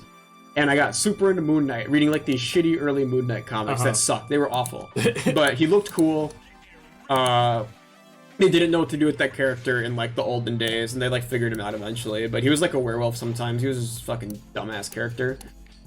But I was an early adopter of Moon Knight, and it is in fact. So this is a terrible Moon Knight. I know, it's really bad. I'm sorry. I'm drawing his hood. It'll get better when I draw like the rest of them. But it is hype for me to see Moon Knight handled in like a really weirdly good way, in like a TV show, basically. I don't know. It's a super intriguing one. I think that they are the characters handled in a really cool way. It is also a character. This is also like straight up the one that you don't need to know shit about Marvel to watch. 100%. You can watch the show knowing literally nothing about Marvel. We've been watching Moon Knight, and I've been like, this is just like an HBO show. Like, you could just watch this. Like, it has some dumb superhero stuff in it, but it's just like a show. Like, I don't know. Yeah, it's None of those are real panels. I'm so disappointed in you. yeah, but none of those are real. But Those are like 4chan edits. it's fine though. Everyone loves it. Yeah, I love it. I love how they handle it. It's so fucking cool. Oscar Isaac. That's what I was gonna say. That's what I was gonna say. I think it also is really strong because Oscar Isaac, straight up, as far as like protagonist actors in the MCU go, he fucking is kind of making everyone else look like a chump right now. I'm gonna be real. Like his performance is like genuinely like just fucking. It's crazy how good that he does, and I am kind of glad to see him doing a good job in something, because the last time I saw him in a major motion picture was the Star Wars sequel trilogy, where he played like a lame character that like doesn't do anything, who I like forgot was in the movies for a very long time, and that's it. So it's like, oh cool, he's like I don't know actually what his lower body looks like. it's like that. That was him. What? Like fucking yeah, he was who was he? Like Poe, I think. Poe Dameron. He was Poe Dameron in the sequel trilogy. And it's like, wow. Watching the Star Wars sequel trilogy, you could almost forget that Oscar Isaac's actually an incredibly good actor who like just fucking like kind of he slaps at this shit. That's sort of a thing, is like some of the TV shows, like I'm not gonna say have like weak acting, but they have like some acting that's like whatever. It's nothing like crazy standout. Yeah, it feels like a TV show. But like Moon Knight is the one that's like, damn, like I'm watching this and like part of the appeal is how like fucking actually tight that like the acting that is occurring is. Like, damn, you're treating this like it's an indie thing when you really don't need to be. You could be really phoning this in if you want. He's a really cool character, and he's being like handled in a way that makes him really, really cool. That's the majority of what it comes down to. I love seeing him do his little fake British accent. I love him seeing time travel. There's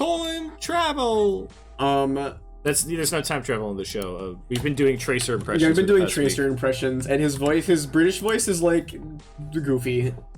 And it has made me think of our terrible Tracer impression that we've been doing on stream repeatedly for the past like 3 streams. Time travel. But yeah, straight up, like, I recommend Moon Knight. Like, yeah. All of these things, all these Marvel things, like the shows, I'm giving like recommendation except blank. Moon Knight, I think, is the only one that I flat out recommend it. Yeah. Like, I think it's worth watching. If you've got Disney Plus or some shit, check it out. If you've got Disney Plus or access to various websites that are similar to Disney Plus and are legal, wink. I recommend it. That are legal. We're keeping up with it too, so. I recommend Moon Knight. Also, it's really, not over. It could like shit itself in the last 2 episodes. Oh yeah, it could end up being shit. I was really hesitant to put it in my S tier because I'm like, yeah, the same reason. I was gonna put it higher. It was probably gonna be higher for me, but I was like, I don't know how these last 2 episodes are gonna go. Yeah, but it actually like, yeah, I'm like, I'm fucking like, this bar is really high with Moon Knight so far, and I don't see it like getting worse suddenly. Because it seems like it's just going interesting places. It has like just really good pacing as well. If I have any criticism for some of the MCU shows, it's that sometimes they drag their feet a little bit. Moon Knight has not done that at all. It's kind of been constantly moving. We watched all like of the episodes in a row, and we were like pretty much silent the whole time because I was just like paying attention and like enjoying it, and that's it. It's very watchable. It's got that intrigue. Yeah, no, it's very cool, and I think that it's a thing that I'm excited to be able to keep up with right now. That's like a very current appeal, but all right though. Okay. Shit. All right. Next. I'm surprised that we both think one of these movies is an S tier. What are you doing? I'm drawing Doctor Strange. Okay, so Doctor Strange is your next one. Yeah, Doctor Strange is my next one. Okay, you didn't like say anything? No, I know. I was getting at it. I was gonna be like, you know, build into it by drawing them. Okay. Doctor Strange owns. Yeah. This movie whips. I was really surprised. This is one that, again, like all the fucking shows, like Doctor Strange is the show of movies. That's what I'm going. We've been talking for 3.5 hours, man. I'm fucking I'm running out of brain. I'm running out of brain juice. I was really, really genuinely surprised at how much I like Doctor Strange, because this is one that I think the general take on is that it's mid, basically. Like, if you ask almost any epic MCU fan about Doctor Strange, it's like very much in like the B tier, I think, right? In a general sense, yeah, I would say. Like most of the time, but I ended up really genuinely liking it. I think that it's cool to have what happened to him. I don't know. You're dying. You're losing it. I'm not dying, I'm just tired. Yeah, it's one that I didn't expect to be in my S tier, but I just really liked it. It's really novel. Really, really, really fun seeing kind of just like a weird, dumb sorcery movie of all things. Yeah. He's a really cool character. A really, really interesting character. Really fun to watch a character that just fucking sucks for most of the movie. Which was an appeal of Iron Man too, you know, to be fair. I liked those movies, and a big part of why I liked them was because Tony Stark, like, blows fucking chunks, but Doctor Strange also blows chunks, so it was very cool to see. He looks just like Robert Downey Jr. here too. What? I don't know, just like a white guy with, like, hair, and, like, facial hair. I don't know. That's all you need. This is a terrible Doctor Strange, but it's okay. It's fine. We draw the Eye of Agamotto. Yeah, it had really cool effects, really fucking cool fights and shit, which, like, isn't something I think we've talked about a ton for any of these. The fights go a long way. Yeah. Yeah, we haven't talked a ton about like the fights in any of these, but Doctor Strange had really, really, really cool fights. They were actually like interesting. For me, it's just like creativity is what kind of matters with all the little action sequences, and Doctor Strange had some fucking real ass creativity that was just really fun to see. It was like you could tell how much fun was had when it came to just like conceptualizing what they were gonna do with like all the CG that fight bullshit. in the end where they reverse time and they're having a fight in reverse time because the other wizards can like do it too. Yeah, dude, it's so fucking cool. The kind of shit that they did in this movie. It's just like shit that I had never seen or really thought about before, but seeing it was like, damn, that's sick. I was like, damn, this movie's so strange. Yeah, I was like, wow, this is real strange. And the fact that it was also accompanied by like an overall pretty solid plot, and like Benedict Cumberbatch does do a pretty good job as Doctor Strange. I think he's well casted, despite being like, hey, Peter Parker, we're gonna Scooby-Doo this shit. Kind of. Like, other than that, like, I think he's good, Doctor Strange. He looks like a Doctor Strange. Oh, no, absolutely. He looks like him. And I mean, you're a fucking world-building fan. Doctor Strange has cool world-building. The world that they got that, again, I'm a sucker for world-building in this movie. It's one of the things that I'm realizing. I think that's part of why I'm really into Moon Knight, too. Oh, it has it has so much fucking world-building, actually. Just having to, like, being able to analyze all that shit, being like, oh, I see what's going on. They're building a thing here. And seeing it explored into to any degree. It's so fun. Yeah. It's such a fun part of getting invested into a story. Also, I'm going to say, continuing a specific trend, lots of cape-like characters in S tier. Everyone on S tier has, like, a cape. Oh, wait, seriously? Yeah, Loki has a cape. Loki has, like, a cape sometimes. Sometimes. At least one of them has a cape. Moon Knight has a cape. Moon Knight's got a cape. Doctor Strange has a cape. So maybe that says something about how like the Incredibles took capes away from everyone, and now it's time I think to bring that's them the back. worst thing the Incredibles ever did. Yeah, and they're like, oh, great capes are scene. stupid. Hold on, Everyone's great gonna die. scene. Great scene. Everyone Great took bit. it to heart too much. It's a joke. Yeah, you took it to heart too much. Yeah, capes are sick. They look badass. Bring them back, man. Bring them back. I'm giving up on drawing Doctor Strange's legs. That's fair. I can't blame you. We've been doing this for a long time. The way that my arm aches, the way that I'm holding this fucking mouse. I'm sorry. You can stop. I need you to draw the last two for me. I need you to draw. We all know what they are. It's gonna fall apart. We all know what they are. I don't want you to hurt your arm anymore, though. I'm not gonna hurt my arm. I'm gonna finish Doctor Strange, then you're gonna draw these mysterious two characters. Yeah, I can't wait. Also, Doctor Strange, by far, I think, has my favorite, like, way that, like, a villain is beaten. Oh, yeah, absolutely. At the fucking end where he, like, just sort of... just is a kind of a dick. He just wins in, like, a really, like, asshole, like exploiting stuff way that I think is cool for the character. Cheats. He basically just cheats. This man be cheating. And it's awesome. It's, like, really cool. I don't know. Fucking good-ass movie. Highly recommended. Good-ass movie. The hype level, hype check on Multiverse of Madness, I had zero anticipation for it, and then we watched Doctor Strange, and I was like, yeah. We watched Doctor Strange, like, we watched WandaVision, and I was like, oh! I was like, yeah. Oh! Yeah.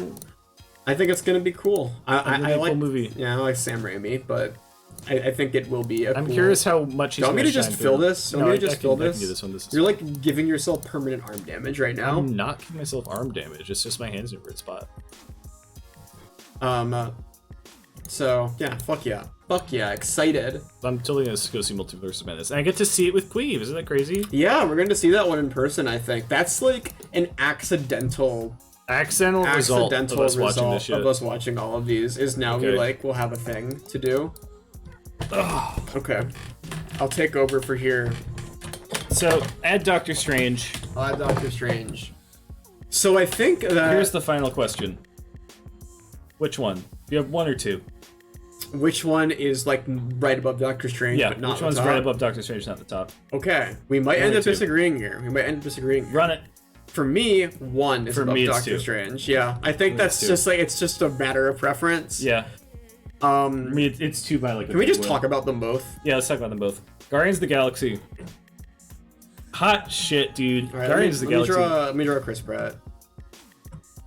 What's Chris Pratt look like? You have to draw Star-Lord and Rocket Raccoon. Alright, let me draw... I'll do it. Just talk about Guardians, though. Guardians of the Galaxy is one of the coolest things this company's ever produced. It's like insane how much when you talk about like impactful movies in this, you've got Avengers, you've got Iron Man, and Guardians has done so much for this fucking like complete series that it's like actually mind-blowing. And the fact that they have yet to kind of match that term like amount of stylization, just watching it, just in a raw visual sense, looking at Guardians of the Galaxy. If you look at Guardians of the Galaxy when you watch the whole movie, just in terms of how it's lit, how it's color graded, how it's shot, everything like that, no other Marvel movie has come fucking close. Not one, which is insane. That's completely ridiculous, the idea that they could make like a movie like that, and out of all of the other ones, not one has come even close to catching it. Yeah, no, it's really, really, really genuinely Those movies crazy. are gorgeous. They're paced gorgeously. The comedy bits in them, at least in one, in my opinion, are unrelentlessly good. Like, it's crazy. It's actually crazy that something that like this high quality, like if there was an S+ tier, I think the Guardians movies would be an S+. I agree. Yeah, I don't understand exactly like what about them just like. They're just there's well-written something movies. just like cool. Everything comes together with them. Yeah, there's something cool and like just fucking magical about those movies that like nothing else really has. They've got heart. They have this specific heart to them. They have this specific. Oh my god, dude! The amount of shit in them, it's ridiculous. Yeah, every single character fucking bangs in Guardians of the Galaxy. He has like really fucked up little arms. That's okay. I'm not trying at all right now. This is Star-Lord. Just lower his legs a little bit. No, this is fine. He has a big trench coat. You can lower his legs a little bit. It's No, okay. hold on. Fine.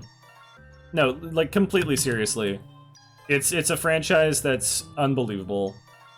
Watching it again, I was like, maybe this one will be worse this time. Maybe I won't like it as much. No. And sure enough, No. sure enough, it's still just as fucking good. You found the Guardians much less funny on Endgame because it's not written by the same people. Dude. Yeah, it's not the same team. And they also so- weren't really doing anything funny. No. I really liked their little moment with Thor in the first one, which wasn't Endgame. Yeah, they weren't even in Endgame. Were they? Yeah, they weren't really in. They were barely in Endgame. Other than like they did Unless stuff you're like with Rock Thor. Raccoon. That's Mario. You're drawing Mario. They did stuff with Thor. You're But drawing Mario. other than Qweave. that, I don't Qweave, think you're they drawing really did a Mario. lot. Qweave, So this is literally Mario with like a gas mask on. I'm drawing Chris Pratt. You're literally. I'm drawing Chris Pratt. Okay. I get what you're going for You now. asked me to do this, and I'm doing it. I get what you're going for now. Yeah, really just like fucking impossible to dislike little team.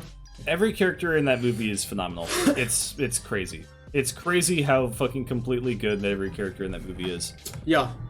We've talked about this. Guardians of the Galaxy 2 is the only Marvel movie with like an extremely hard-hitting emotional moment.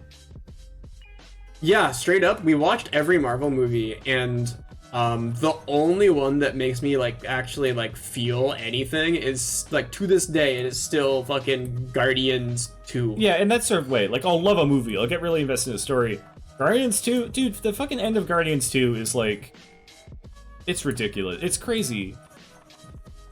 The fact that they managed to get it like that, it's like, god damn, there's like something that they put in the water, dude. These movies put something in the water. It's a movie that has that vibe, and then also like, literally 10 minutes before he turns into a giant Pac-Man. Yeah, I think that's the real drags it down scene in Guardians 2?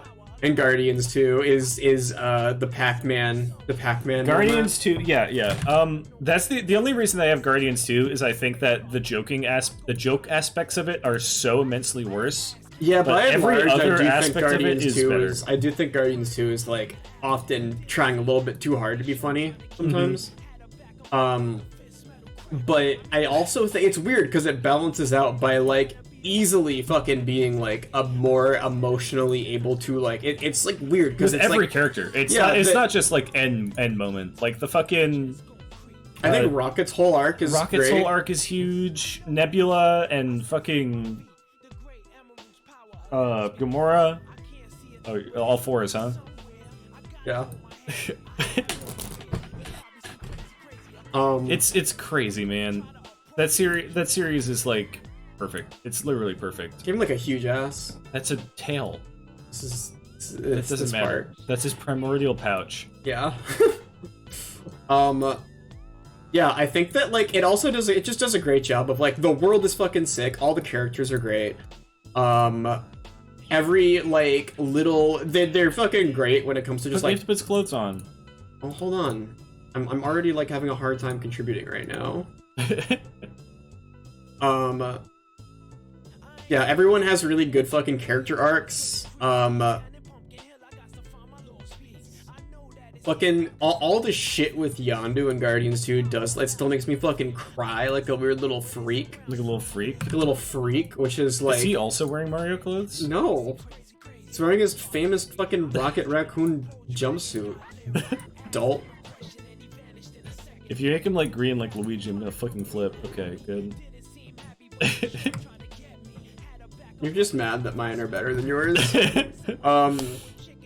Yeah, no, Guardians and Guardians 1 and 2 are like, it is really just like a matter of like mild preference which one is better in my opinion. But it's not even close compared to like other movies in this. Yeah, that's the thing is like there's a power barrier between Doctor Strange and like the Guardians movies. I think like it's just like they're so fucking good. There's like there are minor flaws like there are in all fucking Marvel stuff. Like again, we're not dealing with like fucking there's no such thing as a perfect movie. Yeah, we're not dealing with sick ass like art house cinema or anything like that. But like the stuff that it does well, it does so well, and it's like one of those things where like whenever I see those characters, I am excited to see more of them, and that's not a thing that I can say about like every character in like kind of anything in general, right? Yeah. Like I just think they're handled so well. Not borderline the perfect. It's not the SpongeBob movie. That's factual. I can't even deny that. Wait, what happened? Next, it's not the SpongeBob movie. And Oh. That's true. You got a point. Like it's hard to really even say much about them because so much of it's just like I don't know. The character's good, the action is good, the plot is good, the comedy is like sometimes it misses just because there's a lot of it. And the more shit you throw at the wall, the more likely you are to, you know, end up with some stuff that doesn't hit. And that is especially the case with Guardians 2. But, like, also, I would say that they're consistently pretty funny still. So, Trying to fucking move these so that I can raise up. I made Doctor Strange too big. it's fine. Here's what I'll do. I'll just do some maneuvering. You can just let it be. No, I can fix it. Oh yeah, and Whistle Arrow is absolutely the coolest weapon in the whole MCU. Fucking Yondu being like... I think it's really interesting, actually. I want to talk about this for a second. But I think it's really interesting how in Guardians 1, Yondu's like, not really that important. Like, he's kind of there. But he's not really set up to be like anything more than like, I don't know, he's kind of like a scummy dude who's Chris Pratt's like...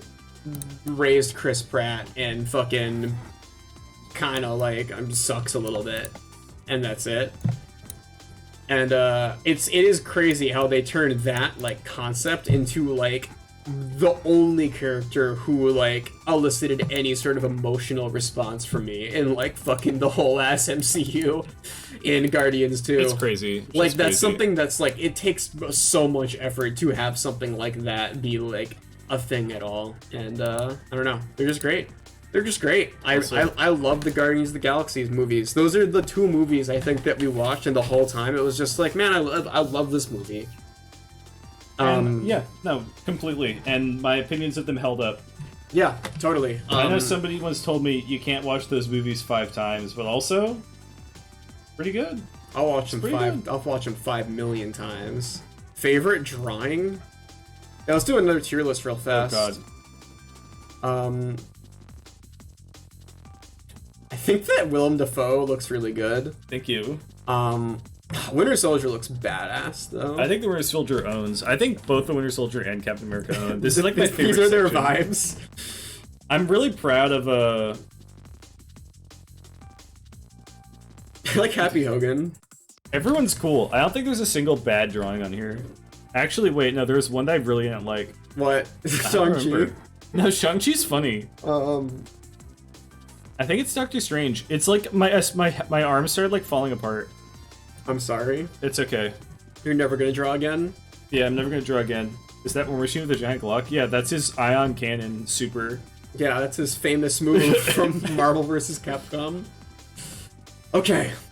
Well, that's our fucking tier list, baby. That's our tier If list. you stuck with us this whole time, even as we've been like falling apart as it goes on, I appreciate you. Good news. We'll be What? playing another video game soon. Yeah. We're playing that video game soon. I don't We know won't what's... be talking about Marvel movies on Sunday. Yeah. I think Sunday we're probably just gonna do more Kingdom Farts. Yep, and then this week's coming up. Yeah, we're on the verge of getting our WWE stream figured out. We're so On the goddamn verge close. of that. I'm trying to convince Qweave to do Pokemon.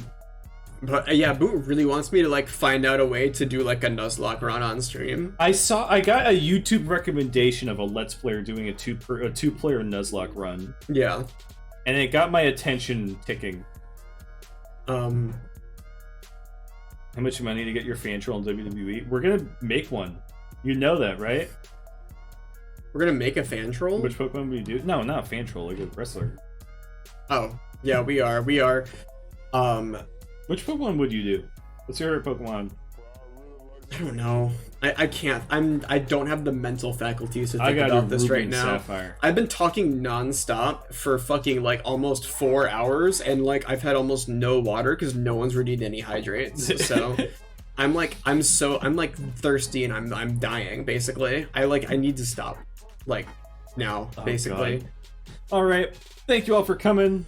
Yeah, let me give a quick shout out to Your everyone old who pleasure. donated and stuff. Hey, yo, some guy guest, thank you for the bits as always. Great, thank you for the I'm 6 listening back. ass Don't worry. gift Do a subs. 600 Pokemon Smash or Pass right now. No, I already did it. I got 45. Guess what they are? no. Figure it out. Knack, thank you for the bits. Avery, thank you for the fucking 1,500 bits today. You're a Marvel maniac. Lots of people Shout out followed to the as Marvel well. Maniacs. Lots of people fucking followed as well. Next month, get ready for our review of. Next week, we're gonna be reviewing Moon Knight episode 5. I probably will say if it was. We're going if I to liked we're it. going to have new Funko Pops on our wall. Yeah, I'll keep everyone updated. Everybody, be sure to buy the new Moon Knight Fortnite scan that comes with both the Moon Knight and Mr. Knight alterations, Are as you well more as of a the Moon Knight, blades. or are you more of a Mr. Are you Knight? more of a Moon Knight or a Mr. Knight? I like Mr. Knight. I'm a Moon Knight. I like Mr. Knight because he's like time travel. Time travel. I like that about him. Time travel. No, I love doing these tier list streams though. I'm gonna quickly say, if you're in our Discord, which I'm plugging, exclamation point Discord, and you should be in our Discord if you want to keep up with our streams, that's the best place to do it. By far, that is where stream announcements go first, and that's where I will talk about what I'm gonna stream first as well, if I have decided what I'm gonna do not 5 minutes before I start doing it like I usually do. But I like doing these fucking tier list streams, and I want to do more of them, honestly. What I'd really like is there's a stream suggestions channel in that Discord. If you're up to it, I'd love suggestions on stuff we could do tier lists of in the future. Especially, honestly, I like when we like have an excuse to just like watch a bunch of stuff and like talk about it in depth like this. And That's we're kind of fun. aimless right now because we watched all the MCU, like the entire fucking thing. So, if you have any suggestions for stuff like that, or just smaller tier lists for just like variety streams, I would genuinely specifically like to hear those. In addition to that, there's YouTube. Edited VODs go up on this YouTube. Floofy does all the editing for them. I believe that a brand new video just went up of us playing Overcooked. Oh, God. Overcooked 2, Oh, God. which we did the other week. This was a fucking disaster We gotta stream. finish it soon. This is a disaster stream. We're not doing 4-person streams for a little bit because Noelle is moving. That is true, yeah. We're not doing 4-person streams until after FWA, so it's going to be a couple weeks before we get the chance to get the whole Gattaca Party Baby Gru back together. So if you want to experience the next best thing, you could watch our pre-recorded content, which is there. There are a lot of good streams of all of us, actually, and this was, I think, the last one that we did. So Actually, a DC movie. Qweave has been trying to get me to, but there's not many. There aren't really that many. Yeah, it's kind of hard. And like we've seen most of them. We watched Justice League, and we watched Justice League. We've seen Wonder Woman. I've seen Wonder Woman 98. I've seen I've literally watched all of these in the past like 2 years. Yeah, I haven't, but anyways, thank you all for coming. Are you gonna like post these doodles somewhere at some point? Yeah, I'll post these doodles. Yeah, I'll post them on main. I am excited to see them because I think these are sick. I think these are all sick as fuck. Anyways, I'll see you all on Sunday. Where on Sunday we'll give our Sonic the Movie 2 review because I think we're seeing that on Sunday. We already do see it Sunday. We're gonna do a tier list of all 2 Sonic movies, so look forward to that. I'm actually not excited for that movie, dude. I think both of them are gonna be an F tier. Sonic is the worst movie I've ever seen. We're going to bed. Bye bye. It's seriously the single worst movie that I've ever had the displeasure of watching. I can't stand it. Bye. It's just this horrible experience. I disliked it the entire way through. It blows my mind when I see when people enjoy that movie because like it was absolutely doing nothing for me. Just absolutely nothing. Just like it was abysmal, completely abysmal